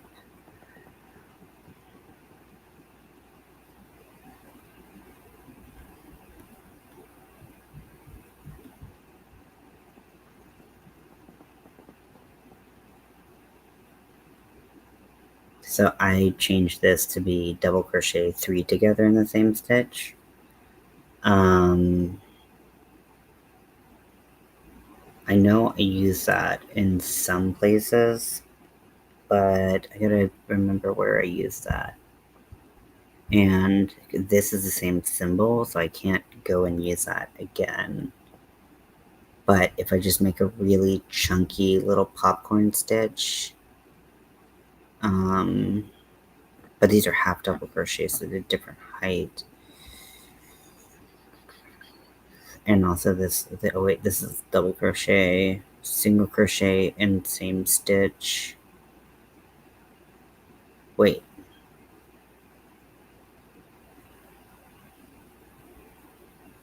Where the hell is this?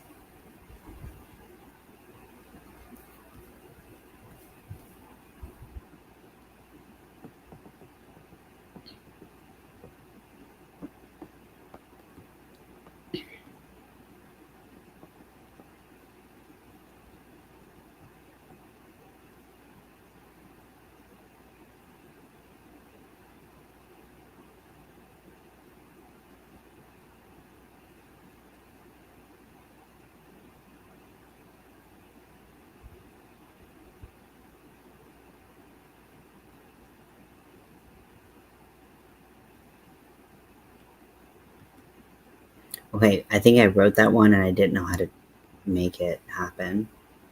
Okay, so this one, I just don't like how it is working out. And even when I skip that stitch next to it, it's just not poking out enough. So it gets almost entirely just smushed over. So this stitch next to it does, let me see what's happening. So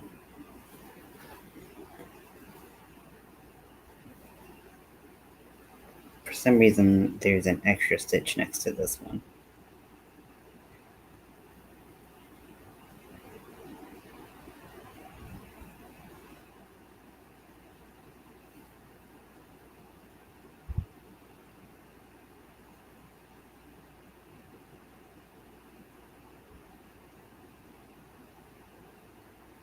I don't understand why.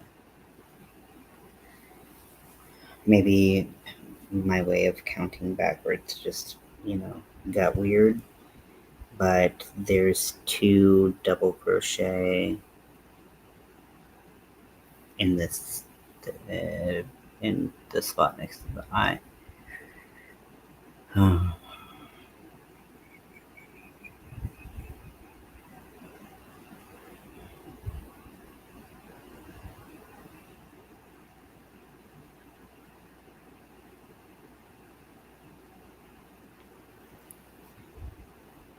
So I skipped this stitch next to the top of the eye and pulled that together. And at that point, I added 2 stitches.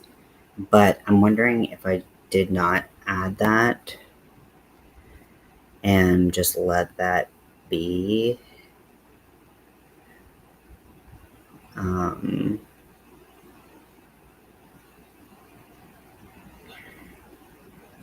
It would be okay, because then there's one less stitch down there.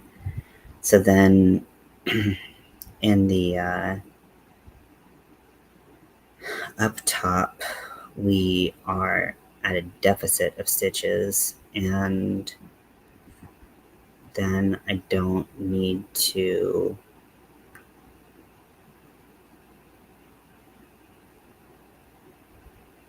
make there. Oh wait, so wait, there's not enough stitches here, so I need to add stitches here.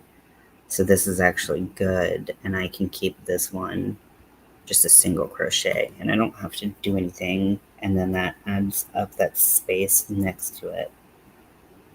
Let me the worst. Okay.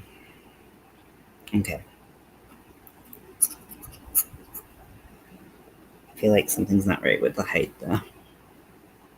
1, 2, 3.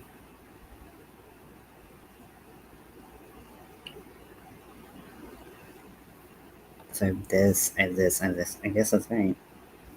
Okay.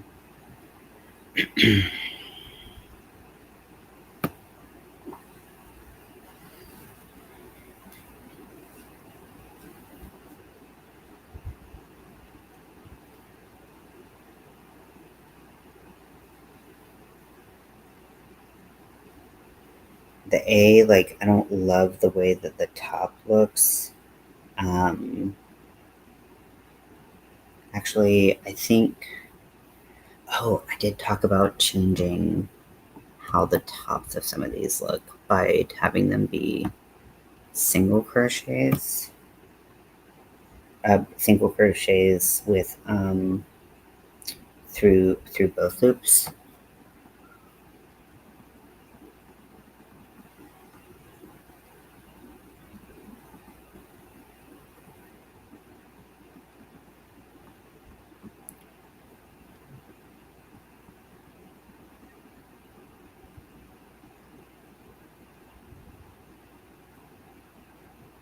So it like neatens up the top because it's not going on the back loop, and therefore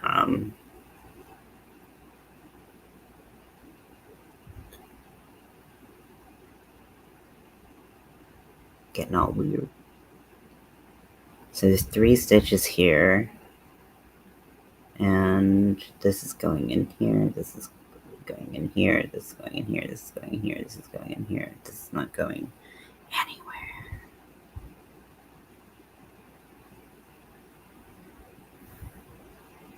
I might actually just push this over here. Open that up as well.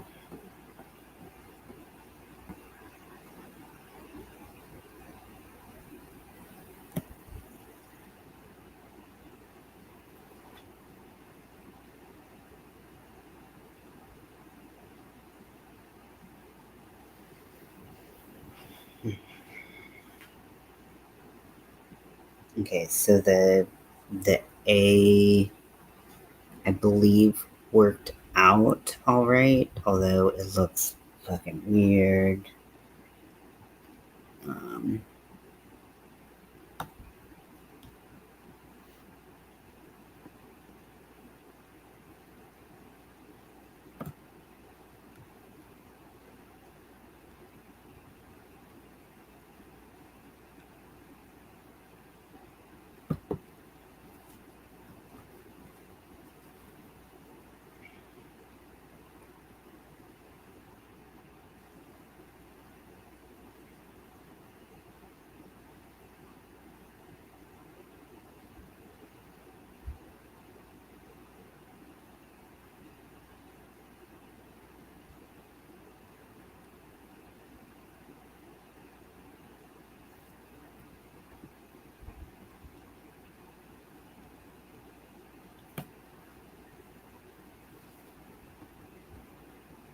Just gonna have that look kind of like that.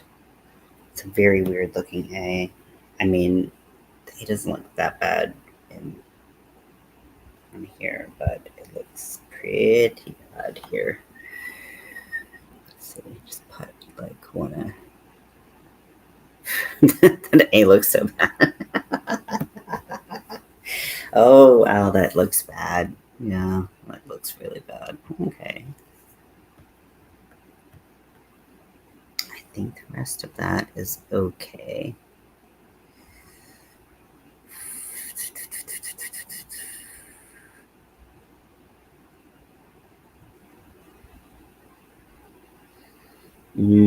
Okay, so with this red,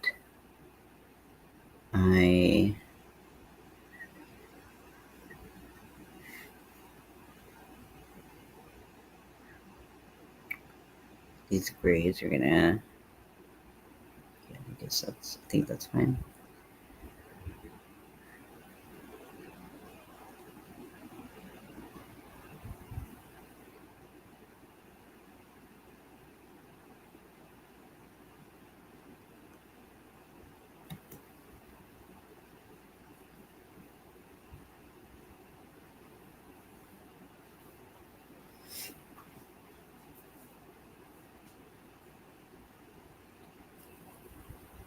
Okay, so I'm working on my chart. It had so many mistakes and was such a calamity that I'm hoping that I'm making it a little bit better and that it can be pattern tested. But we'll see because this is rough. It's rough.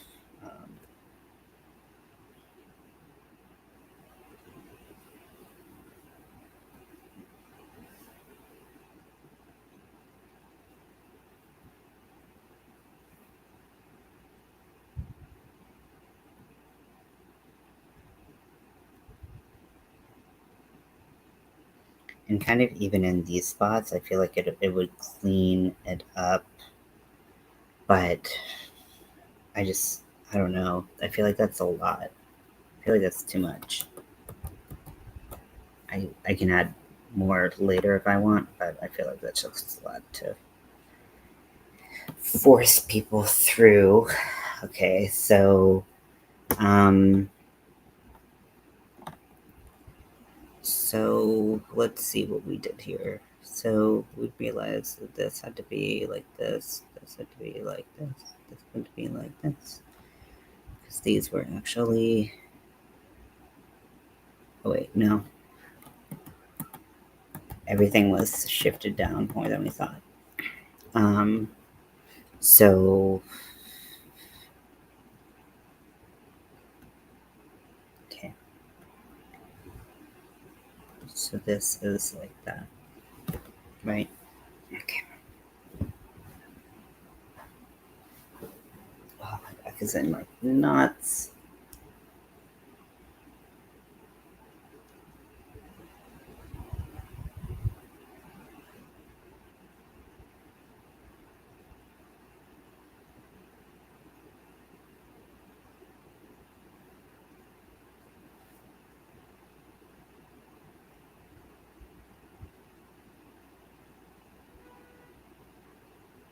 Beep beep beep beep. Beep beep beep beep.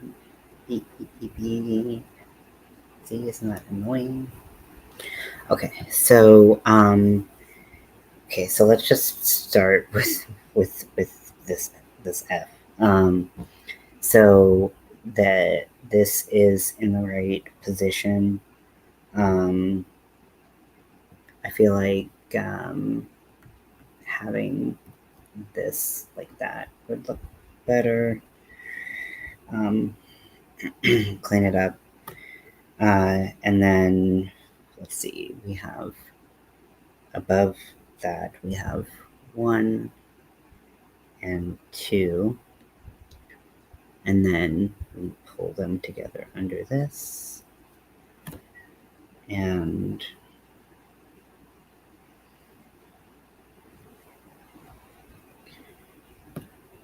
this is a whole other thing right here. So at the top of this, I have a single crochet and put a single crochet over. I just had a gray single crochet right there. And then this comes down and grabs that. Wish I had the ability to do 2, so it's a little thicker, but that's fine. And I'm gonna put this right there just to clean that up. Okay, so let's look at the O. I imagine it's gonna end up a lot like the A, which is tragic because it's just really, really, really bad.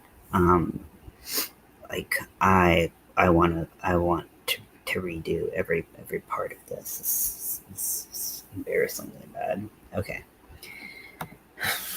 so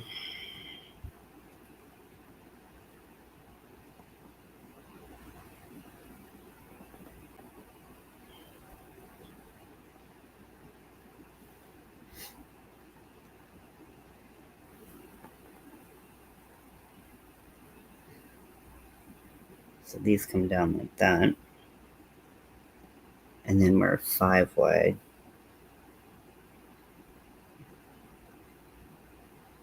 This goes down, this goes down, this goes down, this goes down. and we're 5 wide at the top.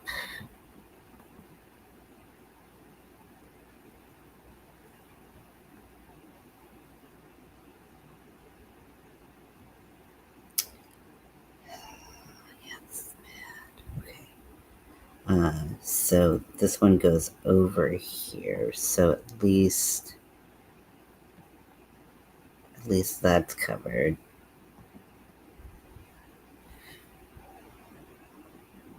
Could put this there, but then we'll show more red here.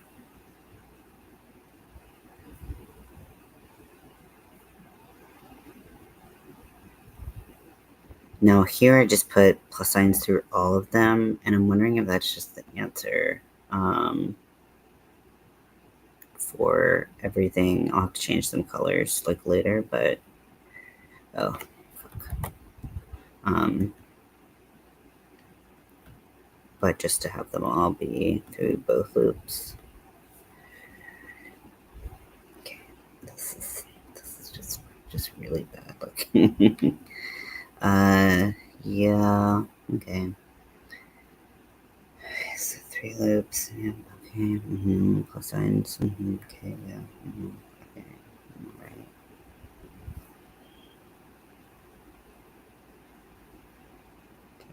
Put that there, and then that there. See, that just, I mean, it looks just bonkers on the chart. Put at least something like that, so it's vaguely O-shaped.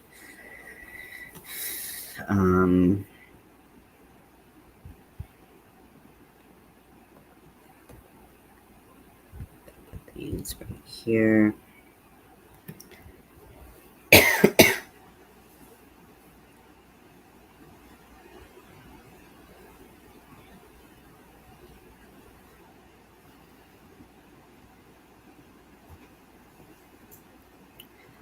Hey, Crystal! I am realizing that a lot of my chart is not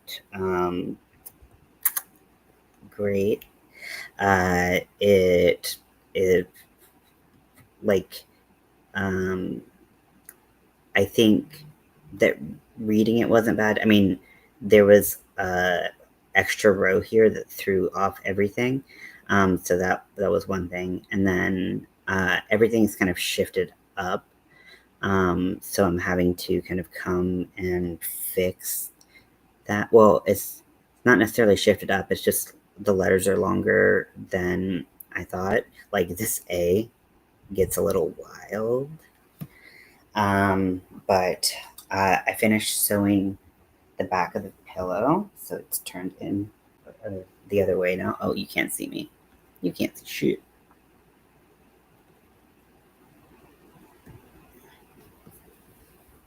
Oh, why is this small? Okay, so I flipped it, and I am gonna do the tracing later, but I was like, I don't want to spread out the space to do that right now. So I'm taking the chart and writing it, and it is interesting. Yeah, so I'm trying to make some changes that make it a little bit better, but so I hope I'm doing a good job. It's the struggle is real. The struggle is real.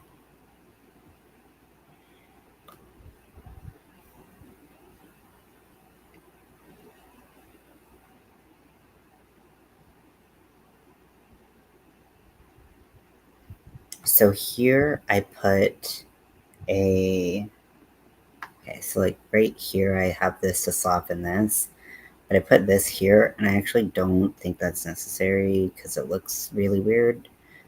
This is good. I like what this is doing, but I don't feel like this one is necessary or doing what I want at all. Yeah, so how are you doing? What are you up to? I heard that you were on Kiwi's live, so I hope you had a good time. Squawking with Kiwi. Get it? Birds. Also, I'm trying to figure out a way that I can make the eye look better. I think I have an idea that I just hadn't tried when I had this. So when I was working on it, because it's just so like I got to get it done. So hopefully that works. I like the way that this might turn out if I do it like this. But yeah, this part is like a big problem because it's that the dot just almost disappears. Yeah, I changed the view or whatever. Okay. This can be exactly like the one below it. So it started on a red row, which I knew, but then my brain like undid, and it just, whew, this has been a ride. So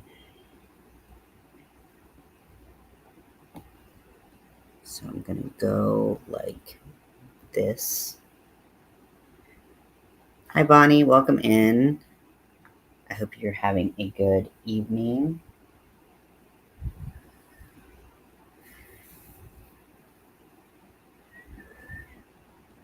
I'm also kind of cleaning up some of the edges of the letters. I'm hoping by doing single crochets in both loops rather than just one of the loops, and hoping that looks okay. So I am kind of fixing the mosaic pattern that I was writing as I was doing things with for this pillowcase that I'm making my sister. And I wanted to send it out to pattern testers. And I was like, I need to make sure that it's okay. And oh my gosh, there were so many mistakes. I had so many things to change, but that's okay.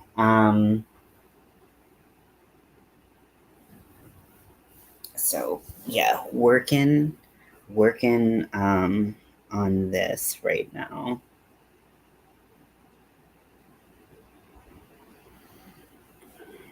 Okay, and so we have these three right here.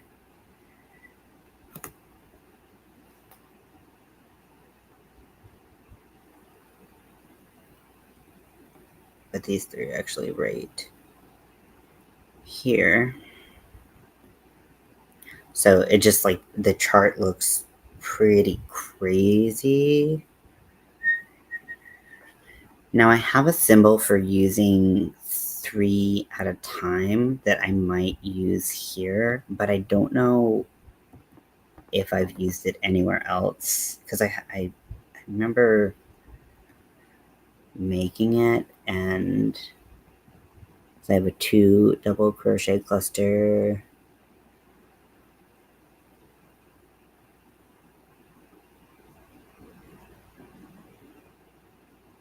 Well, I thought I had it. I guess I got rid of it. Okay, but it lays all right if it's not curving. So I'm gonna leave it like it is right now, and then we'll kind of see how.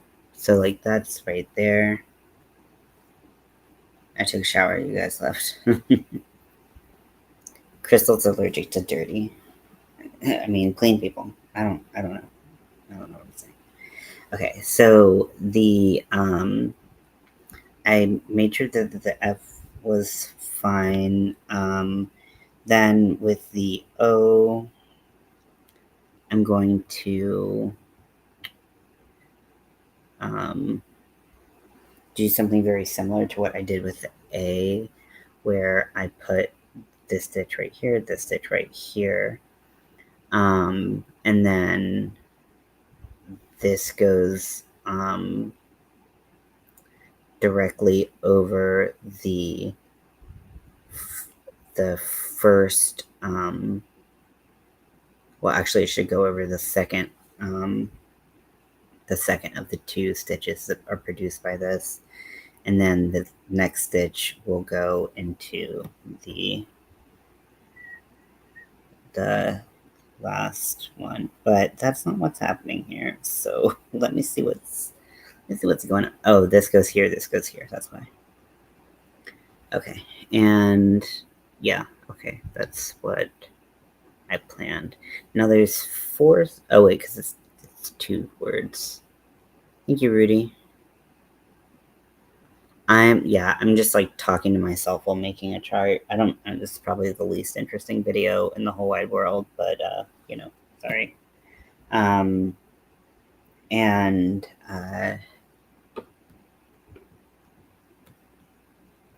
But to make it, I have to talk through it. Okay, so I was at the S.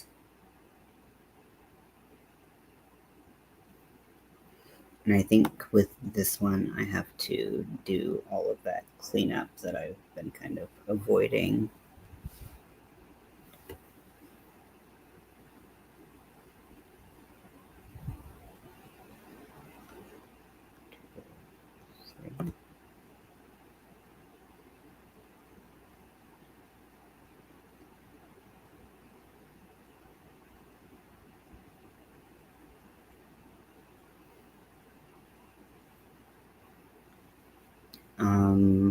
Now this is a situation where I have trouble hiding part of the S right here. So you might be able to see, you might not, but right here there's a little chunk of the S that kind of doesn't want to be hidden, like right there. I'm showing it a little bit more than the yarn kind of naturally falls on it.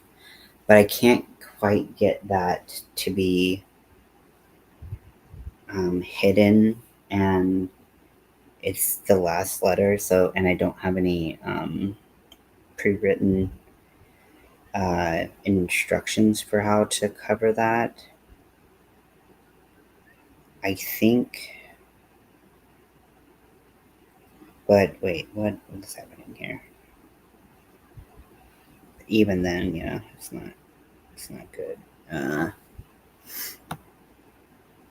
Because then I also leave a spot right here. So basically, you're kind of not following with the physical pillow. Like, so I have like a little bit of a spot right here, right under the bottom curve of the S, and then I also have like a little bit of a spot right here. Trying to fix it, and I'm not sure if I need to introduce a new symbol or if I can use something that I have otherwise. So I think I'm just gonna put a color, and I'm gonna put these as like marked places where I know something needs to change, but I don't know what that is. I mean, there are a bunch of places where I'm sure that improvements can be made, but that's like a definite one that makes it's just, you know, these are just huge open spaces. This one right here,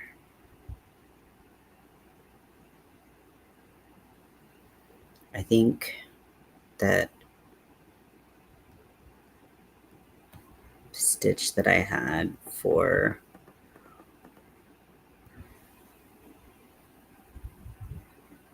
or like what I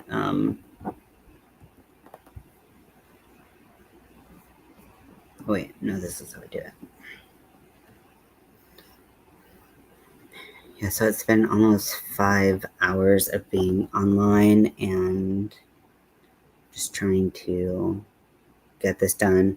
I worked more than half of the top, the festival top that I'm working. I worked the band, and then I finished up the pillow. But after I was done with the pillow, because I started with the festival top, and what's going underneath the strap around it is cotton. I know anything of cotton. You are very smart. You would figure it out so quick, so quick, quick. But after touching the chenille yarn and then trying to go back to cotton, it was like, um, it was just so rough on my hands. Like it was not fun. So let's see. So I do have a symbol that I haven't. What color did I want to put it in? I think it was the gray. So it's possible that popping that in there would be helpful. We shall see. Now, I did something different with the O and with the A, where you can see here, I skipped the stitch right here, and the thing is, like, they look almost identical. I think maybe there was just some, like, trying to make things seem a little bit more clear for people reading the pattern. So these first 3 stitches are the same. This one I have going around this, and then the next stitch goes directly into it, whereas this one goes directly down. So in theory, the holes should be 2 different sizes, but I'm just not seeing that.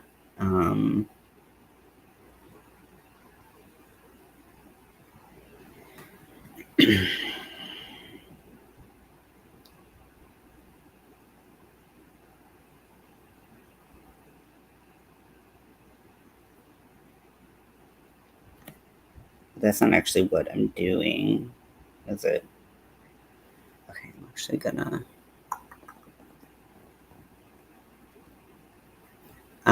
no, I'm gonna try to see if my mom can buy it and just pay her back when I get to North Carolina.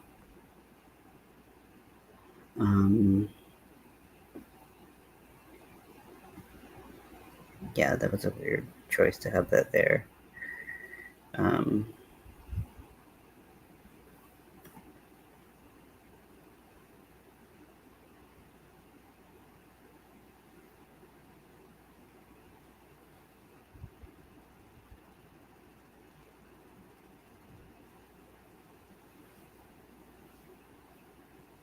I guess, I don't know. It, like, I don't know. I feel like it looks good on the A.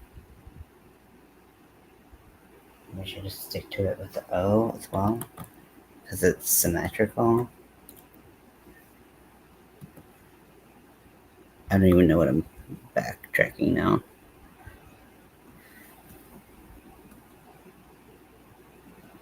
Okay, so those are there.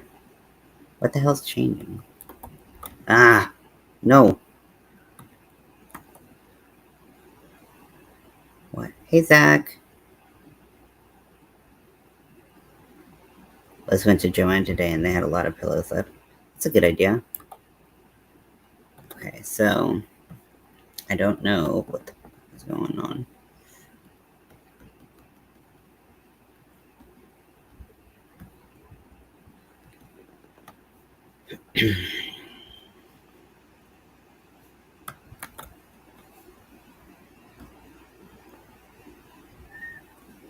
What is happening? Like, what the fuck is actually happening?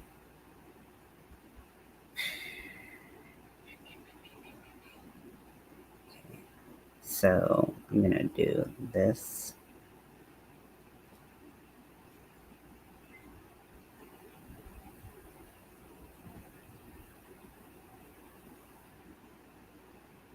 This had a single crochet that got covered up, and this one didn't. So maybe that's why. Because that had a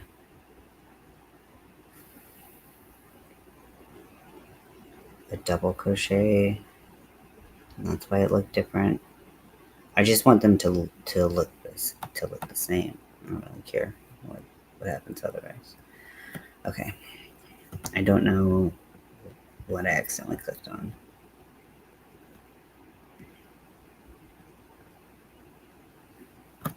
Okay. Then I changed kind of how I did the N, hoping that works. The K is fine. Okay, so the S, and there's problems, some issues around the S, just kind of in general. But okay, so let's see. So these two are fine, I guess. And then I have 4 single crochets.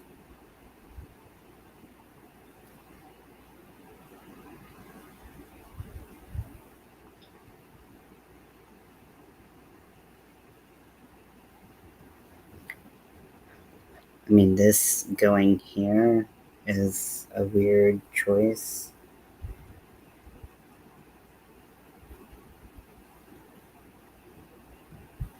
Oh wait, this is gray, so that would curve over the red. Okay, so that's actually not that bad. Okay. So this goes here.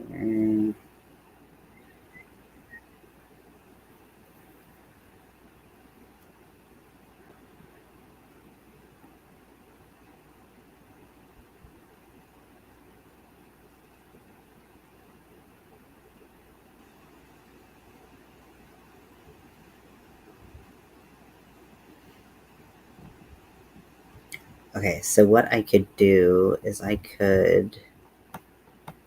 don't have a skip stitch in a gray, but I could skip a stitch here.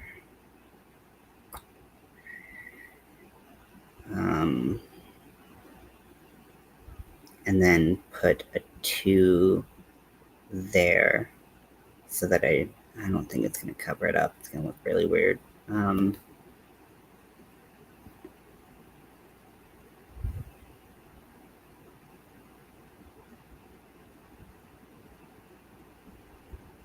Yeah, I'm not quite sure how I'm going to play that one. Okay, so this.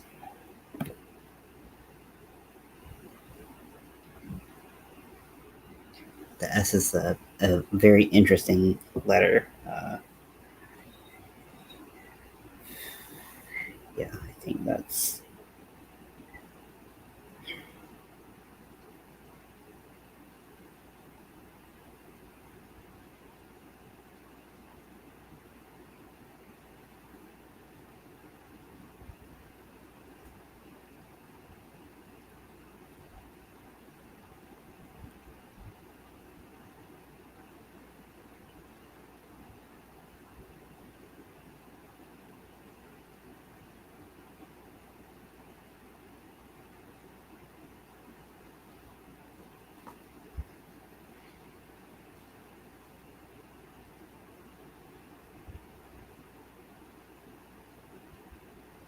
Okay, so we have the 4 going here, and then above it.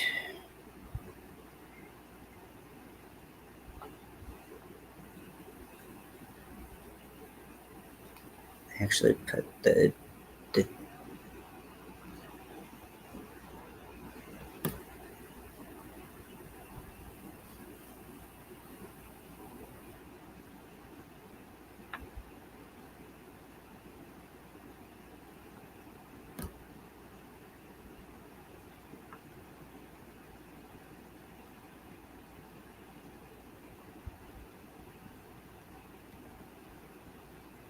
This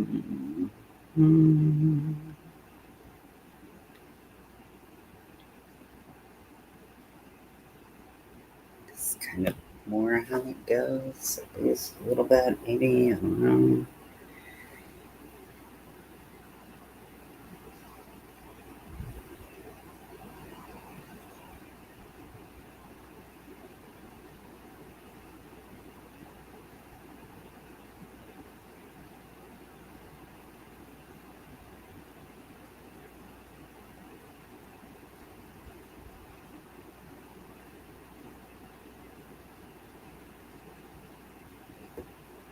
Yeah, I think that's my best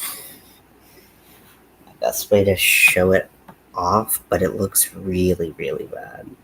Like this, like just the bottoms of the letters look really bad, but I feel like it's gonna help someone try to get through it. You know, even if it's not super, like who knows? I mean, it looks pretty bad on the graph, but it doesn't. You know, there's spots. Okay, so I'm gonna look at my chart.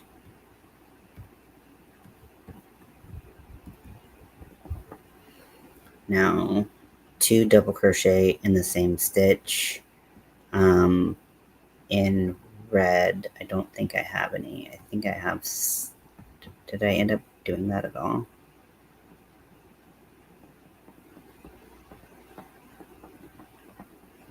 Interesting. Oh yeah, because I was doing that around the eye, and then I didn't do it. Um,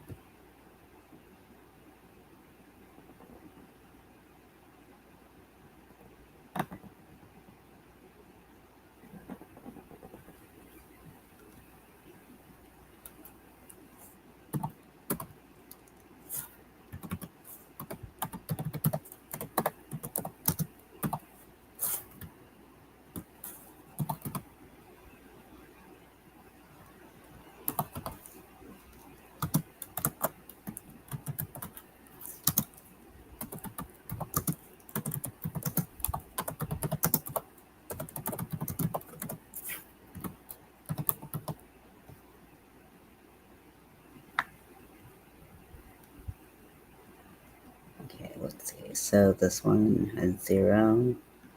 Bye.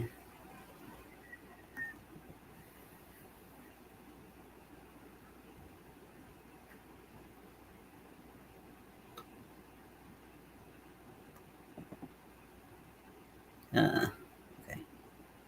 So just gotta click it one at a time till it gets up. Nope. And you lose it, which is really great and super fun. So put all of those together.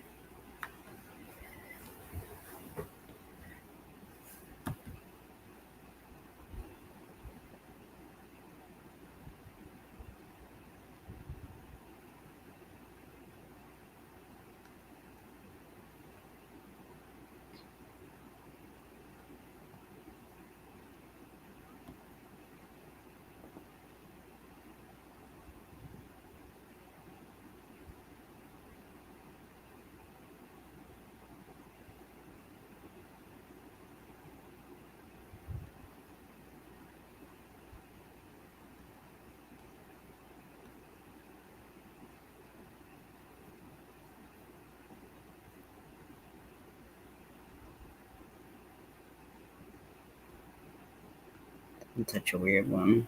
Take that down.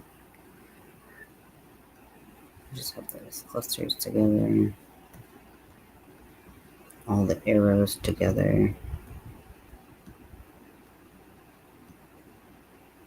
Oh, I guess they keep going down.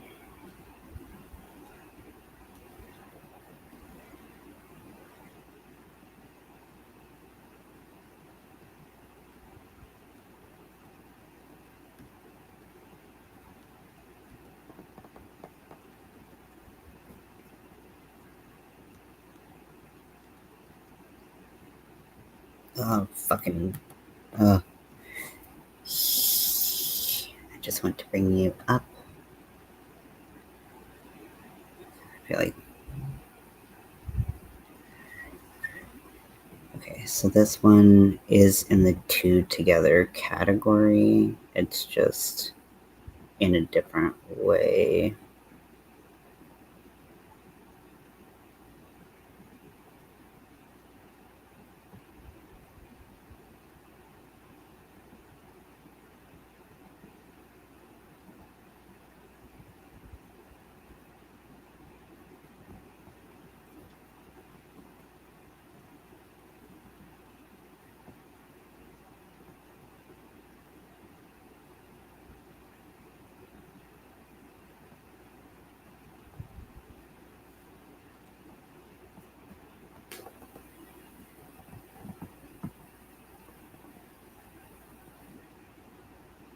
The yellow one, I'm just gonna let that stay down there because we're not gonna bother trying to get that in the right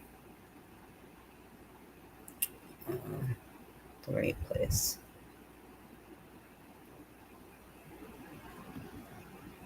So go up.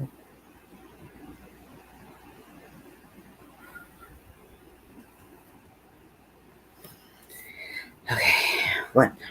I'm like the symbols changed. I was like, oh god. Okay, so I think this is the best I can do for a chart right now. Now it's 43 tall and 45 wide, and the side stitches don't really count, so I'm going to leave it as is, so it's kind of square, because each the column 1 and column 45 are those single crochets that you use to tie off and everything. Didn't mean to do that. So yeah, I think that is what I want to do, and it's saving.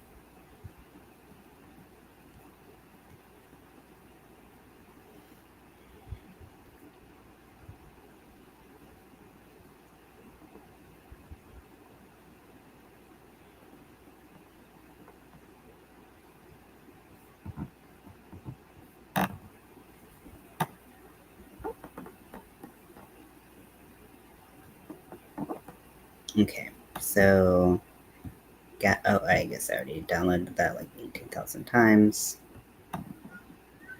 Edward Pillow update 1. Okay, and now I can go in and get rid of all of the other copies that I have.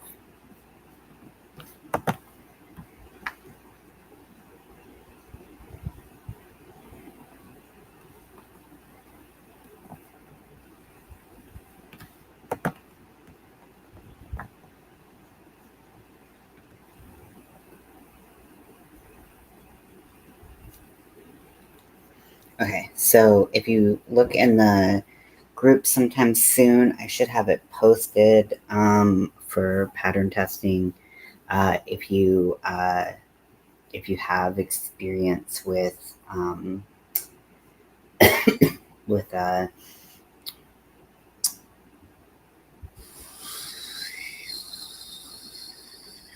with Mosaic, actually no, I'll probably still want to write instructions. So yeah, I'll do that. So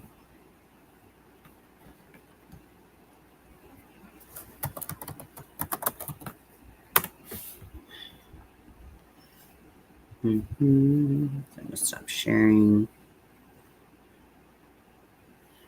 Maybe, I don't know. Okay, so this is this one.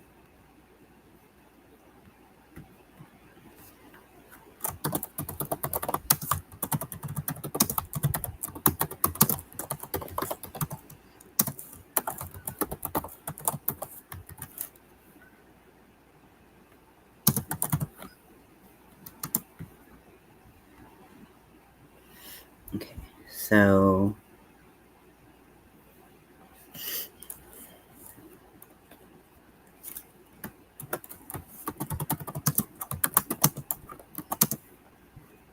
I'll share what I'm writing so you can kind of see this. Hi, Lulu. Good to see you as well. I am writing out some instructions on, good God, why does this keep, this is so annoying. Okay, whatever. Skin of a Bella.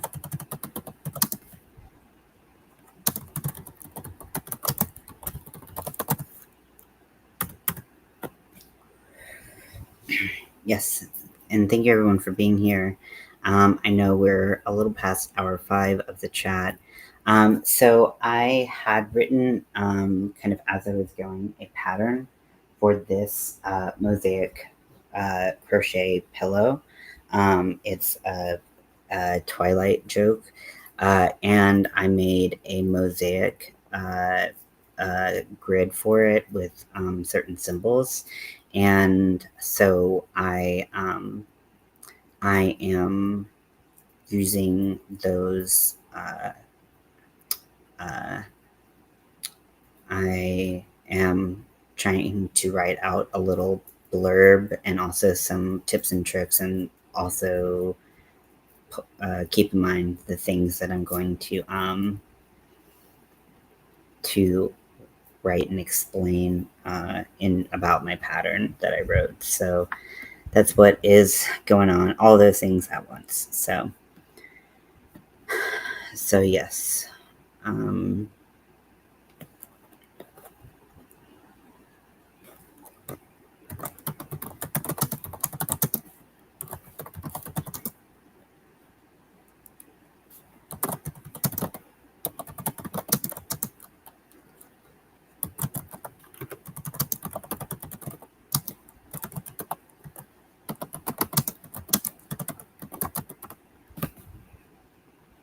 Is it filet mosaic, or is it the other type? Over something.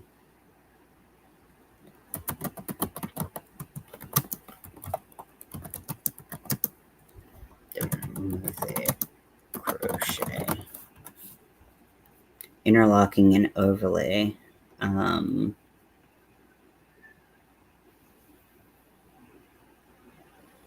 Okay, it's overlay. Okay.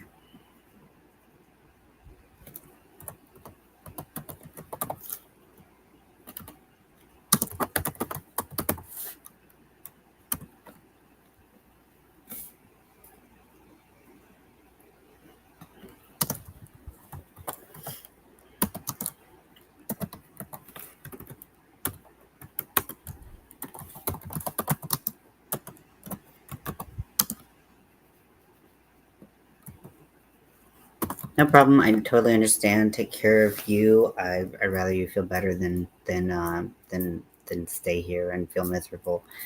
So yeah, take care of yourself, and thank you for stopping by. I appreciate it.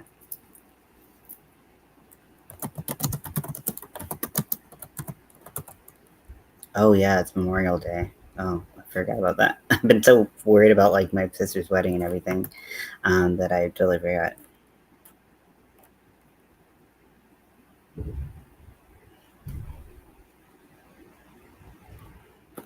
Love you too. Bye.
feel like I'm having to like justify why I like did certain things because like there are a limited number of symbols.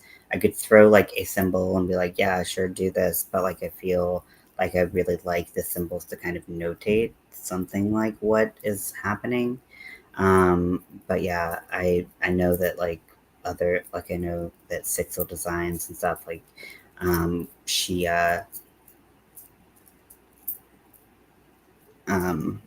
you know we'll use like a D as like a decrease or something like that and then describe it. So if that's what I need to do, I'll start doing that. But um,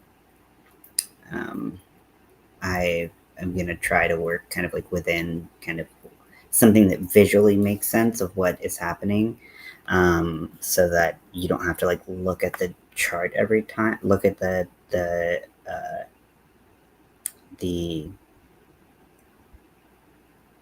uh, if you look at the appendix or whatever, if you don't have to, like I'd like it to be like intuitive, but I know sometimes that's just not always the case.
Mm-hmm.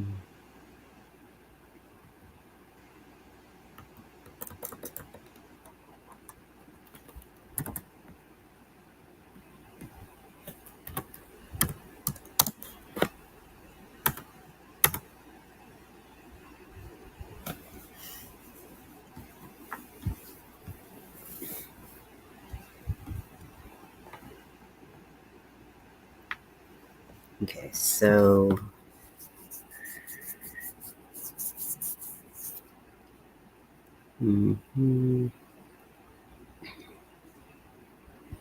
now I probably want to have that. Yeah, see the arrow. See this below row 4 isn't right.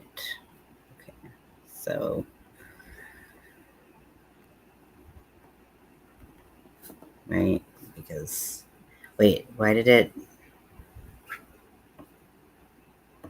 print out this one if I made changes and it's wrong?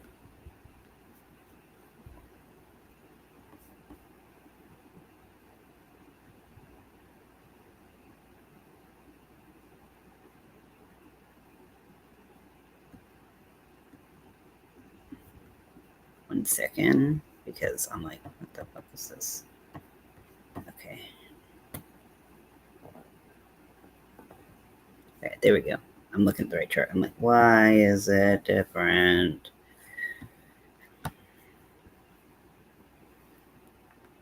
Okay. Yeah, I guess that's fine.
this is gonna be boring as fuck to watch me write stuff. I'm not gonna do this to you all.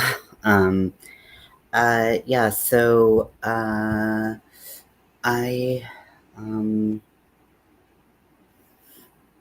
maybe I can crochet with the cotton now. Maybe it won't feel as hellish on my fingers as it did before. Right after touching the chenille yarn and being like, ooh, nice, you know. But oh my gosh, it felt terrible right after the chenille. Gotta figure out where I'm gonna put that hook. There we go. Sorry, I know that this is not, it's always like the ends or something. Certain projects are not always the most fun and exciting, but we were all tilted up. Hey, eyeball lady, you lurking? I don't know. Just don't. Just let that erase from your memory. Unless you sent me something and you're expecting me to see it. Because the notifications after my phone update are actually really fucking hard to see. I feel like I have a hard time seeing things.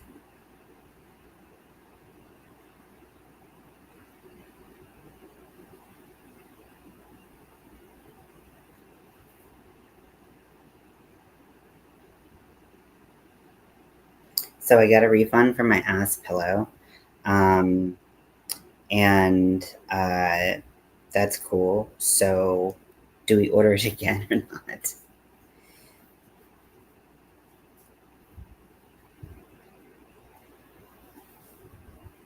Just lurking, yeah.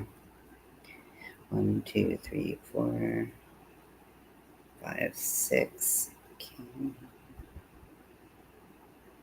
So that's good. I mean, like, that means I could get another ass pillow, or I could not.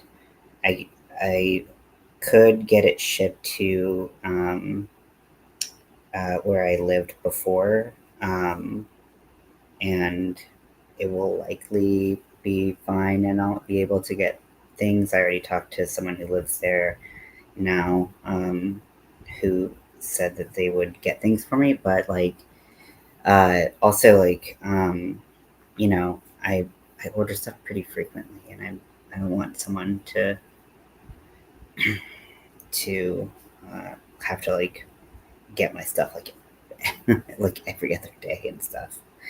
But I'm really glad that they refunded that. That's nice. It was not. I really was not expecting that, because I mean they're like, things get stolen. I can't do anything about it. Like, yeah, you're right. So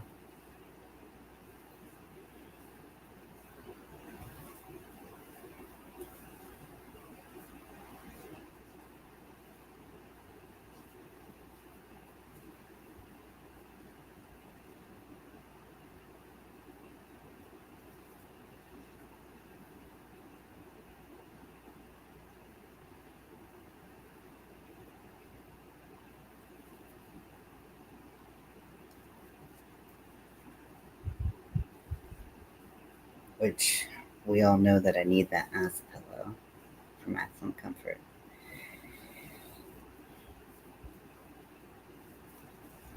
Then I'll finally shut up about it, hopefully. Unless it sucks, and then I'll just keep complaining.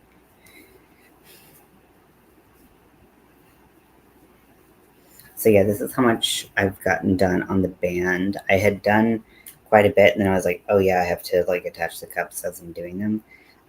So I'm attaching the cups as I'm doing them, and then I cinched kind of unevenly the band a little bit, because the top or the bottom of the bottom tends to kind of flare out a little bit more than I like. So I tightened it up by I had a piece of fabric that's like a rectangle, and I put the how do I explain this? I pulled basically the ends together to make a triangle, which you can't see. So pull the ends together to make a triangle, and then sewed that up. I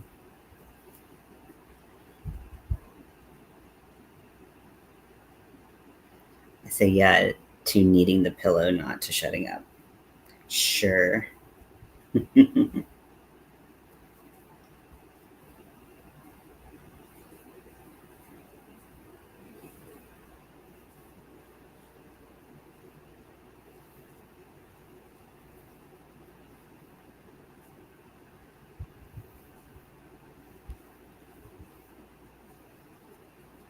Thank you.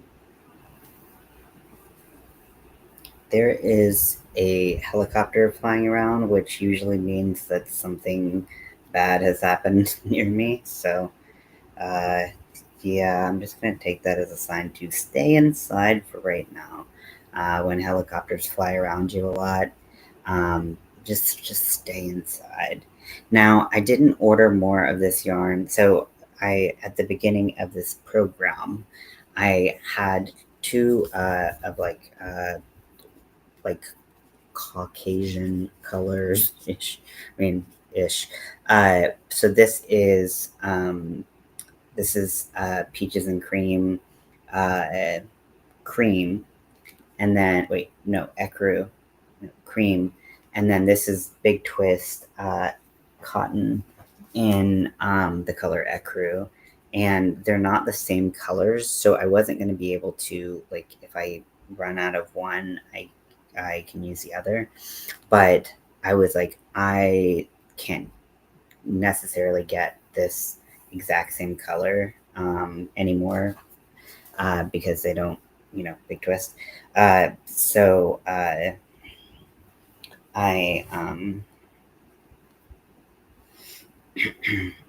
I also gonna just tie these together so they'll kind of stay in my way a little bit. uh, so I can order this from Walmart. I can't necessarily order this color. Uh, there are yarns that have the same name. I don't know if it's ecru, ecru. I don't know what the hell. I don't know what the hell it is, but a lot of the yarns have this color name. But I don't know if they're an exact match, so I don't know if just buying it from like Michael's or something like Lily Sugar and Cream in the same name will be a close match. Um, so so I was like, okay, well, I think I can finish the band of one in this one, and at least I can get a replacement if I can't finish it. Also, I looked up different ways that you can do boning, and someone said zip ties, and I was like, ooh, cool. So I'm going to be using zip ties, all of which I can get from Walmart and get delivered to me. So I'm planning to have that happen so that I can uh, um, do that. But I was like, if I'm not in like a super rush, I can make the tops, and then because I got another order for one, so I can make the tops, and then at the same time, maybe I can put them. Um, yeah, it's like a cream, but it's more cool toned. It's like kind of like a little bit gray. It's kind of hard to pick up how it's kind of gray. Other than when you put it next to this one, you can see a little bit how you can see it's kind of like a gray tone. I don't know what the hell ecru means, but okay. Six.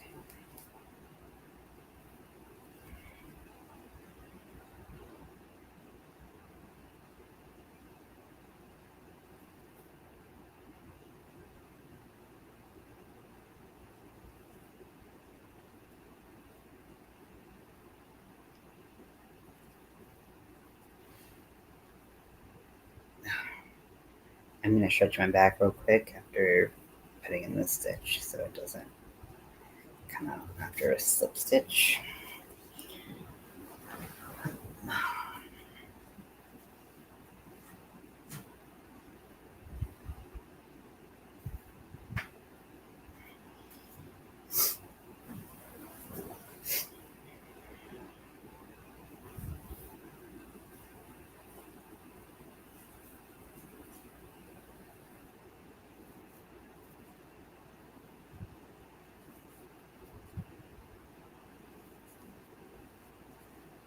Oh my gosh, Nightbot, chill out.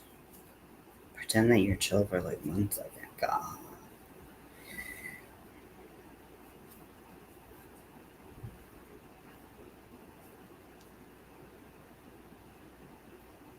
Yeah, they're really. I'm gonna look at what's going on.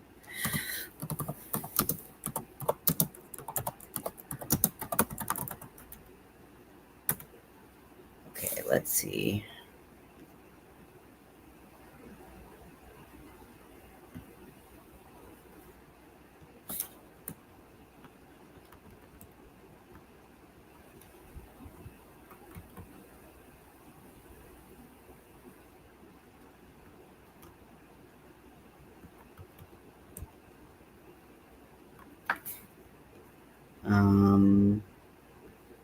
Okay, I'm not really seeing anything about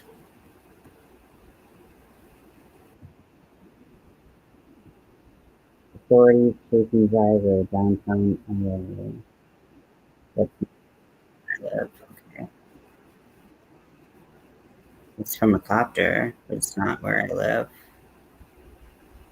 It's like, well, it is near the highway, but it's like, they have their fucking door open. What the shit is happening? It's weird. That's weird. They have their like passenger side rear door open and they're just like rolling.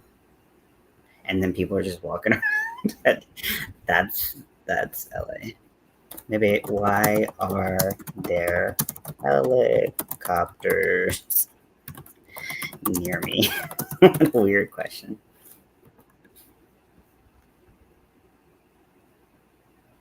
Helicopters are flying near you because of various reasons, including news reporting, law enforcement activities, and potential emergencies. Fucking stupid.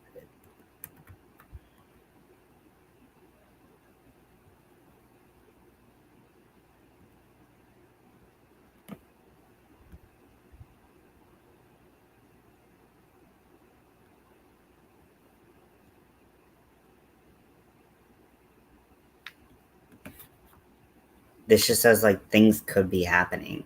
Like really, like can you give me an update? Yeah, outside. You can at Nightbot. That's fun. Yeah, it won't tell me what's happening. How to find out why an LAPD helicopter is circling above your home.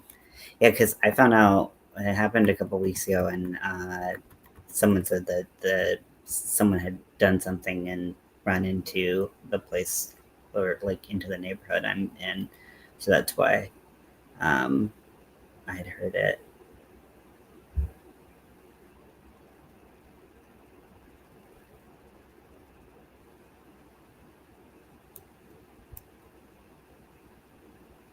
Apparently, you can call and they will just tell you.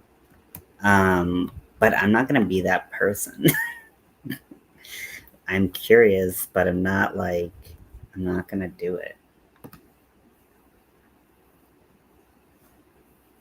I think Lulu is gone for the evening. Has decided to sleep, which I think is a good call. Helicopters. Yeah, I. Yeah, speaking is hard.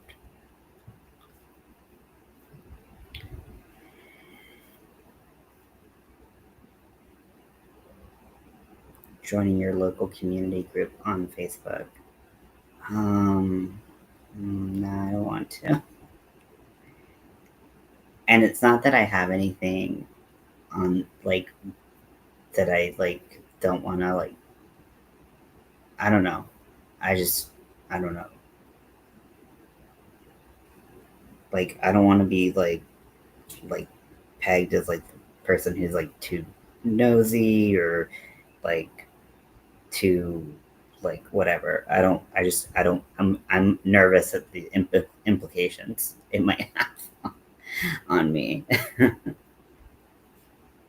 Especially if people keep stealing packages. Be like, who the fuck stole my package? Who is out during this hour and this hour? They'll be like, we're kicking him out of this group. Also, I'm in the like significant minority of English uh, only speakers, so the likelihood that I would know what was happening would be pretty low. I mean, granted, people could be like Google Translate can do a lot of things, but yeah.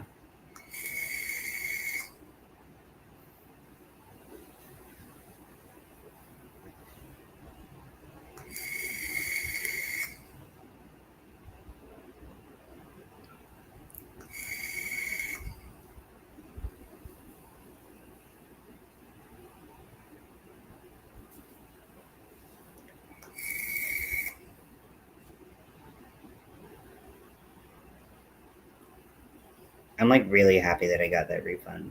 That makes me happy. I I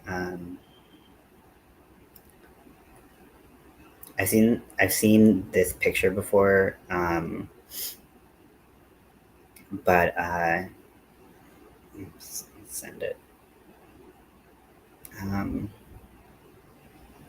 but it's I have to see some stuff that you sent me.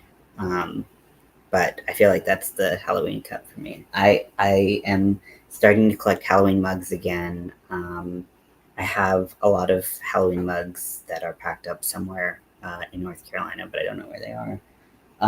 So yeah, just kind of go. Uh,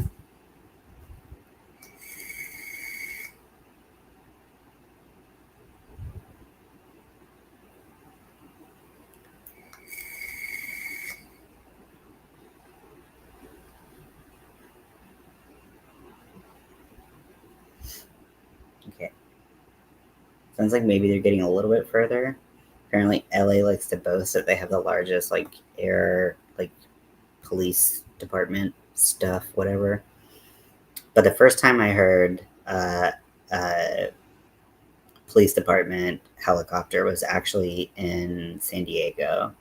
And I was like, this is wild because what's interesting, and I don't know, maybe you all have, you can tell me what you experience in your community, right? So, like, I come from a relatively small town, and like almost every single year, like the like exact same time, the cops get brand new Mustangs, and and apparently they're all donated, um, but they're like the cop to people ratio is wild, right?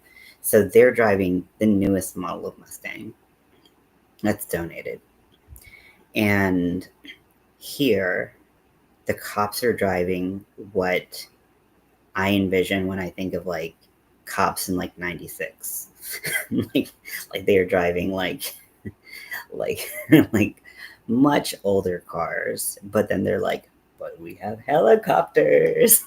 So it's just like a really interesting experience. When I told my dad, he was like, wait, what? Like, because he expected them to have like nice, like current cars, and they're, I mean, they don't look like beat up or anything. There's no problem apparent on the outside with the car. It's just like literally like that to me looks like a 20-year-old car. And when I thought LA would have different car, it's just, it was funny in my mind. But maybe it's not funny at all. I don't know. My dad thought it was funny, but just because like our cops do get new cars every single year. But I've always said in my town, like the only thing to do was go to Walmart or get in trouble. Like, and I did a lot of both. When I was in like high school, but yeah, I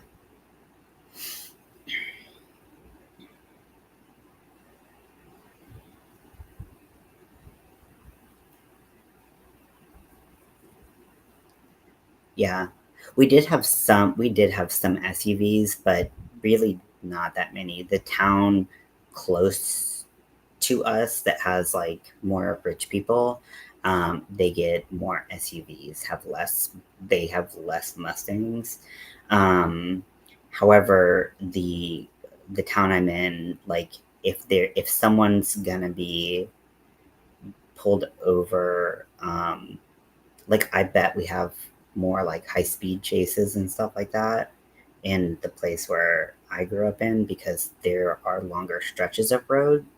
Um, so maybe the Mustang has its advantages over the SUVs there, whereas in like the nicer uh, uh, town, they don't have that as much. Um, I don't know. Yeah. So let me see. So it's hard because it's my the town I'm from is kind of actually split into. It was two towns and then they merged. It was two small towns that merged into one small town, or one slightly bigger town. Um, but so, which it's gone up like crazy. So right now they say it's like 44,000, but like the town is still split almost like it was before it became two towns, or become before it became one town.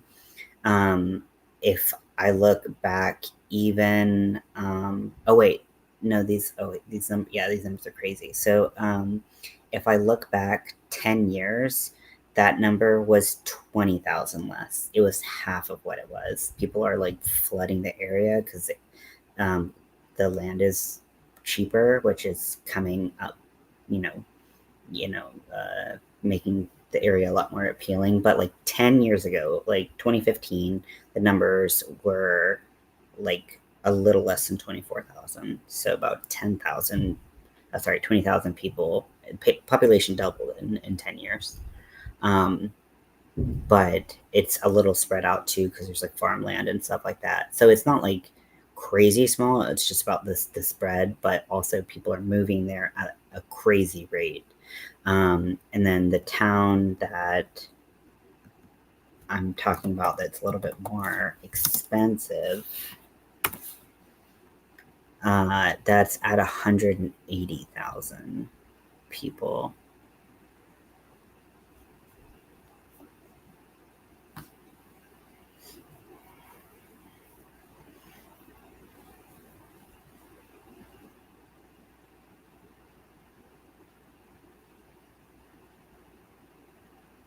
Yeah, when I looked at them, I was like, 44,000 like isn't that small of a town. And then I looked at like 10 years ago and I was like, oh yeah. Um, and I graduated in 2010. So let's see. In 2010, the population was 18,000. So 5,000 more people came between 2010 and 2015. So the curve just looks like like that. It's yeah, and there's a town next to it that has like similar growth. Um, that they've been doing a lot of like crazy building and stuff to get people into the town and whatnot.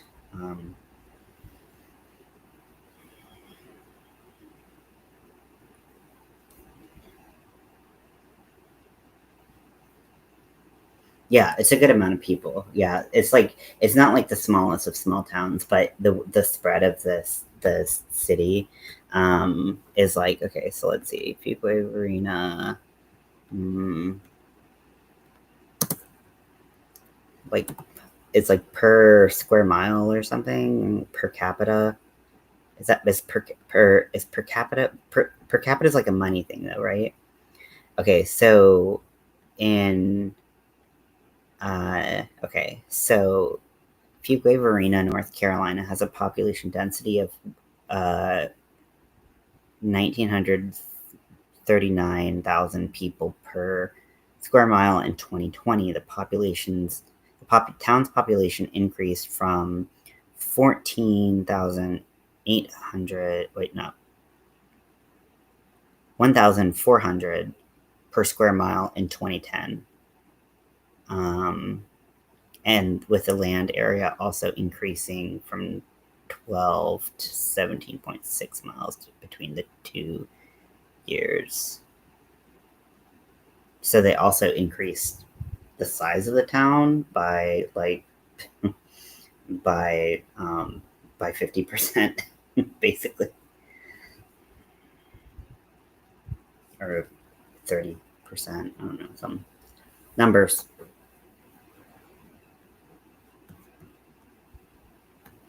Hey, no need to apologize. You're allowed to go to sleep. In fact, I encourage it. Sleep is very important.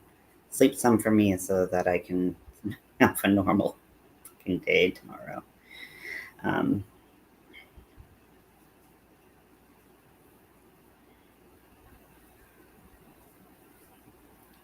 You don't have to apologize for dozing.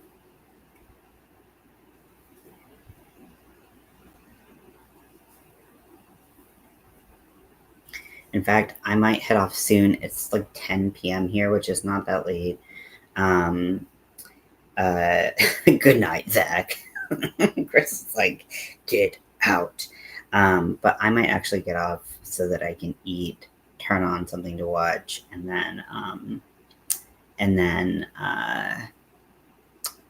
like try to take my meds at a reasonable time, and then sleep at a reasonable time. I asked earlier for movie and show suggestions. Last night, I've been watching the movie Paul in Pieces because I've seen it so many times. I love that movie.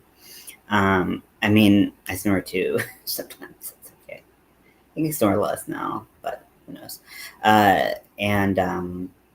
And so last night, I remembered earlier, and now I don't remember.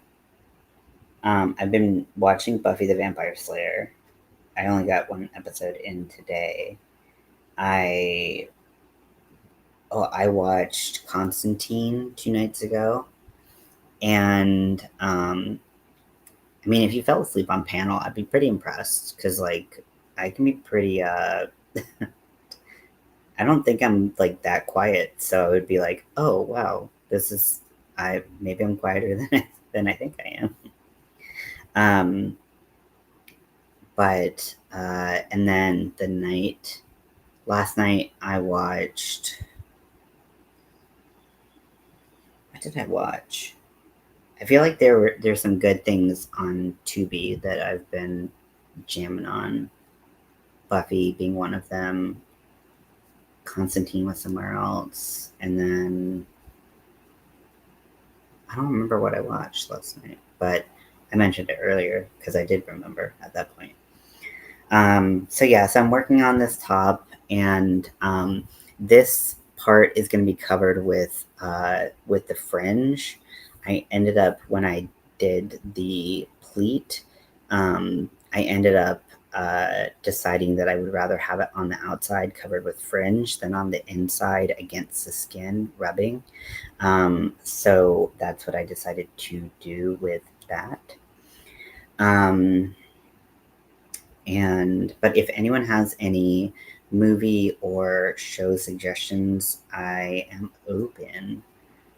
You've fallen asleep on your own live. Honestly, if you're up there by yourself, I don't know if you were by yourself, but that can happen, especially if you're super tired and you're just trying to get through a live that you already scheduled. You're just like, exactly like that. And it can be very hard to stay awake. So I understand that with a panel, I feel like it's a little harder unless you have some people who talk a lot and can talk all by themselves, and you can just like listen to them talk. Then I feel like that's easier. You think you saw that live? Nice.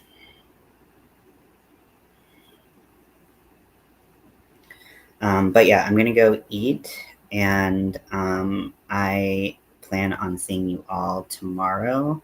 I have a live scheduled, but honestly, I mentioned it at the beginning of this live.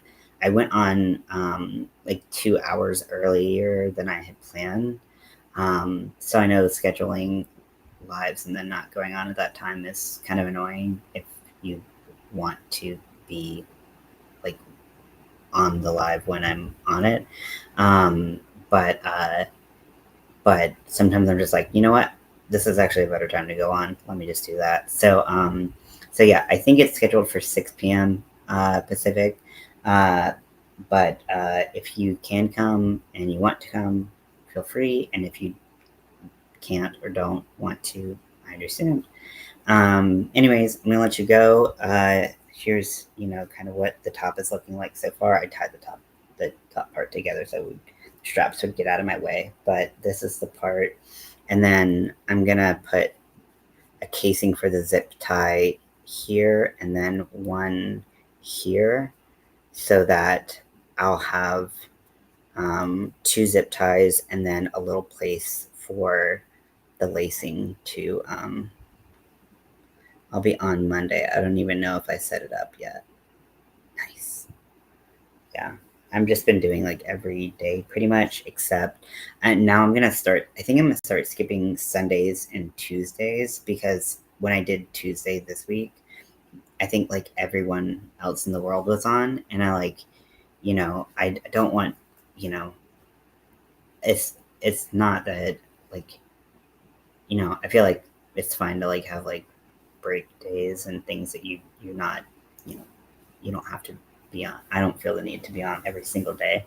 I just wanted to be on days where I could see and hang out with people. So if people are on other lives, then I'll just, just take a step back for that day and be chill. So anyways, thank you for hanging out, and yeah, I'll talk to you later. Bye.